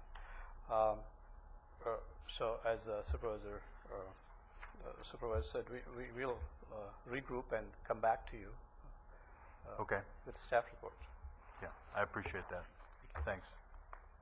Regroup and come back with the various options. With the staff report, what are the options that are available? Yeah, that's, I mean, yeah, right. Yeah, right. You have something, Supervisor Long? I don't know if staff will be able to do that within a week. No, I mean, you come, It when may you're be ready. 2 weeks because, you know, What I don't want to do is have staff spend a lot of time on Yeah. one option and find out we're still not there. I'd like to have the various options, find out where, you know, where we are and what the consequences are of these various Right. options. May I ask a Yes. question? Would there be any willingness on the part of those who voted against this to change their vote? No, I would like to, I'd like to see the other options that we have. It sounds like there may be a couple things. Who knows what they are, right? Well, we have to go. As your board is aware, the CEQA was approved previously. There were comments from the community after the CEQA was approved. We had a public meeting at City of Moore Park, and after the public meeting, we came back and made a presentation to your board again. At that time, community had comments about location of the tank, about the traffic impacts during construction, drainage issues. All those issues were debated by your board. Your board reconfirmed the project to move forward with the project. And then, as Mr. Steve Williams have indicated, that it took us a long time to come to an understanding with the property owners. The biggest frustration is we are not getting any feedback from the property owner. They're not coming to the table to talk about the cost of the project. They have not told us no. They have not come to the table. We thought if your board were to authorize us to proceed with these proceedings, they will come to the table and we'll be able to agree on a reasonable price. But you think they're not coming because they don't have a desire to want to sell? We have no negotiating leverage. Yeah. Initially, when we first talked to the property owner 3 years ago, I recall the property owner told us they would give us the land at no cost if we were to help them with the development of their land. And what we told them was, we are not in the business of development. We are in the business of providing water supply. We will provide the fair appraised value of the property. That's what we told them.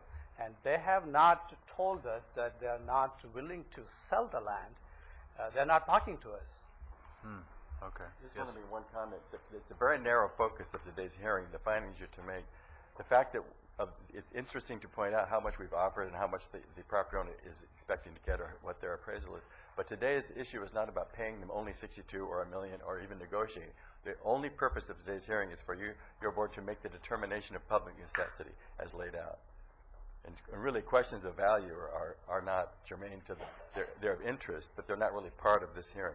Today's hearing is to give us the authority to go forward to do the project, but to show that there is a public necessity to purchase this particular property.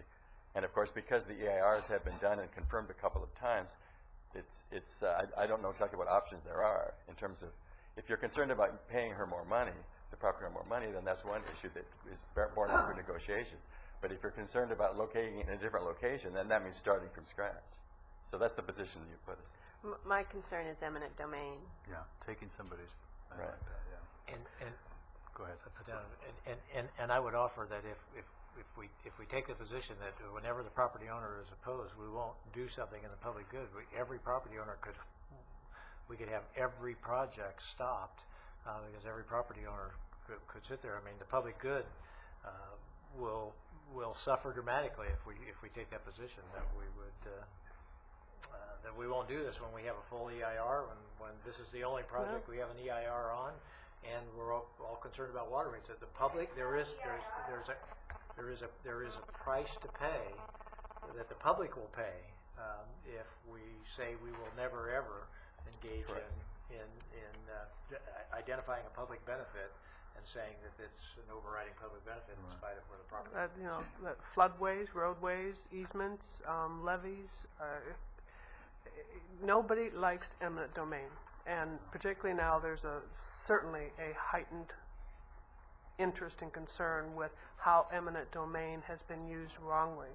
Yeah. But in a case where you have to address a public need, we have to make these tough decisions. And the environmental document that was done to ask staff to come back with options, you don't just reopen. You start from scratch. Is that where we want to go? To end up at either the same place or 70 yards away? Okay. Thanks. To suspend forever on this board eminent domain proceedings? I mean, is that what we're saying? Supervisor Flynn, Are we setting a course of action? I have voted for an eminent domain once, as I recall, because there was no other choice. There was no other alternative. That was it. And I don't think that is where we're at this point, and I look forward to seeing staff's response. Okay. Thank you.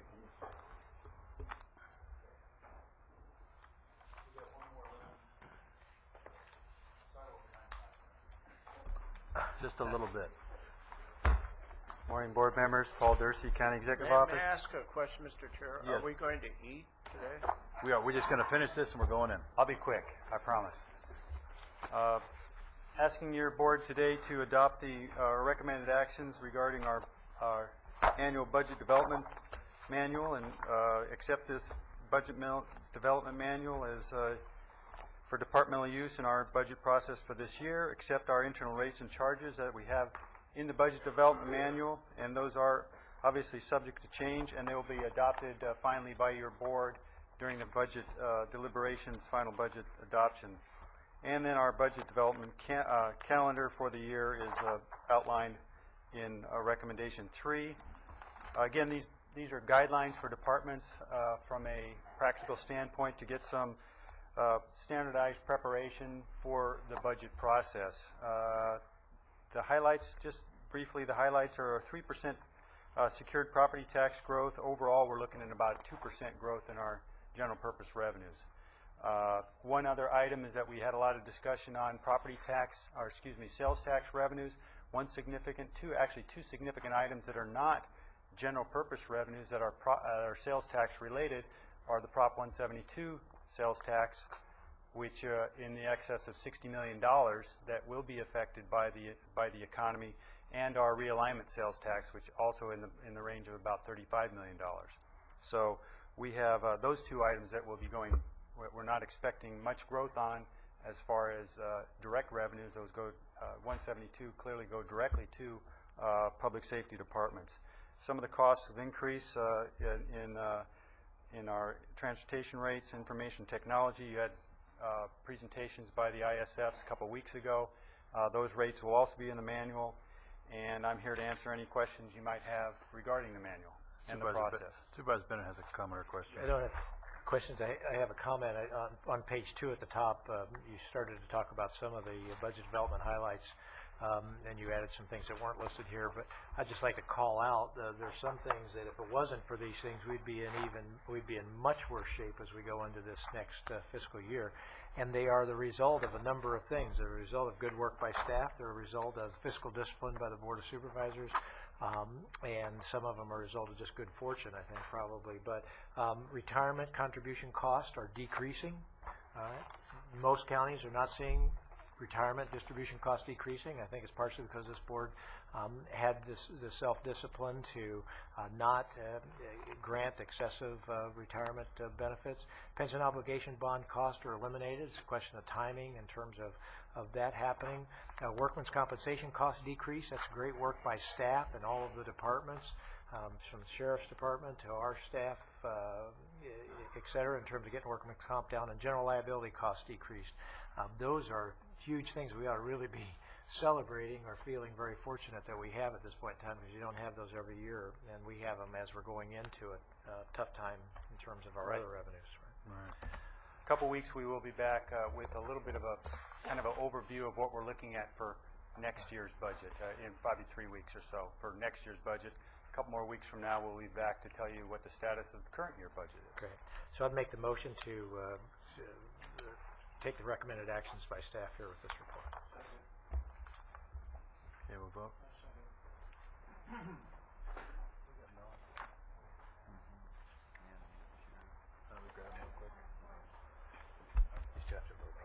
Huh?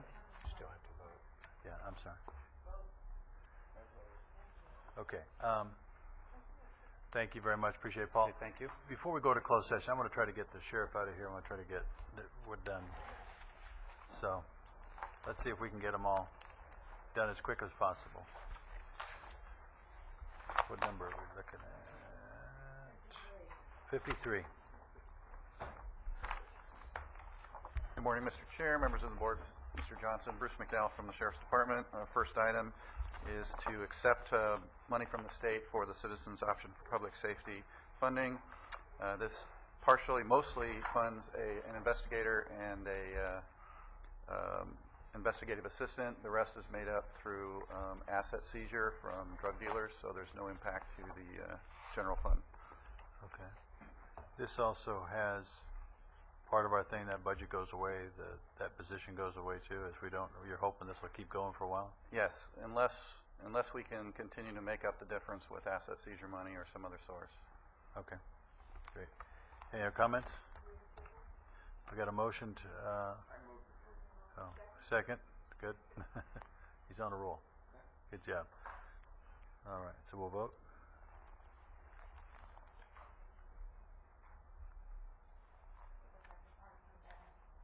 Supervisor Bennett is absent at this point. Okay. Has the law changed, just a question you can answer later, has the law changed at all on asset seizure?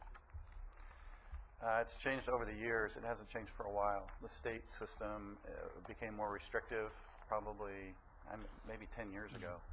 Most of what we get is through the federal system. Okay, we'll go to 54.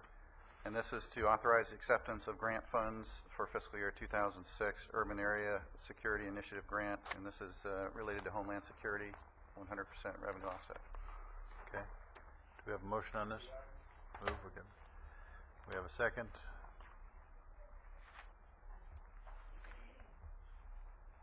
We're able to vote. Okay. Thank you very much. Thank you. Appreciate it. Okay. Yes. Just one comment to emphasize that the one section in the board letter on the COPS program where it said mid-year board action possible. Obviously, every department has that as the hope, but I'd just like to emphasize to everybody, since the district attorney also mentioned the issue he faces with being 20% funded through non-county general fund, that all of that is, when I have made statements in the past that we are at a sustainable level, but a sustainable level if we stay with the policy that when grant money goes away, programs go away. But the practicality is some of the programs that are grant funded you may wish to keep, in which case then that competes with the rest of the budget and it's not sustainable. Okay. Appreciate that.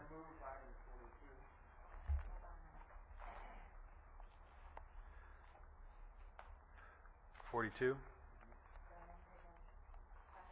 you have a second?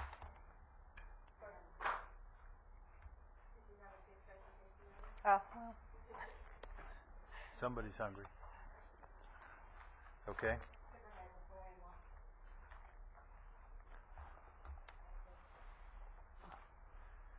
Then you're going to go to 43? Sure. Item 43 contains 4 recommendations. The first is a request for your approval for our 0708 contract with Staff Care, which is the organization through which we hire temporary physicians. Recommendations 2 and 3 are approvals for contracts with psychiatrists for the adult service divisions, Dr. Celia Woods and Dr. Albert Morera. And recommendation 4 requests your approval to increase the maximum amount of Devereaux, Florida treatment program, which is where we place primarily 32 children. That's fully reimbursed by SB 90. Okay, we got a motion and a second. We'll vote.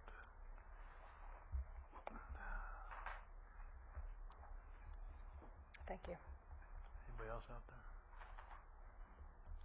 Oh. Here we go. Yeah.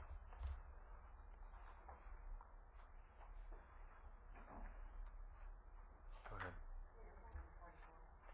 44 right here. Okay. This is in regard to item 44. I'm Cheryl Moore, Executive Director of the Workforce Investment Board. The recommendation before you is for a contract with the agency, that's the name of the organization, for marketing and public relations services to promote workforce development programs and services in Ventura County. Employers and job seekers have access at no cost to resources in 8 job and career centers across the county, plus special programs and business consulting services. The Workforce Investment Board is committed to maximizing use of federal funds to benefit as many employers and job seekers in Ventura County as possible. The members of the WIB are very concerned that our past marketing efforts have not been as successful as we would have liked in reaching and engaging as many of the employers and job seekers as possible in this county. The past focus has really been on promotion or marketing of the Workforce Investment Board itself, and we have changed that focus. We are now focusing on promotion of the programs and services that we actually provide. So we're actually marketing those products and programs and services. Therefore, having a marketing strategy to target specific audiences in appropriate ways is essential to taking our outreach to a higher level. So you will note that we have proposed, or we are submitting for your approval, a contract for marketing, public relations, branding, and design that go beyond routine printing and graphic services. Those deliverables are similar to those specified in the past, but our direction is different. And also similar to past practices, the cost, both last year's budget and this year's marketing contract budgets were for $90,000. The $45,000 in the recommended contract covers a volume of work that normally would have been completed in 6 months between January and June of 2008. Because the work still needs to be done and needs to be completed by the end of June, the timeline is being compressed. So now the same amount of work will be completed in 4 months instead of 6. I'll be happy to respond to your questions. Move approval. Best of luck. And I know it's being paid for with the Workforce Investment Act funds. Yes. Right. Yes. Go ahead. You have a question? Oh. Oh, okay. You have a question? Yeah, I do. I'm reluctant to support this because I also note the memo that came out regarding the reduction and rescission of funding that's coming as a result of the federal Workforce Investment Act to all counties.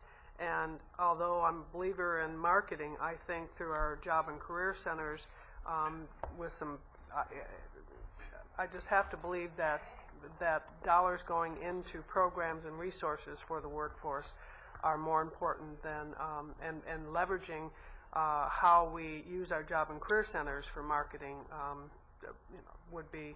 I think we're going to be faced with in the next go round. You're not going to have dollars, so you're going into a very short contract here. I will be hard pressed to support a contract next time around. Could I ask, in regards to that, you have a short compressed time in which to spend these funds to get them. Do you have another option available to you that you see? To get done what we need to get done. To use these funds for something other than the marketing? Here's the situation. We have in the Job and Career Centers, through our county executives, through our Workforce Investment Board members and other people who are trying to get the word out about the programs and services that we are offering.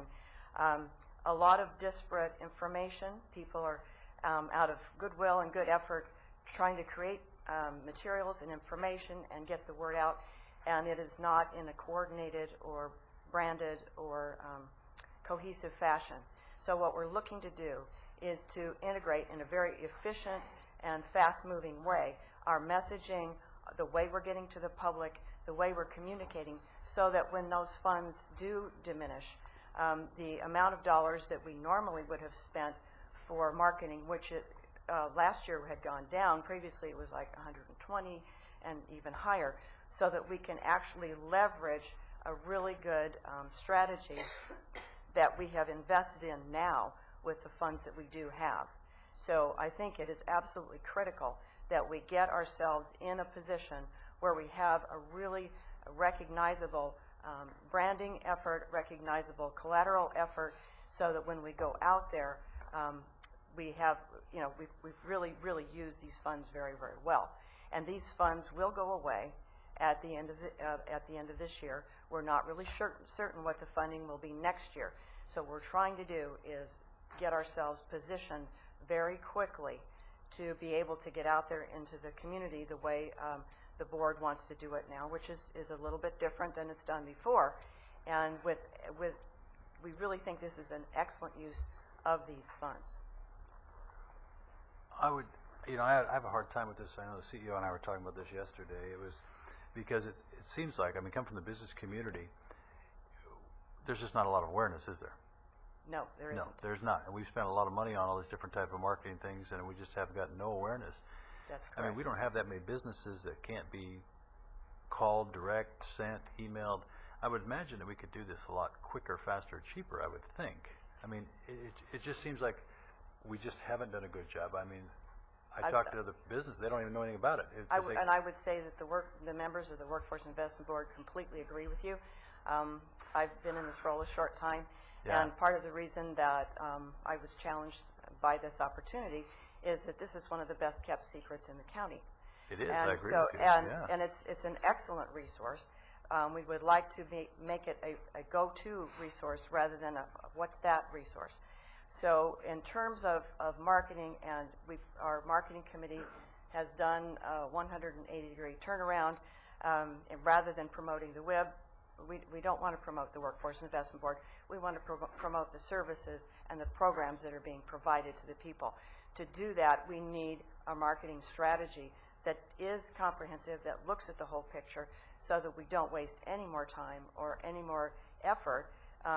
We want to produce more than just beautiful brochures and have people around the web say, aren't we doing a great job? That just does not work. I'm from the private sector. I've seen some challenges and some opportunities, and I really think that this is something we have to do. We have to do it now, and we do have the resources to get us to that point, at least where we can have a platform from which to go. Otherwise, we're going to continue our very well-intended, sort of scattered, diverse approach with lack of coordination and integration. I'm very concerned about that. Does like Supervisor Long asked, is there some other place these dollars can go, or are they only allocated for marketing? Right now, these are in the Workforce Investment Board budget for marketing. These are discretionary. They can be moved elsewhere. The Workforce Investment Board, which is appointed by your board, has determined that this is a priority and really feels that in order to take the services and programs to the next level in this county, to get employers and job seekers to come in and get involved in building our workforce pipeline, we've got to have some kind of coordinated communication effort, No, which we haven't and I would agree with you. What can you give us? I know you're new here, so you probably have, one sense, an opportunity to see with fresh eyes what's going on there. What can you give us that gives us confidence that the money spent now will be better, that will really make a difference versus what's been spent over the years that really hasn't done much? From what I have seen, the direction, the focus of the board is different from when I came on board. The direction and focus of the board is very much toward bringing people in, getting more clients, more involvement, and building a workforce pipeline. And so I have seen that personally, just that shift. I've also seen a major shift in the marketing and business outreach strategy conversations. And we have a very strong marketing committee. We have a very strong executive board now, and they are very much together rather than having differences of opinions. They're also coming from very diverse backgrounds in this county, diverse interests, and I see a board that is very, very much moving forward. In fact, we're scheduled day after tomorrow for a planning meeting where we're going to be talking about how can we go beyond federal funding to ensure workforce development sustainability in this county. Right. And it's a beginning of a discussion that we would like to come back and share with you. So you're confident that you've seen some major changes and things? From what I heard before I came, from what I saw when I got here, and based on where we are now, I feel very positive and very confident about this. I know Supervisor Bennett has a comment. I just wanted to say, I think we have somebody who's recognized the problem, says that they're making a change. I think it's appropriate for us to run with them at this point in time and go with their recommendation. I would agree with that. Since you're seeing it, you're looked at it, you've done it. We're just not doing the same old thing because again, it's just. I have an office right above a group that's part of that, as you know, out there in Simi Valley, and I just talk to the business people. Do you know you can go get people? What do you mean? Who are these people? I've never heard about that. We pay headhunters and all this money for stuff we can get for free. Why aren't they telling us? And that, I think, is what I hear. So if you think that you've got a plan and you're going to do it, I'll give you a shot to make it work. Thank you. And just to reinforce, we're also partnering with the Economic Development Collaborative Ventura County, Visita. We're working with the community colleges. We're working with local communities, and even trying to get the word out in new ways. That's good. It's good for everybody. I have a lot of confidence in you, but I do think working with the community colleges is a good targeted area. Right. That's good. Yes. Okay, so we have a motion. I think we made one, didn't we? Yep. Parks and Bennett, we need a vote. No, I voted, and it won't let me vote because I've already voted. There you go. Great. Thank you very much. Appreciate the, yep. What else we got? And item number 45 is a 45, yep. recommendation for appointment of a new member to the Workforce Investment Board Move of the Ventura. recommended action.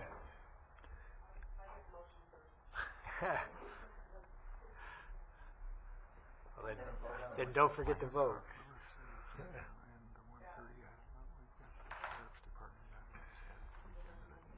So we got to do this for that. Okay. Okay, I'm sorry. I need a vote? I can't vote. It won't let me.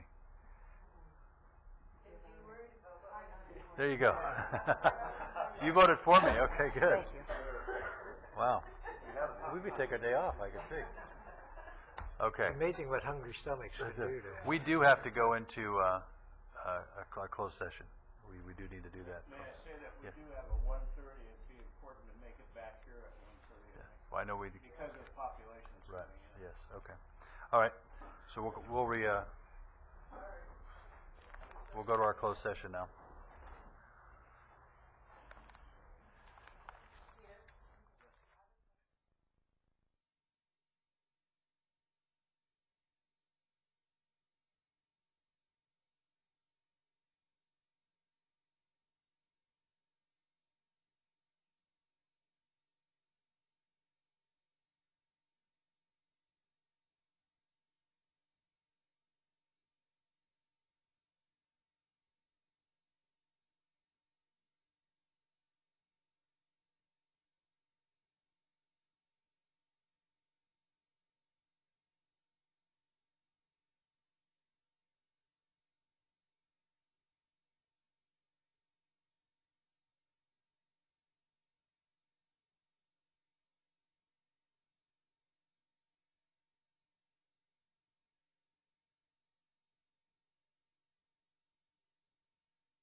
come back to order for our 1:30. We're a little late, sorry about that. Number 40. Good afternoon, Good afternoon. Chairman Foy and members of the board. I'm Nancy Francis. I'm with the Planning Division, and I'm here today with a project, a vesting tentative map, number 5755, and a zone change, ZN 07-007-0003. And I do have a PowerPoint to be able to show you some exhibits, which I hope we'll be able to get up. But well, wait a minute. Yes, there is. There's some in there, I see them. There are a couple of them. Okay. She's got it down. It's good. I had this problem last time too, trying to advance them. This guy? Silver button. That one? Okay.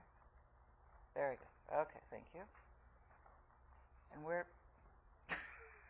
Excuse me, we used it a different way at the Planning Commission. It's all right. It's high-tech stuff. You knew how to push the button more than most people, so that was good. And then you just go back.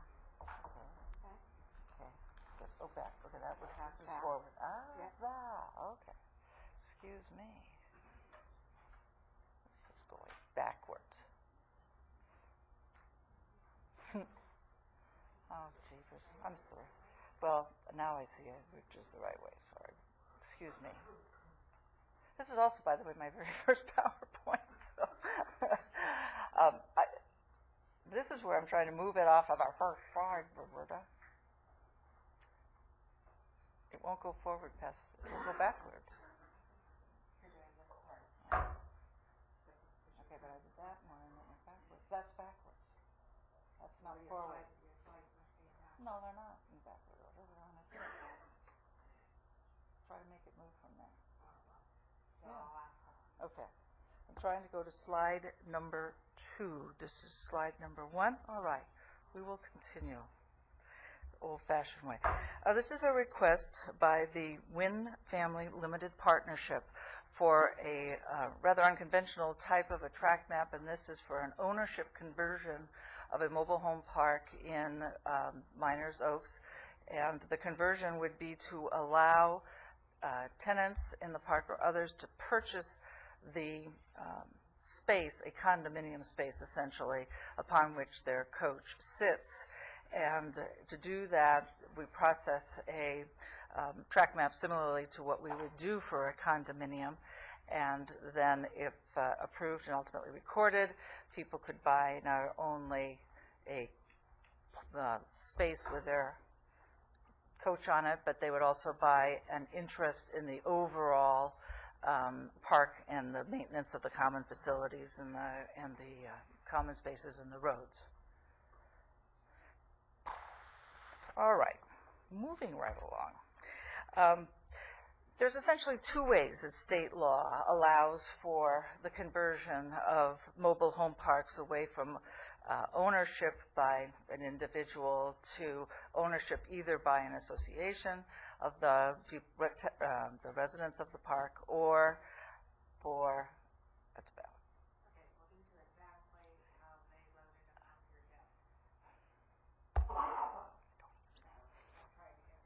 Okay.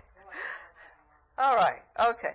There are 2 ways. The first way we have has been on the books for some time, and we've had aware of a few of requests, although we've never successfully completely processed one in the county, and that would be where the residents get together and form an association, and then as an association, they purchase their park from the owner. And this does require virtually unanimous agreement on the part of all of the residents to move forward with that kind of a sale. There have been a couple of those tried in Ventura. I'm not aware of any that has been brought complete successfully to fruition. The other type of conversion that's provided for by the State Subdivision Map Act is regulated by Section 66427.5 of the subdivision ordinance. And I mention the number because it will probably be referred to during my presentation and the applicants. Under the provisions of 66427.5, the owner may elect to create the lots and sell them individually. It does not require the tenants to all form an association. And the lots, again, they get title to a space and a part of the overall project. It is, because we are merely converting the type of ownership, there really is very limited opportunity under state law for the county to impose new or different or even modern or current standards. This park was originally approved back in 1971 and has been operating under a planned development permit ever since that time, which has been essentially unchanged. So this map does not constitute a change of use. Again, the law also regulates this change of use. It's still going to be a mobile home park. The only thing that's changing is the type of ownership, and it does provide an opportunity for existing tenants to be able to purchase their own spaces. No tenant currently residing in the park is required to purchase. Anyone who chooses to stay after the lots have been created may continue to do so and may continue to rent. However, what does happen is that the time that the first lot sells, any local growth or local rent control ordinances go away for that particular park. And the law provides for most of the rents to be able to, or some of the rents to be able to escalate over a 4-year period to market rate, whatever is determined to be market rate.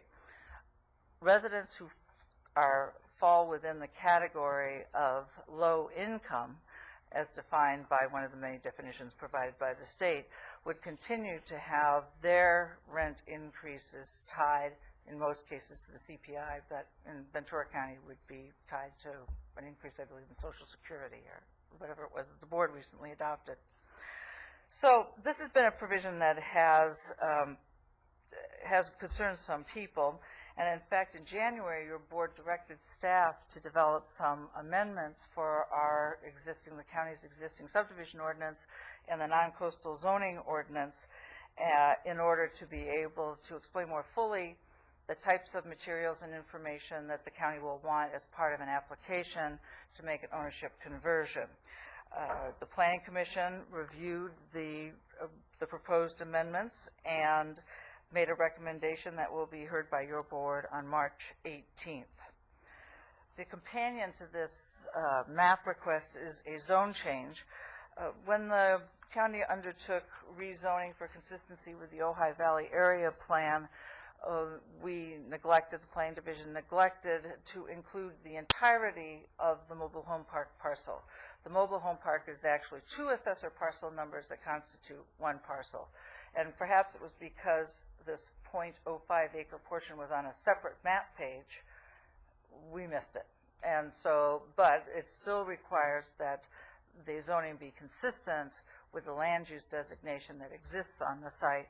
And so as part of this application, the applicant is requesting a zone change from RE 1 acre to RPD 10 units per acre, which is the same zoning as the rest of the park and is consistent with the area plan.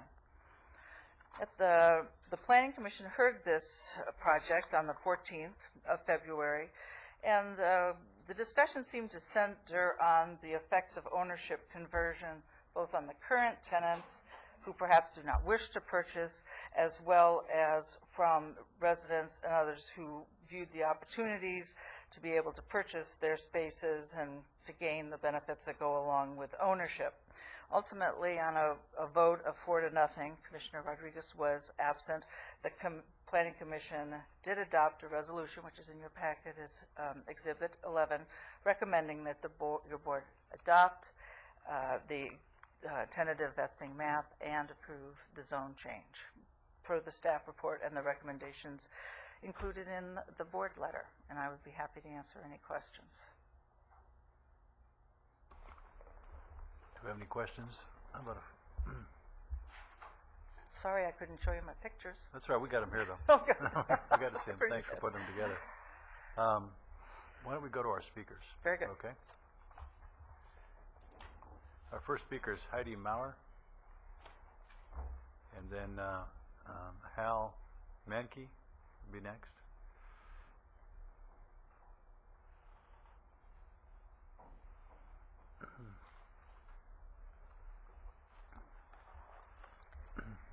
Okay, I'd like to be aware if the rent control ordinance for Ventura County, if that can be changed to address the situation. The people that want to stay and want to maintain their local rent control for Ventura County versus dropping into the state's program. I understand that the rent control ordinance is developed and controlled by the supervisors and not a standalone make policy itself. The policies that are its guidelines are controlled by you folks, I understand. So is there any way to grandfather in the people that want to stay in the park and keep our rent control for Ventura County and not have it fall under the state? Has that been addressed?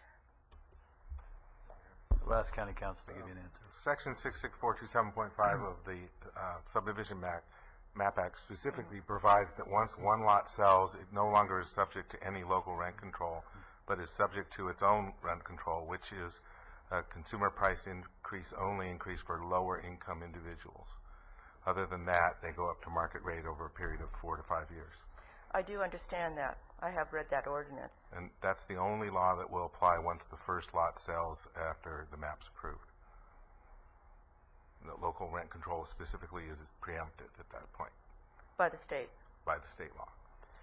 And can we foresee that in the future as well?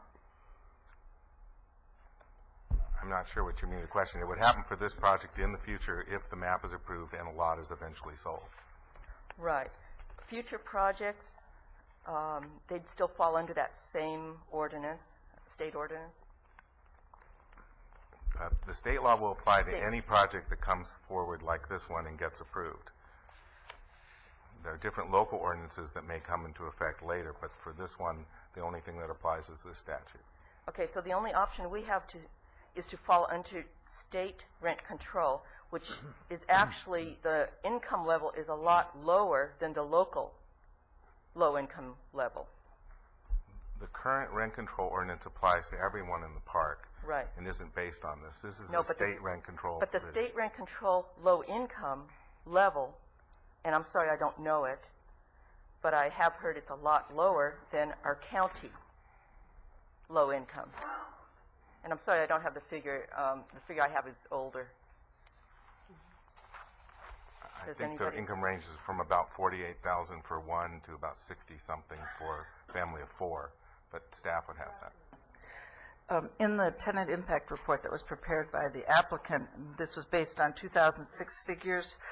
The low-income household is defined at that time as $45,000 for one individual, up to $64,500 for 4, family of 4. And that's the state, correct? That is the state. The state. And that's what the state law requires that we use. For this particular, that we use. Okay, thank you for clarifying that.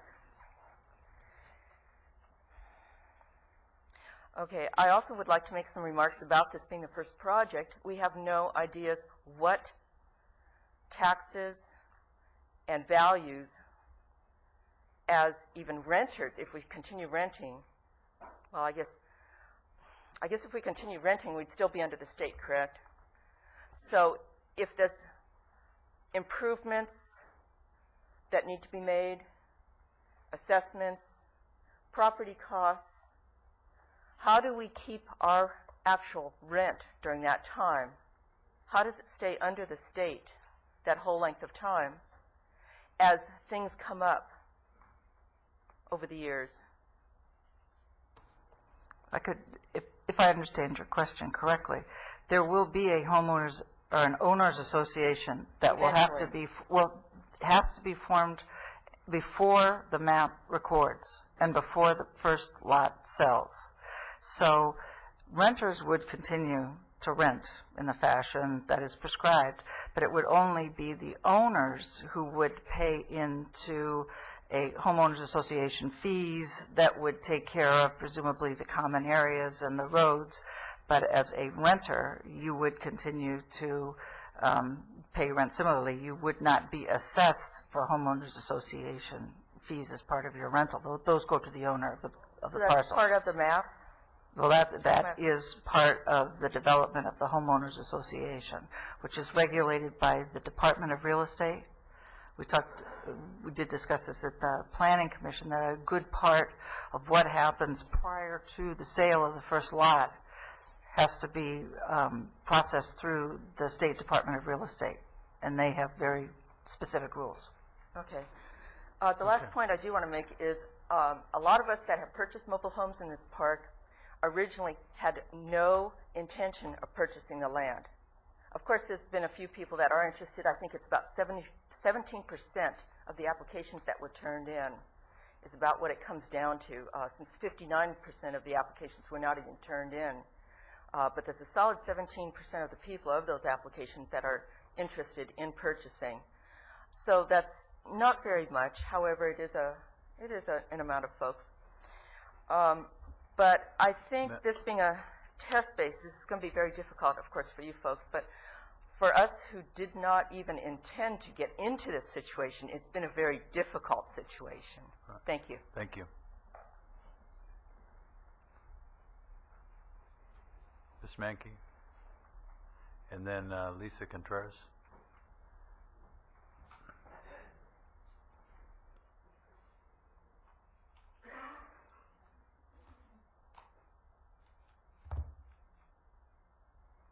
My name is Harold Mankey, El Sereno Estates. I strongly object to the mobile home condo conversion concept on moral grounds, strictly on moral grounds. It is nothing more than an effort by the park owner to abolish rent control. In the recent past, they've tried to abolish rent control with Prop 199, Prop 90, and in the upcoming elections in June, Prop 98. It's a continual effort to abolish rent control, period. And it's immoral. And they've found an ally in Governor Schwarzenegger, who has vetoed AB 1542, which was a favorable bill on our part as residents of the mobile home area. It's plainly a matter of greed by the park owner, who preys upon us senior citizens on low fixed incomes. We live in mobile homes because we cannot afford the $500,000 homes out there in the market in California. Many of us are already on a rent subsidy program with the county because the high rents have stretched our budgets way out of proportion. Owning a mobile home park is clearly the most profitable investment you can ever make, period. To illustrate my point, let's assume our judicial system to be fair and in balance, our judicial system to be fair and in balance. Our laws have been tested repeatedly in the courts and found to be fair. For every crime, there is a comparable punishment. If you're caught speeding, you should get a ticket. And also for misdemeanors and more serious crimes, there are equitable and more severe punishments. So in a condo conversion, rent control is abolished. Tenants are punished. Yet these tenants have committed no crime and should not be punished. This is plainly not fair, and it is immoral, and it is another example of greed by the park owner. The issue is clear. It is immoral to punish someone if no crime has been committed. It is immoral to punish somebody who has committed no crime. I strongly urge your support to maintain rent control in the out of balance and immoral condominium conversion concept. Thank you for your attention. Thank you very much. Lisa Contreras?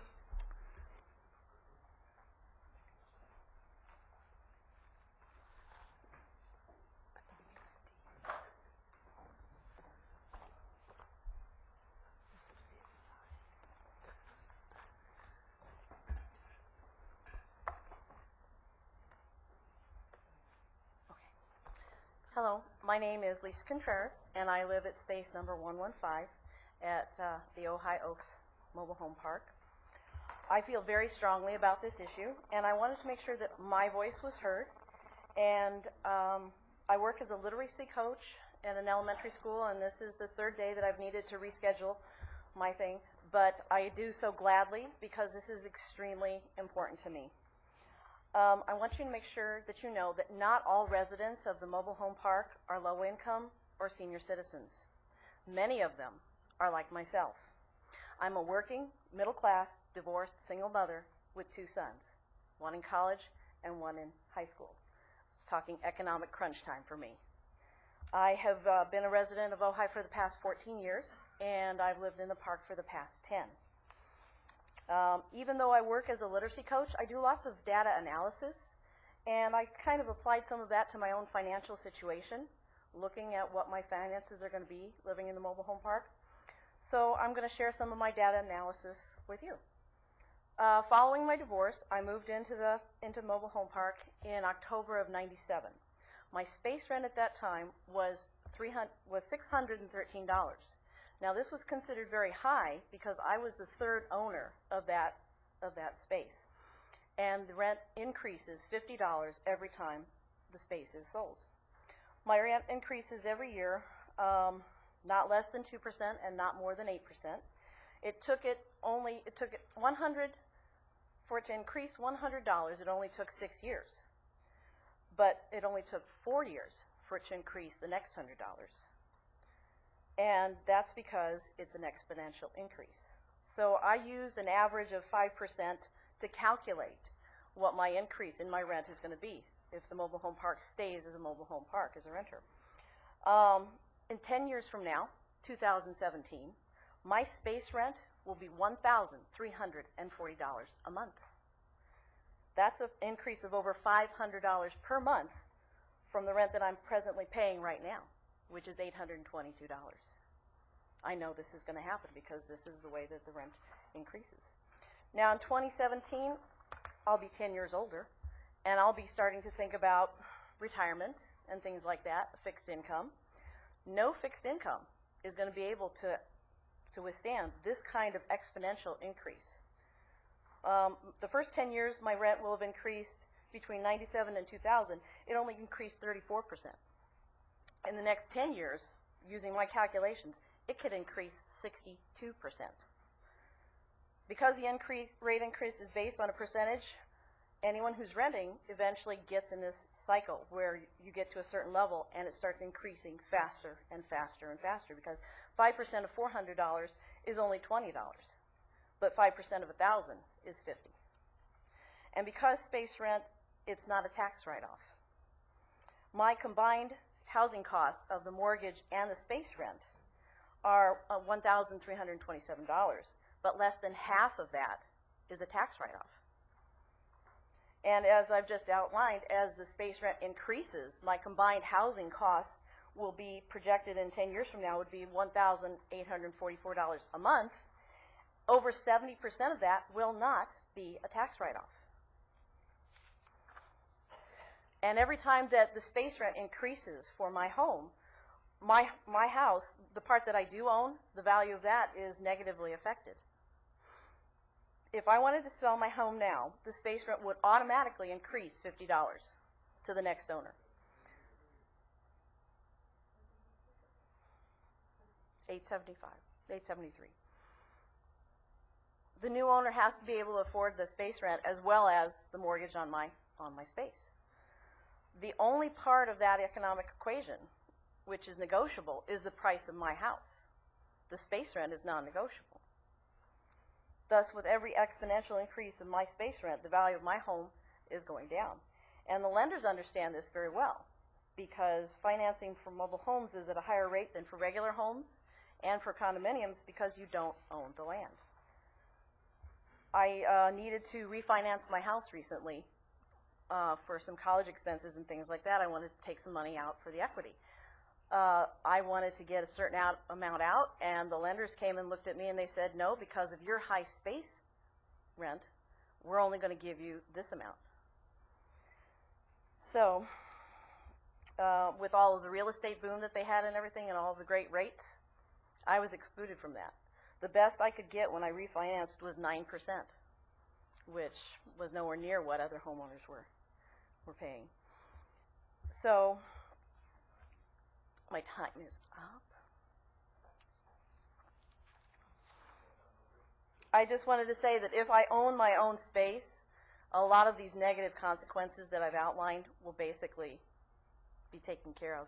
And no one solution is going to solve the problems of a diverse group of people, but I've just seen exactly how to stay as a renter.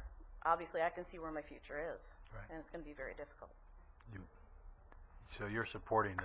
Yes. Yeah, I am. you made good points. You made very good points. Thank you. Thank you. Mike Crillo? Say that right? And then Richard Close will be next. Hi, good afternoon. Mike Cirillo. I'm with Star Management. I'm here. We're the property management firm for Ohio Oaks Village and have been for, I think, the better part of the last 20 years. I'm mainly here to address any questions that may come up through the course of the discussion regarding the physical operation, physical improvements of the property, etc. But I am obviously very much in favor of this conversion and feel that it would open a number of opportunities for people to step into home ownership for the first time. And if there's any questions as things go on, I'll make myself available. Thank you. Thank you. I have a question. Are you providing any other incentives to assist some of your renters into ownership? I'm not the party to address that, and from what I understand of the process, it's premature to be talking about that kind of thing until the Department of Real Estate processes the white report. Is someone here who can respond? I think Mr. Close can probably address Thank that. you. May I just ask a question? Have you, and maybe this doesn't relate precisely to what we're being asked to do, but have you decided on has the price per lot been decided? Or is that going to vary and change?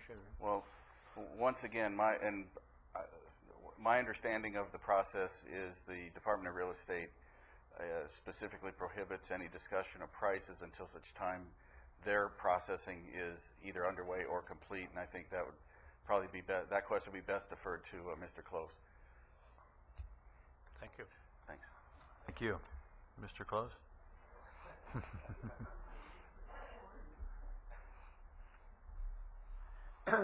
My name is Richard Close. I'm the attorney for the mobile home park, and I'm here to answer questions, and lo and behold, the questions were being asked.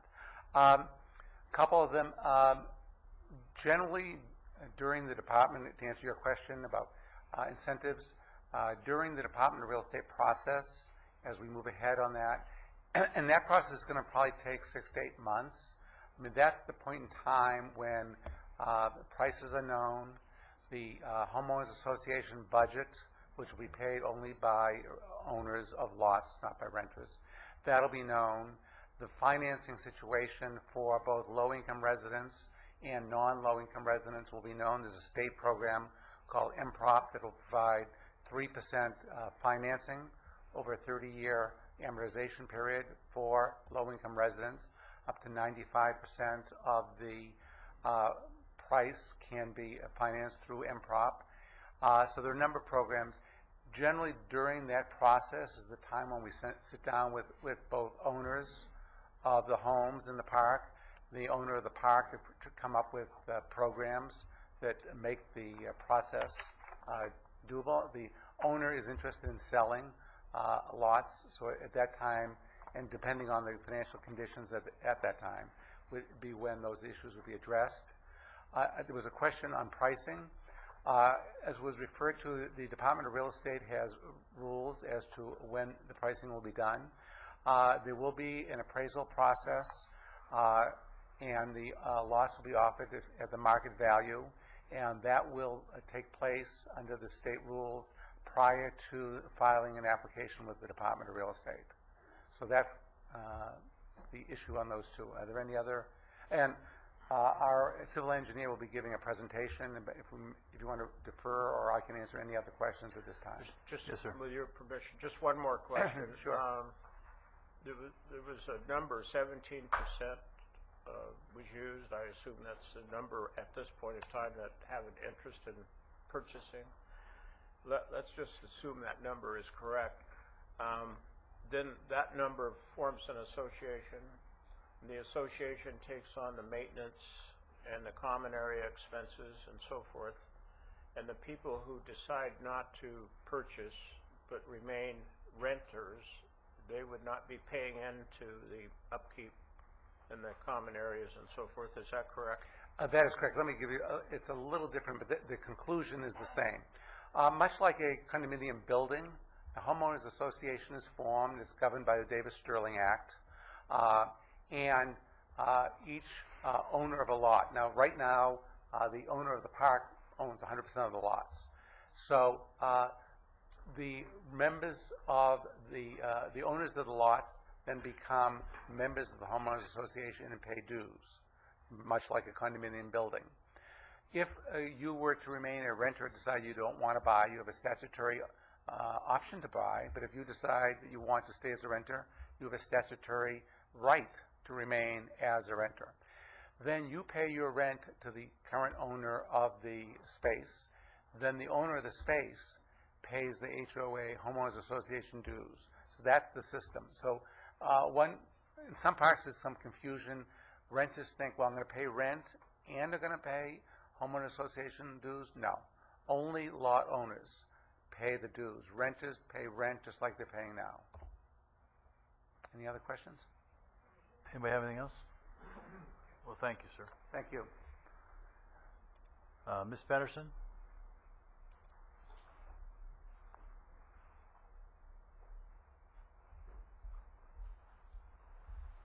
Good afternoon. I'm Good Elisa afternoon. Patterson. I work at Gilchrist and Rudder, and I have four letters from residents that were unable to attend today that are in support of the conversion. So I'll read you the four letters. This is from Susan Williams. She's at space 41. She says, I'm in favor of the condo conversion of the mobile home park located at 950 Woodland Avenue in Ojai. I've lived in Ojai at the Ojai Oaks since 2003. I love this area and would not want to live anyplace else. I have no intention of leaving the Ojai Valley. Ojai is a very unique and desirable area to live. However, the housing prices exceed more than I, as a single person, can afford. The opportunity to own property in Ojai is very appealing to me. Purchasing my space would allow me to enjoy the benefits of home ownership, such as building equity and tax write-offs each year. I also like the sense of security of owning, knowing that I will always have a place to call home. The next letter is from Brady Bonsworth. I have lived in Ojai for more than 40 years. Most of my work has been in Ojai and all in Ventura County. After 21 years in the big truck industry, I've become shop foreman and was saving for one of the American dreams, home ownership. A disability injury changed our direction. The money we had saved bought our mobile home park, but took us out of the home ownership dream. Working together, my wife and I don't make as much as I did 12 years ago. We would love to stay in Ojai. Our jobs and roots are here. As a landowner, I feel we would have a voice in our community and be able to enjoy good banking, housing rates, and gain stability at home landowners. We pray that our small piece of land would be affordable and comparable to our rent, approximately $700. Sorry we can't make the meeting. Please help us. Thank you, Brady. This is to the Ventura County Board of Supervisors. I'm writing on behalf of my family. Oh, this is from Jeff and Lisa Graham. I'm writing on behalf of my family, and we have the desire to be able to purchase our property. We reside on it in our mobile home at Ojai Oaks. There are several reasons why, one which being that the money we pay every month will be used to later on the final sale of the land and belong to us. One other major reason is the amount we will pay for the land will not be hiked up as it is done with the month-to-month space rent. Having the land belong to us would enable us to make decisions regarding our yard and how we wish to have it look. We were not able to do this now because of park rules. Also, we would like to have equity from the land. I hope that you would consider this proposal and approve it. Thank you so much. This is from Susan Brody. In the early 1980s, my parents were seeking an opportunity to purchase a getaway home near Palm Springs. They found a wonderful condominium trailer park in Indio, where one would own your tilt-out trailer and the land it is on. The park was beautiful, with well-kept lawns, streams, and fountains. There was a high degree of pride of ownership amongst the owners. Each owner had an individualized the outside of their units with potted plants and outdoor furnishings.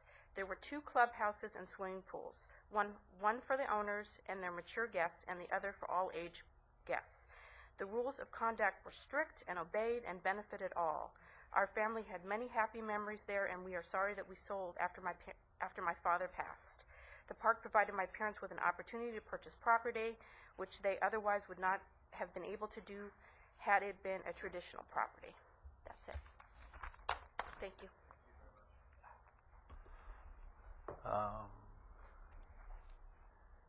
Ms. Forbath?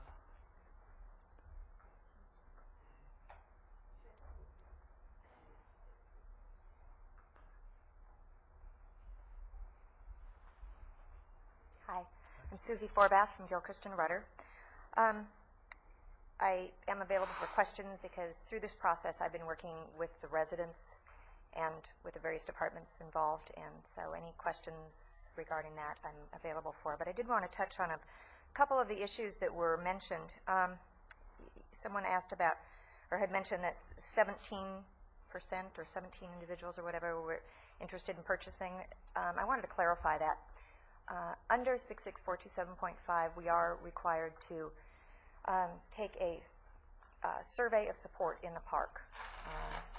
Of the respondents to that survey, 17%, I believe, I don't know, indicated that they were in support of the project. That doesn't necessarily mean they are saying they want to buy. I mean, it's no one has asked, do you want to buy on this, because it's clearly premature as there's no prices or anything else, and they're not for sale yet. So no one was ever asked if they wanted to purchase. So it's just want to clarify.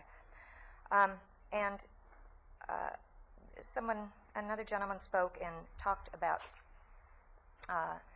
rents and how we know how this was going to be so immoral to people because they wouldn't be able to afford. But clearly 66427.5 provides for all low-income residents. And when someone mentioned, is there a difference between the county's low income and the state's low income?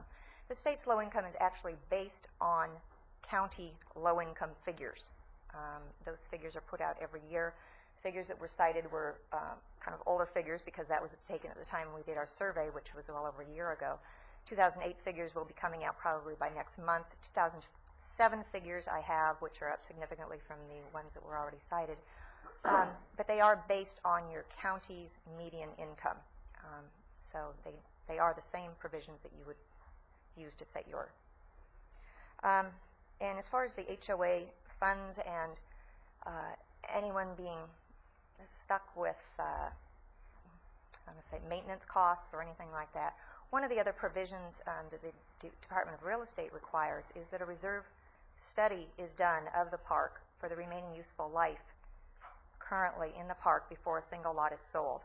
So in that study, they will look at what kinds of deferred maintenance there has been, what is the useful life, and the current park owner is required, before he can sell a single lot, to put into a reserve fund for the HOA those funds to cover the costs of all the useful life already used up in the park. So the HOA will start off with a fund already there, and then part of their dues that the DRE will establish will be also continue to be channeled into that reserve fund. That will avoid excess assessments and things that people are worried about. Also, I wanted to clarify for the MPROP program that does help all low-income people be able to purchase. That program, the funds that they make available for people to purchase are not based on the purchase price of the lot. They are made, they are determined by the person's income. The reason for that is they want people to be able to purchase, and they want it to remain as affordable housing. But it would be affordable purchase housing as opposed to affordable rental housing. I think we all know the advantages of purchase over rental. And to be affordable purchase housing, they have designed the loans so that people's payments are no more than 30% of their income would go toward housing. So they take into consideration people's property taxes, their HOA dues, utility costs, everything that would go into housing, and whatever's left over can go to pay off a 3% loan. But they design the loans so they are affordable for those who want to purchase. Okay, questions? I have a question. Yes. It's good to see, I actually like the idea that you can buy your lot as a mobile homeowner if you can afford it, certainly. And so there's something out there to assist low-income renters that are currently there to purchase their lot. That's wonderful. And then there is a percentage that are feeling they have the finances to go ahead and purchase their lot. So then we're just talking about, I don't know how many that are in the middle. They're not low income and they're not the ones that want to buy. And I'm wondering, they will not be subjected to the rent control, or they will not be protected by the rent control that the county currently allows. And it sounds like they wouldn't be under the rent control of the state if they're not in that low-income category that would qualify them for purchase, for example. So this is the group. Do you have any idea about how big that group is? And then also, I believe I understand there's several years that they will be able to stay. And again, they're not the low income, so I imagine they're about medium income. But they have several years before their rent would no longer be controlled. Is that correct? Correct. Okay, so then the only question is, do you know about how big that segment is? I don't know. Like I said, we did conduct a survey as required, and within that survey, we did ask people's incomes just so we could have an idea as well, because it does help when I'm looking at applying for MPROP loans for people and trying to accommodate everybody and make sure that everybody is going to be, have a place to live through this process. Unfortunately, not everybody responded to the survey. They're not required to by law, and those who chose to. Hold on, I've got the figures here, I think. I believe that over 70% of the park was low income based on the numbers that we got back. I don't know exact numbers figure. I can tell you statewide, the average for mobile home parks is 85% of every mobile home park is low income. That's the state average on that. So it sounds like with those figures, the majority of them would qualify for financing that they can afford to purchase their lot. Correct. And the rent for those who are not low income, it's a gradual step-up program over a 4-year period to where by year 5, they would be at market rent. I can give you an example because I know sometimes people say, oh, market rent, what would that mean? I can give you a couple of examples that were of market rent studies in the last year that were done in other parks that had converted. And tell you, I read this in articles all the time. People always say, oh, my rent's going to double, it's going to triple. That really has not been shown to be the case. 2 appraisals in other parks within the last 6 months. One, the current rents were in the mid-6s. Market rent was established to be at $900. So that means those people would go up over a 4-year period from like $650 to $900. And you provide assistance in filling out the forms for them? Absolutely. We are there the whole way of filling out the MPROP forms, helping with all of that, as well as finding private lenders to help out, banking institutions. We will hold financing meetings in the park and have people, help them figure out what is the best economical thing. Is it make more sense for them to continue to rent? Does it make more sense to buy? Who would make loans for them? As one of the speakers indicated earlier, loans for mobile homes themselves are not very desirable. They are considered personal property as opposed to real estate. People get anywhere from, I've heard, 8 to 12% interest loans payable in 10 years. That's a pretty bad loan. Through this process, if they choose to purchase, they will get a deed to their land that will show that the home is now legally attached to the land, which qualifies them to go out and get a regular real estate loan for the entire package. And so a lot of these people have money already invested into their homes. They can roll over that bad loan that they have into the new loan with the land and end up paying much lower than they are currently just on the house alone. And I was asking earlier about incentives that the owner could offer, and I have heard of owners offering financing assistance, and I'm wondering if this owner is willing to consider that. It's not something that we've discussed at this time, but yes, I have also heard of that, and we're not quite at that point yet, but, you know. Okay, thank you. Just ask, the price has not been determined because of what your attorney said. However, there must be some idea how much it is. I mean, why would people just say I support it without really having some idea of how much that property is going to cost them? I think when people indicate on their survey that they are supporting it, they are supporting the idea of having that opportunity, having a choice. Right now, there is no choice. They're stuck, as you heard one resident talking about, they're stuck paying rent forever and paying a mortgage on top of that. Clearly, it's not desirable to be paying a mortgage on your home and then rent on top of it. So the idea that it could be an opportunity, but something they're not forced to do, they're not required to. They can continue to rent if they want to, or they can buy. Having that choice is what they're supporting. Not to mention that it will also increase the value of their mobile homes at the same time, whether or not they choose to purchase or not. Anything else? Supervisor Long? Oh, at the end, okay. Okay, thank you. Great, thank you very much. Mr. Goldsden?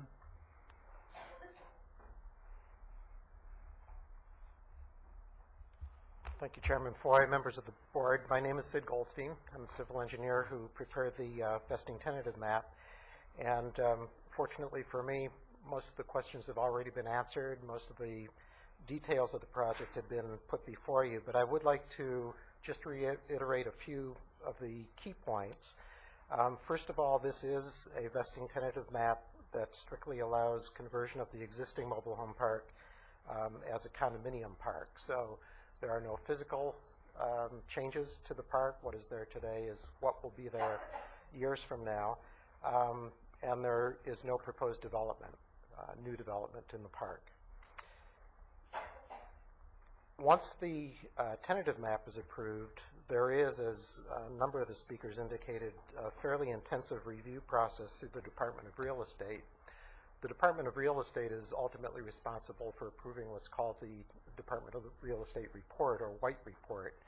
And until that report is prepared and finalized, there actually cannot be legally an offer of sale of any of these units to the public, similar to a standard subdivision. So that process entails the budget preparation of the CC&Rs, preparation of the Homeowners Association documents. That all gets reviewed, ultimately approved by the Department of Real Estate. One key feature of this type of conversion is that all tenants retain the right to continue as tenants. Nobody is forced to purchase a unit. No one is evicted from their space. So those who simply choose not to purchase and want to continue living in that park can continue renting for as long as they wish to. The main provisions of this type of tentative map, unlike a normal subdivision, a standard subdivision, is contained in section 66427.5 of the Government Code, also known as the Subdivision Map Act. And that section is very detailed and very specific with regard to these types of maps. It basically says if you comply with A, B, and C, then the vesting tentative map should be approved. Those provisions, in essence, provide the restrictions on rent, the preparation of a tenant impact report, which has been prepared, submitted to your staff for review, and also the tenant survey. So those provisions have been complied with.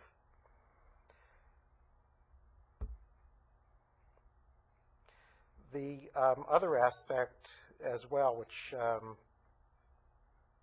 was also addressed, is, and this is a question that came up at the Planning Commission, is that those who choose to rent or continue renting and not purchase do retain the same rights that they currently have as renters. In other words, they'll have full access, full use of all the common areas, common facilities at that park. Susie indicated, and Ms. Contreras also pointed out, that there are advantages, significant advantages, to those who choose to purchase, and that is the financing. Ms. Contreras pointed out the difficulty that renters have in financing their homes. If they were to purchase, that financing becomes much more available at a much lower rate than just the mobile home itself, without it being co-joined with the condominium lot. And then lastly, as Susie pointed out, the Homeowners Association, once it's formed, the current owner of the park, and by the way, I meant to introduce the Wynn family is here. Ted Wynn and his family are here in the audience. But the owner of the park is required through the Department of Real Estate to contribute essentially seed money to that Homeowners Association to guarantee and assure those future buyers that the infrastructure, the cost of the infrastructure, the remaining life of the infrastructure has been financed. Aside from that, I have nothing further to add. Unless there are questions, I'd be glad to answer those. Thank you. You got Just one Go ahead, yes. question. Yes, sir. There is a letter here in our packet that refers to a drainage system in need of improvement. Would that happen before? Would you see that happens, or what, the owner see that happens, or Sure, how does that work? I'd be glad to respond to that. I think the letter you're referring to was several years ago, possibly? It's January 3rd, 2008. It's right here. 2008. I'll just quote for it. I would like to see improvement in the drainage system that was designed by the owners of the Ojai Mobile Home Park. Okay, I'm not aware of that letter, but I am aware of the drainage situation. When this park was originally developed in the early 70s, there was an existing drainage course, essentially, that meandered through the park. The park, when it was developed, installed two large diameter, 48-inch diameter pipes that carry that drainage through the park and outlet it at the south end of the park.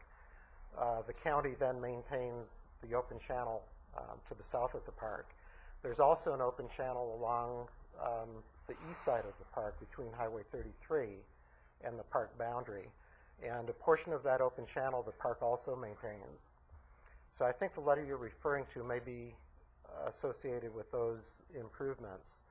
From time to time, what happens, because the existing channel carries drainage, actually carries no drainage from the park, oddly enough.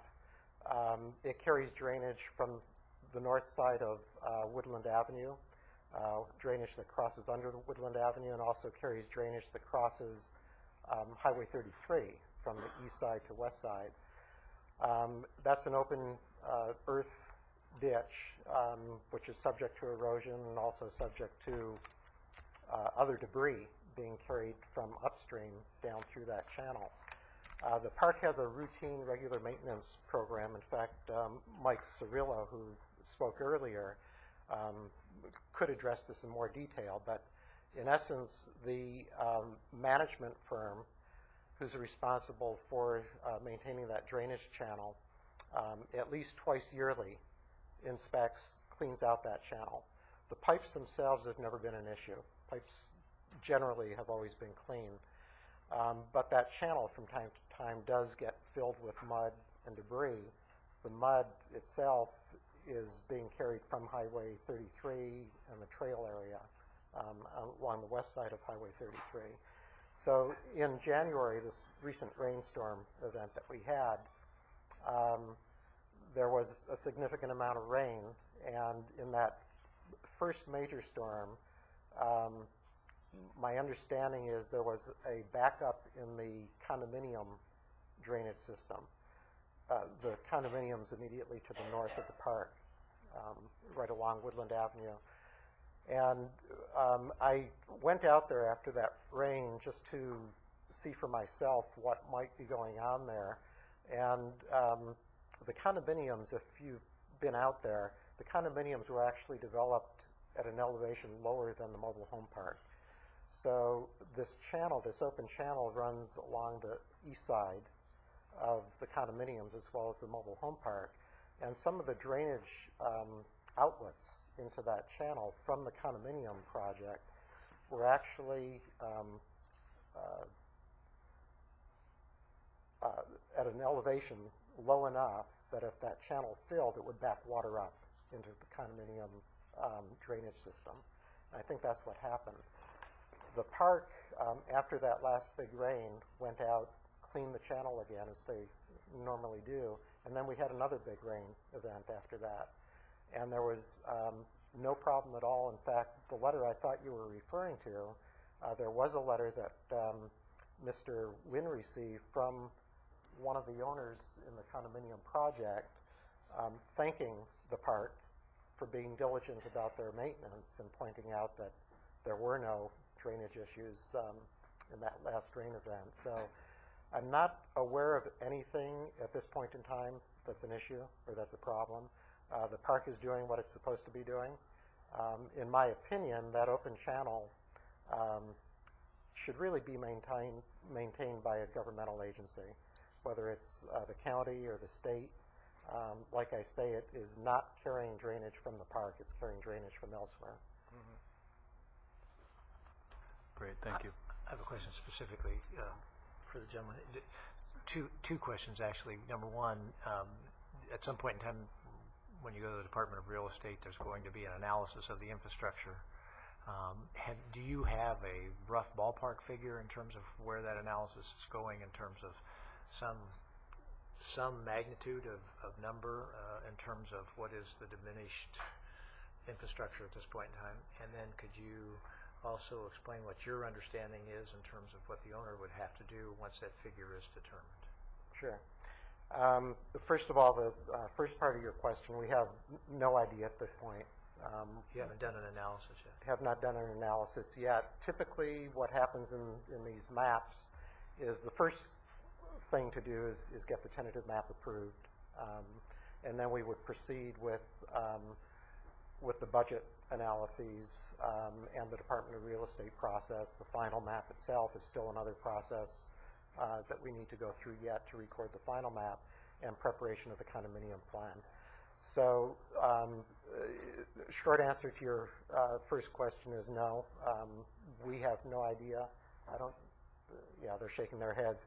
Nobody has any idea what that budget analysis will entail in terms of dollar amounts, or for that matter, what their conclusion will be in terms of the present condition and remaining life of the infrastructure. And the second question, what's your understanding of what will happen when they do determine that figure? My Is understanding Park responsible for 100% of it, some part of it?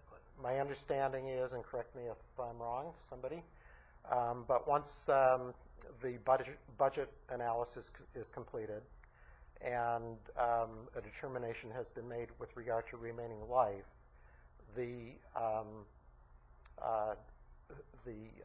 spent life of the infrastructure is deposited as a bond or a deposit for the homeowners association, and Mr. Close can clarify that. He's right. Let me give you a little more specifics. The owner must hire a certified reserve specialist, certified by the Department of Real Estate. They come in there and they inspect the infrastructure.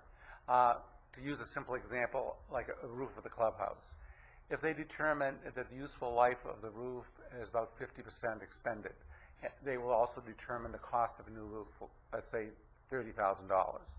So what will happen is the reserve specialist will recommend to the Department of Real Estate that the owner put in for the roof 50% of the $30,000 into the homeowners association treasury.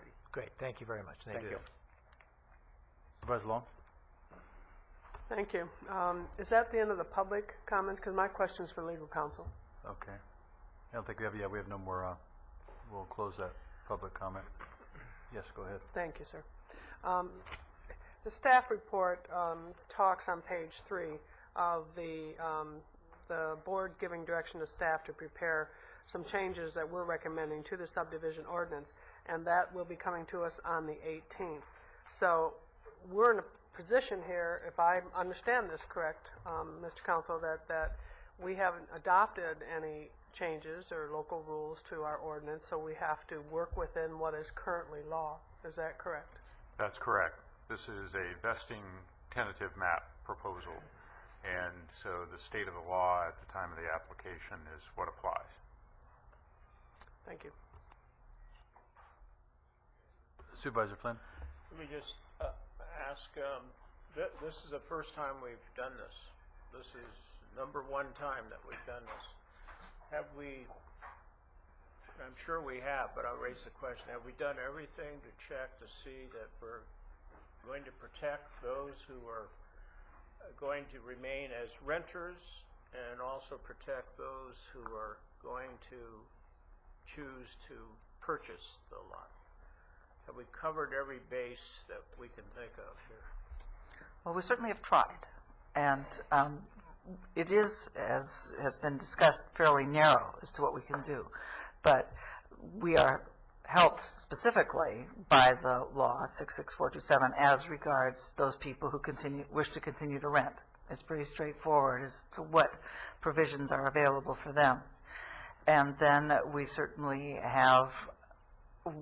we are assisted, the county, hugely by the Department of Real Estate for those people who may wish to purchase. And again, as was mentioned, it will be the same, the developer, the applicant will have to go through the same process as any other condominium project in terms of putting into place the reserve fund, the CCNRs, the bylaws and whatnot for the association. So those matters are ones that we can essentially look over the shoulder and make sure that if there's anything specific that we believe ought to be in there that is covered and should be in there, that we can ask to have those things added or suggest. Is this the same type of association that one would find in a condo Yes. unit? Yes. Condos, Mhm. Homeowners, so to speak, association covering the same kinds of rules and so forth. Yes. Just to make a kind of a editorial comment, those haven't worked always very well, either those associations. Thank you. Supervisor Parks? I have a question, and it's in regards to an experience the county had with a situation with a lessee. And if individuals want to leave the park, they can't afford the rent increase, can the park owners charge them to, the cost of removing their RV? Or not RV, their, yes. Neither one of us knows the answer to that question. Okay, I'm sorry. the question what do you think about it if it were a condition of the approval that they can't charge the person who's vacating the cost of removal of the home? Can I? Those issues are already subject to their lease and are preempted by other Okay. parts of state law. It's not a condition we can put on the map. Okay, thank you. I think that from a person who owns their coach anyway, they're most likely going to sell that if they can't, right? Because there's a lot of value in having a space and having a home on a space. So it's not going to be an issue that they're going to be stuck with that and have to move it. They're going to. Well, I've noted in other mobile home parks where they are so old, the homes are so old that they can't move them if they wanted to. So the idea is, they need to sell their unit when they leave. And I just want to make sure that they don't end up being financially hurt as a result of the fact that they can't move their home. But you say that's already taken care of in the lease and we can't preempt the lease. But you're pretty certain that's already part of the lease? It normally would be subject to their lease and other landlord-tenant provisions that are in other mobile home provisions of the civil code and of the law. All I'm saying is it's not a suitable condition for a map. It's not under the Subdivision Map Act statute permissible as a condition. Okay. So we're not legally allowed to add that condition if we Not wanted to? not on this approval. Okay. Thank you. Mr. Chair? Yes. I'm ready to put a motion forward based on the action taken by the staff review and the Planning Commission and the, frankly, the very constrained options before us on this proposal that we adopt the recommended actions and move forward with this, as it is something that falls within the current law and the right of the property owner. Okay. Do we have a second? I will make, pardon? No, I'll make a second on that. And we can vote.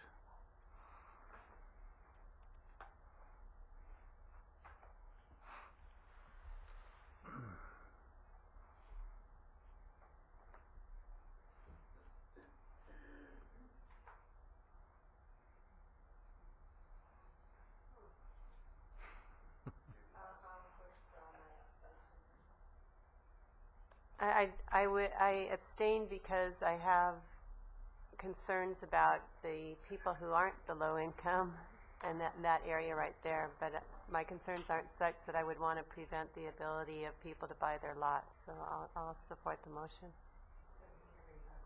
Revote, another vote? First and a second? Do we need a motion? First out there again. I'll second. We're just voting again, same thing.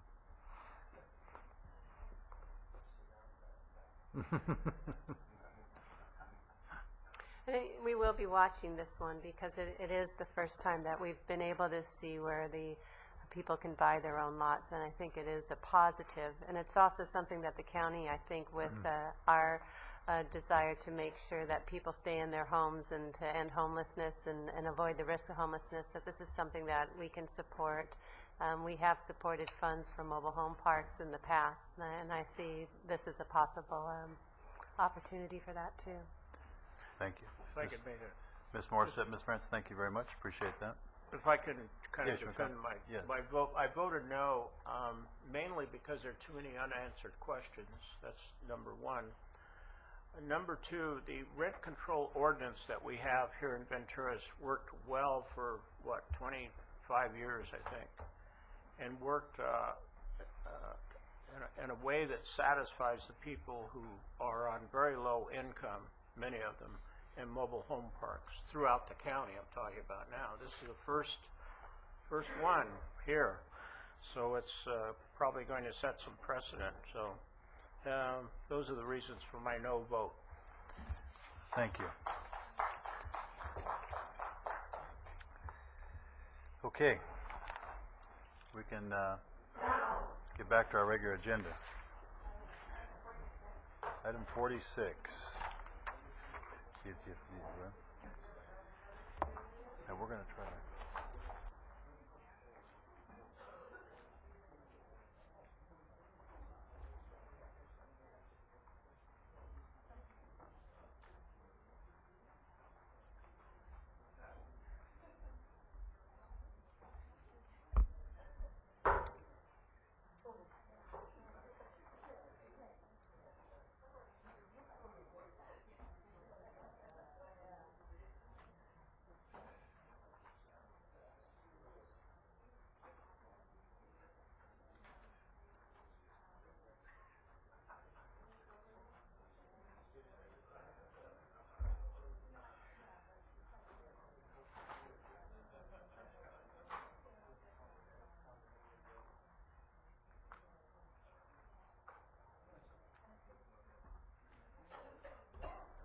All right, number 46. Chairman Floyd, members of the board, Mr. Johnson. On September 11th, 07, your board approved tax rates for voter-approved debt, including the United Water Conservation District. A little noisy, guys. Okay. Sorry, we'll try to, hang on. Try to cut. We're going to try to continue this meeting. It's been a long day, so everybody could, if you need to speak, you can move outside. Thank you. Appreciate it. Excuse us. One of those rates that were contained in that board letter had an error, and we made a manual calculation where the decimal point was in the wrong place, and that requires and necessitates this board letter to correct that rate. You can't hear anything I'm saying. Are these on? Okay. I'll start over. Okay. On On September 11th, I may need one too. On September 11th, '07, your board approved tax rates for voter-approved debt, including the United Water Conservation District. One of these rates contained an error in our manual calculation. We had a decimal point in the wrong place, which necessitates this board letter to correct that tax rate. The correction itself can be implemented in two ways.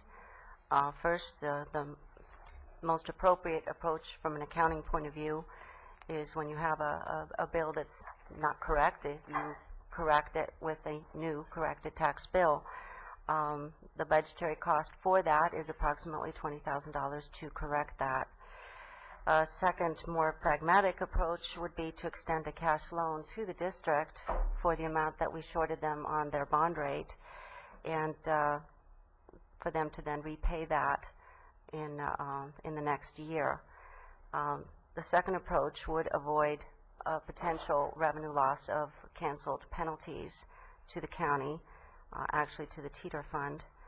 And the tax rate correction really needs to take place regardless of which approach is taken, because this year's secured bond rate becomes next year's unsecured rate. So this correction still needs to take place. I've taken steps to make sure that the review process of these manually corrected rates has been modified so that we have a report now that will generate feedback on the correction, the calculation, to make sure that we minimize an error of this nature again. And I'm willing to entertain your questions. We have any questions? Okay, go ahead. A number of questions. Number one, the tax rate, so now we have a corrected tax rate. So for a while, the tax rate, was it applied at the wrong rate, the lower rate? Yes. The December installments that have been paid the lower amount. And will those people now have to pay a higher amount to make up for that? How does that work? What we were proposing is there's two ways to correct it. I could either send out a corrected bill that would be due April 10th, but that would cancel the penalties for those who didn't pay in December. The other way is to adjust next year's bond rate to make up the difference of the shortage this year. But that necessitates us making a loan to the district for them to meet their debt service requirement. And have we done an analysis of the difference in cost between those two options? Yes, we have. And under fiscal impact, there's no numbers here.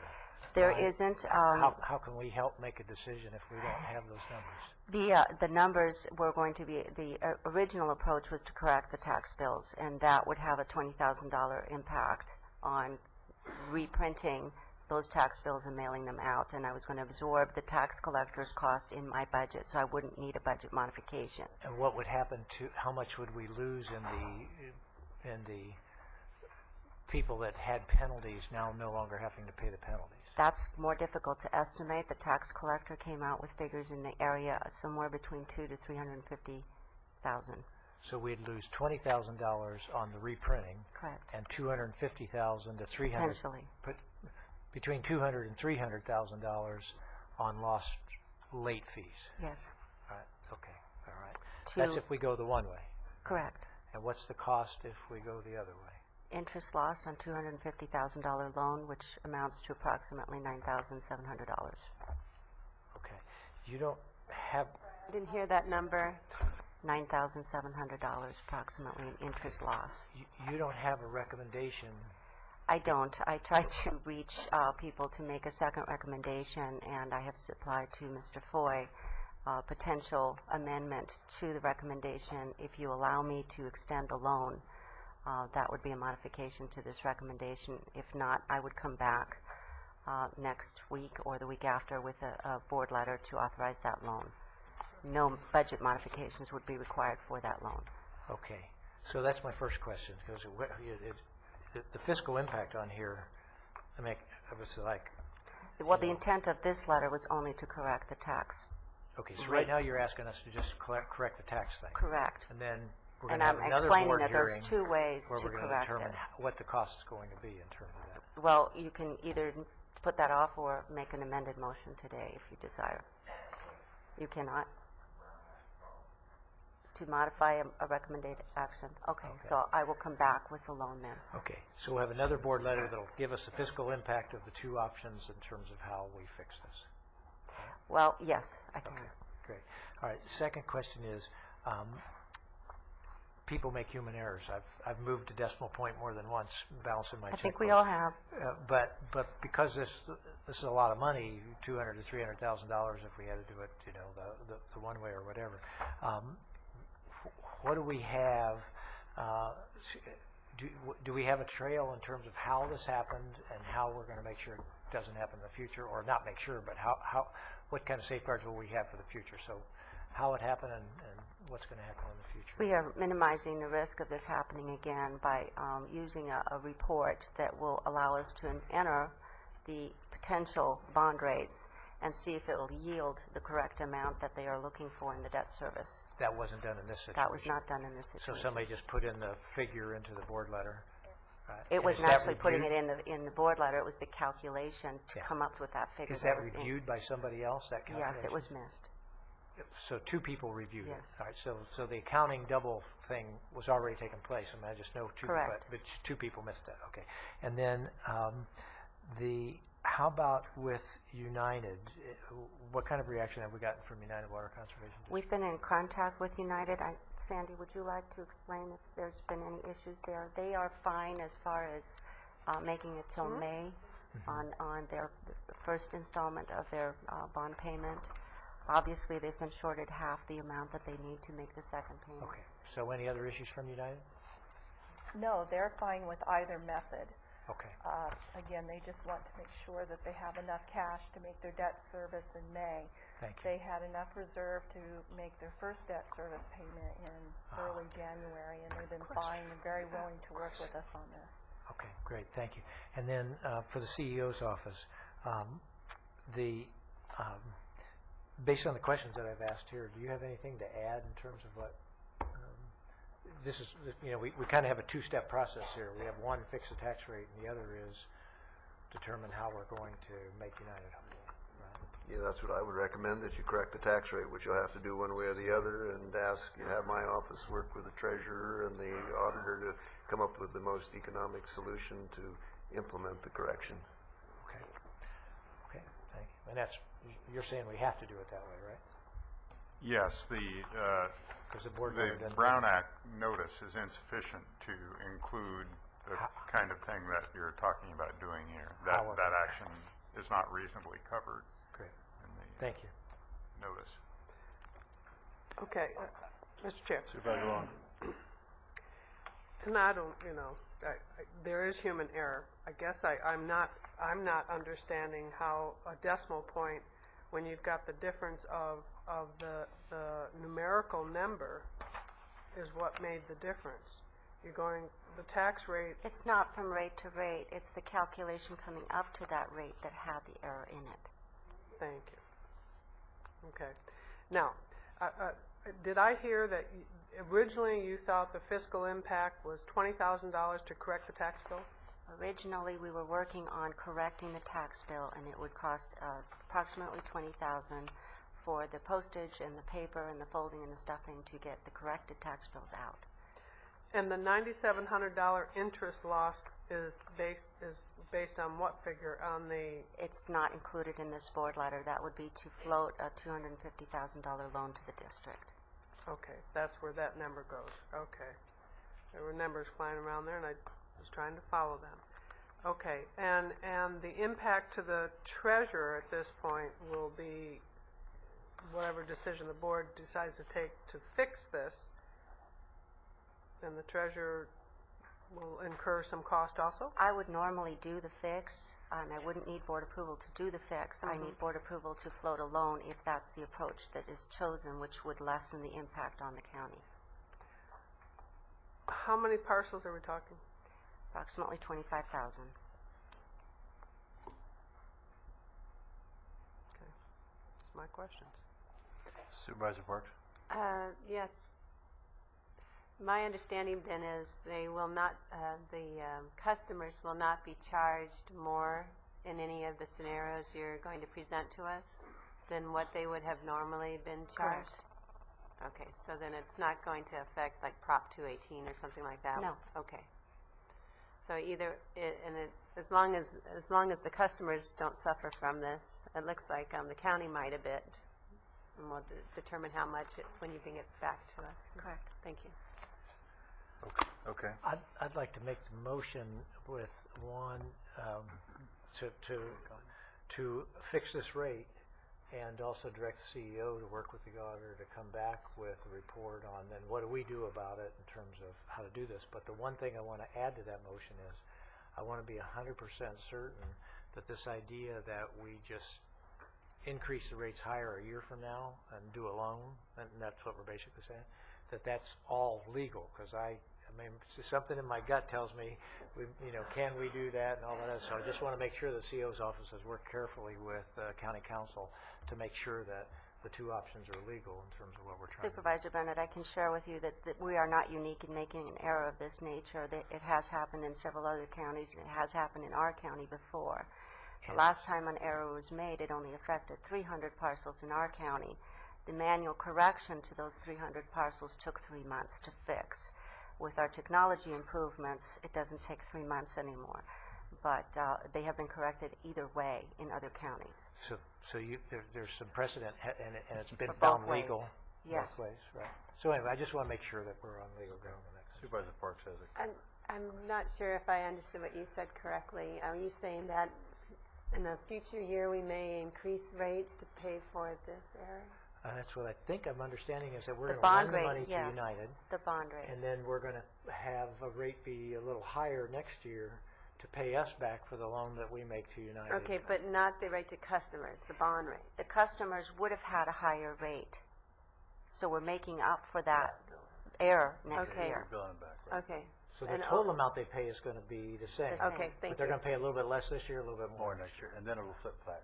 Okay, thank you. You have a comment? You're okay? Yeah, we'll bring you back a report on how it works and what it costs. Okay. Why Okay. we recommend. And that works for you? So That'll be we fine. can approve the rate today, and then the CEO and you'll work together on bringing back how we do it and what the ramifications for that, and live with the council. Okay, you got a motion? And a second? Okay. That's good. Okay, Thank you. thank you. So, okay. 47, you're up. Thanks for sitting here all day. Yes, good afternoon. It's good to get up and stand around. Stand up. All right. What's presented before you today is kind of a twofold item. First, we have follow-on to amending the SEIU agreement. As when we closed that contract, there was an agreement to do some additional studies of specialized classifications in a side letter, and we have completed that and have come to the results of which is in this board letter that Mr. McCall and his staff has met with the SEIU and have gone over the studies that we've done of those positions, as well as addressing some current concerns in the operations of some of the classifications of retention and attracting employees to those. So based on that, there are two items that major items that are being adjusted for the SEIU contract. Is that we are proposing in recommendation 2 an adjustment to those salary ranges as evidenced by the surveys that we've done.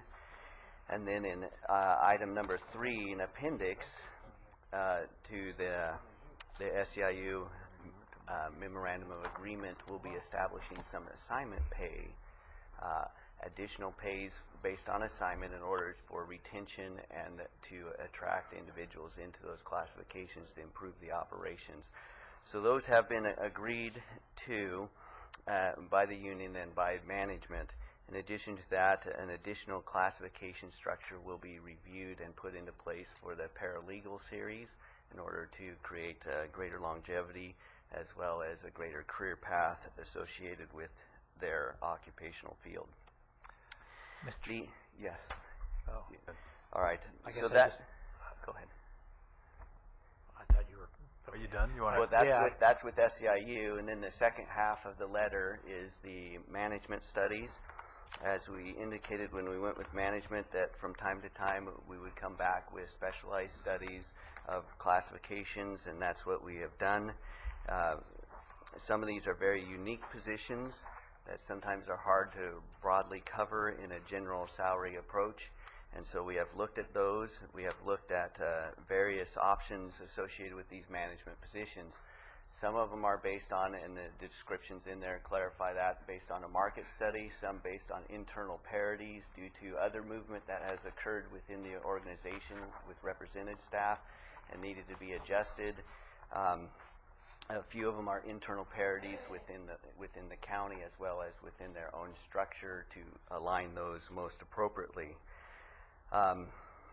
As well, some unique positions that are single class, like for example, a mapping individual in the assessor's office that kind of doesn't connect with any other study that we have. We looked at that particular there.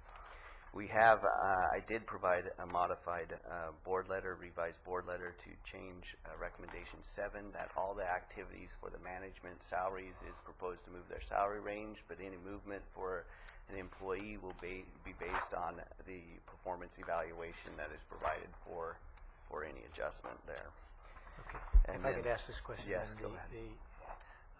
The action that we're taking here with these SEIU adjustments, this is something we agreed to in our union contract that we just signed with SEIU. We just didn't have time to get all of these market That's correct. There was surveys a done. side letter in the contract allowing us, identifying specific positions. Things for us to do. And it was a study to look at them, no guarantee that we'd make some movements. We did come to the conclusion that we would make some salary movements. There are 3 other positions that are to finish their studies up in April and June timeframe. So there may be a possibility to conclude that side letter out with an additional. So there may be a letter. few more of these market-based adjustments Yes, coming there's back. 1, 2, 3 classifications that are currently still under review. This relates to the comments I made earlier with VEA, and that is that Yes.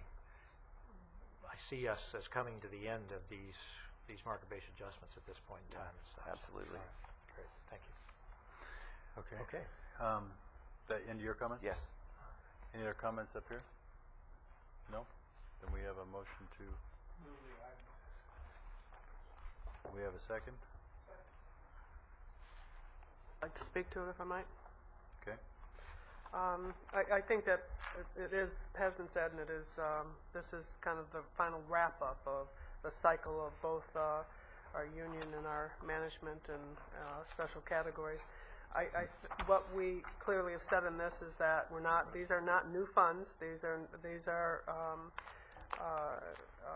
positions that will be covered in the proposed department budgets, and that there is a performance evaluation to be done, so there's not just an automatic increase in some of these positions, and that we also dealt with some compaction issues. So, so all that said, I think we made commitments, and it's appropriate to follow through on those. That's my motion. Yeah, Flynn made it. That's your second for the motion. I would just say that the emphasis that we were hearing at the board about this being the last of these is, I think, a reflection of what the next wave will come, is that we will not be able to have the same kind of increases. Right. Thank you. Thank you, sir. All right. Are we missing somebody? Does that have to be read? Is that first reading? Now, nurses. Okay. No worries.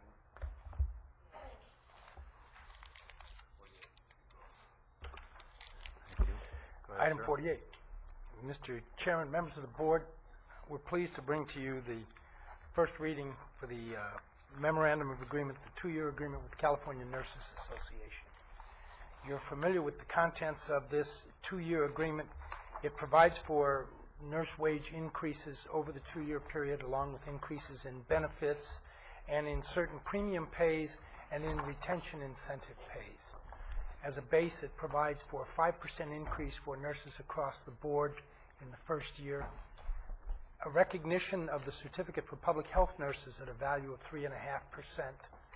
It has a second-year salary increase of 3.5% for the hospital nurses again, and a second-year increase for the public health nurses of 1.5. It increases their flex credit amounts in what our expectation is for the rates related to our healthcare plan that takes us from 240 to 248 to 260, from 260 to 273. We also pay a premium for floating, a premium for charge nurse, and an incentive premium for nurses who stay with us 7, 12, and 17 years. We appreciate all of the efforts by HCA and CNA to coordinate all of the negotiations to deal with the language issues regarding staffing and coordination of career opportunities for nurses. I'd be happy to answer any questions you may have on this one. Again, thank you for the hard work in making all that happen. Okay. Next one is yours, sir. Supervisor Flynn? You have a... Yes, thank you. I'd like to recommend that Harvey Paskowitz be appointed to the Aviation Advisory Commission. Okay.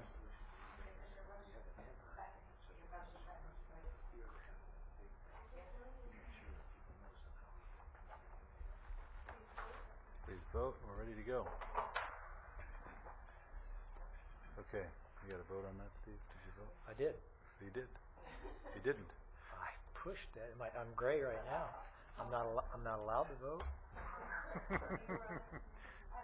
You're taking my First Amendment rights away from me, right? Carol Dean and I are suing. I'm a yes. Mark. Okay.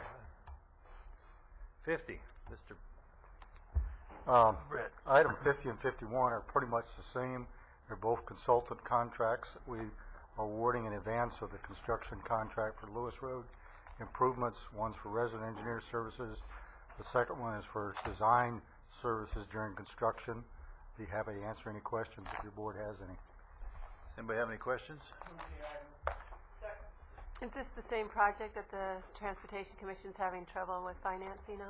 The Transportation Commission is concerned about the subprime interest rate, but the funding for the project is, in my consultation with the commission, is the executive director is still solid. Okay, thank you. So we're on 50. Everybody voted? He's just trying to see if you're going to take those rights away again. Excuse me.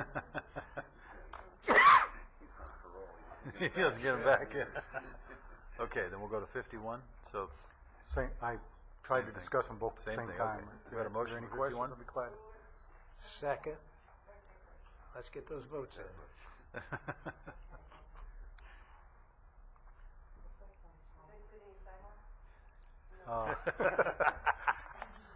She won't give up. I'd rather not answer that question, ma'am. All right. Very good. Thank you. Now 52? Nope. You don't want to play anymore, huh? Good afternoon, Chair Foy, members of the board, Mr. Johnson, Steve Williams again with Public Works. This item is approval of a lease agreement between the county and City Corps of Central Coast for temporary use of county-owned property at 77 North California Street. As you may recall, a few weeks ago, back in January, your board approved in concept conveying this property on a temporary basis for occupancy by City Corps, and directed staff to go back and work with City Corps to negotiate a lease agreement. The lease agreement is pretty standard in format that the county has in similar instances put together, and so without further discussion, I'm recommending approval of the lease agreement. We know he does a good job on leases, so. Well, thank you. We have motion? I have one question. Yeah. We had an agreement that they would use the word temporary all the time when they referred to this facility, City Corps, and I don't see that in the lease. Well, the lease agreement provides for a minimum of for an initial lease term of 6 months, which we consider temporary, and after that it goes on month to month. I'm only talking about the fact that we had an agreement that City Corps would, whenever they refer to their facility on 77 California Street, refer to it as their temporary facility on 77 California Street. Remember that agreement? That was going to be in there. It's not in the lease, so we can't enforce that now, right? Well, that's an interesting question. In my opinion, the temporary was translated into a 6-month lease, which is certainly. We wanted that also, but in addition to saying it's a 6-month lease, we were saying we also wanted to make sure. Well, if you'd like, we can amend it and put that in there. Absolutely. Supervisor Bennett, I feel comfortable with the promise that they gave us at the microphone, and the idea that every time they mention it, what happens if they, mess up one time when they're referring to it, and they don't say temporary when they say where they're located, for example. I think it might be a little overboard. Nothing personal. What you're saying is Fine, no one really likes to be temporary. I'm just trying to follow through on my promise to the board to get that word temporary in there, but if the board's comfortable, I'm comfortable with that. That's fine. Okay. But we will expect that language to be in all of those things, so thank you. They might have found a place where I don't even need this, right? Maybe not. And the title of the authorization is a temporary use. Would you like to make the motion, and I'll second it? I'll move the recommended action. Yes, it does. It's the title. We got a second, we're going to vote.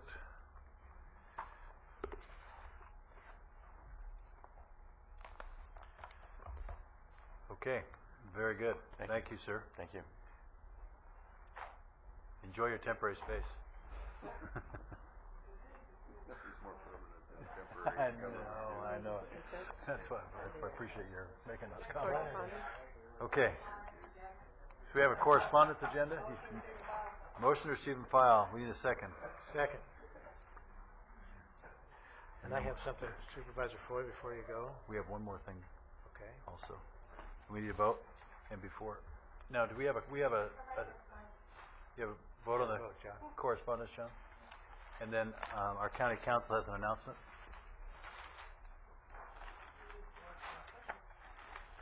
Thank you, Mr. Chairman. Concerning item 59 on the agenda, the Board of Supervisors of the county has voted unanimously to authorize the filing of a petition in the Superior Court seeking an order directed to the Ventura County Civil Service Commission requiring the commission to allow multiple representatives of the appointing authority to attend the commission's hearing on an employee's appeal of disciplinary action. Thank you. Thank you. Supervisor Bennett, you have a... Yeah, I do have, I hope this isn't a Brown Act violation, but I have a resolution here to Sergeant Stan Hibden, signed by everybody, so I think it's been given to me thinking it's mine, and it's not. Oh, there you go. Great, thank you. I guess it wasn't a Brown back, right? Was it? Right. No, we didn't. We only concurred that he had it wrong. Okay, so we will go into closed session, finish that up and adjourn for closed session. Will we have an announcement? You may have another announcement. Oh, we may, okay. If we have an announcement, we'll come back. If not, we'll adjourn from there. All right.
and James DeMott for the purpose of inspection for an environmental assessment being done by the district for a flood control project being considered for Fresno Creek. Thank you. Thank you. And we will adjourn this meeting.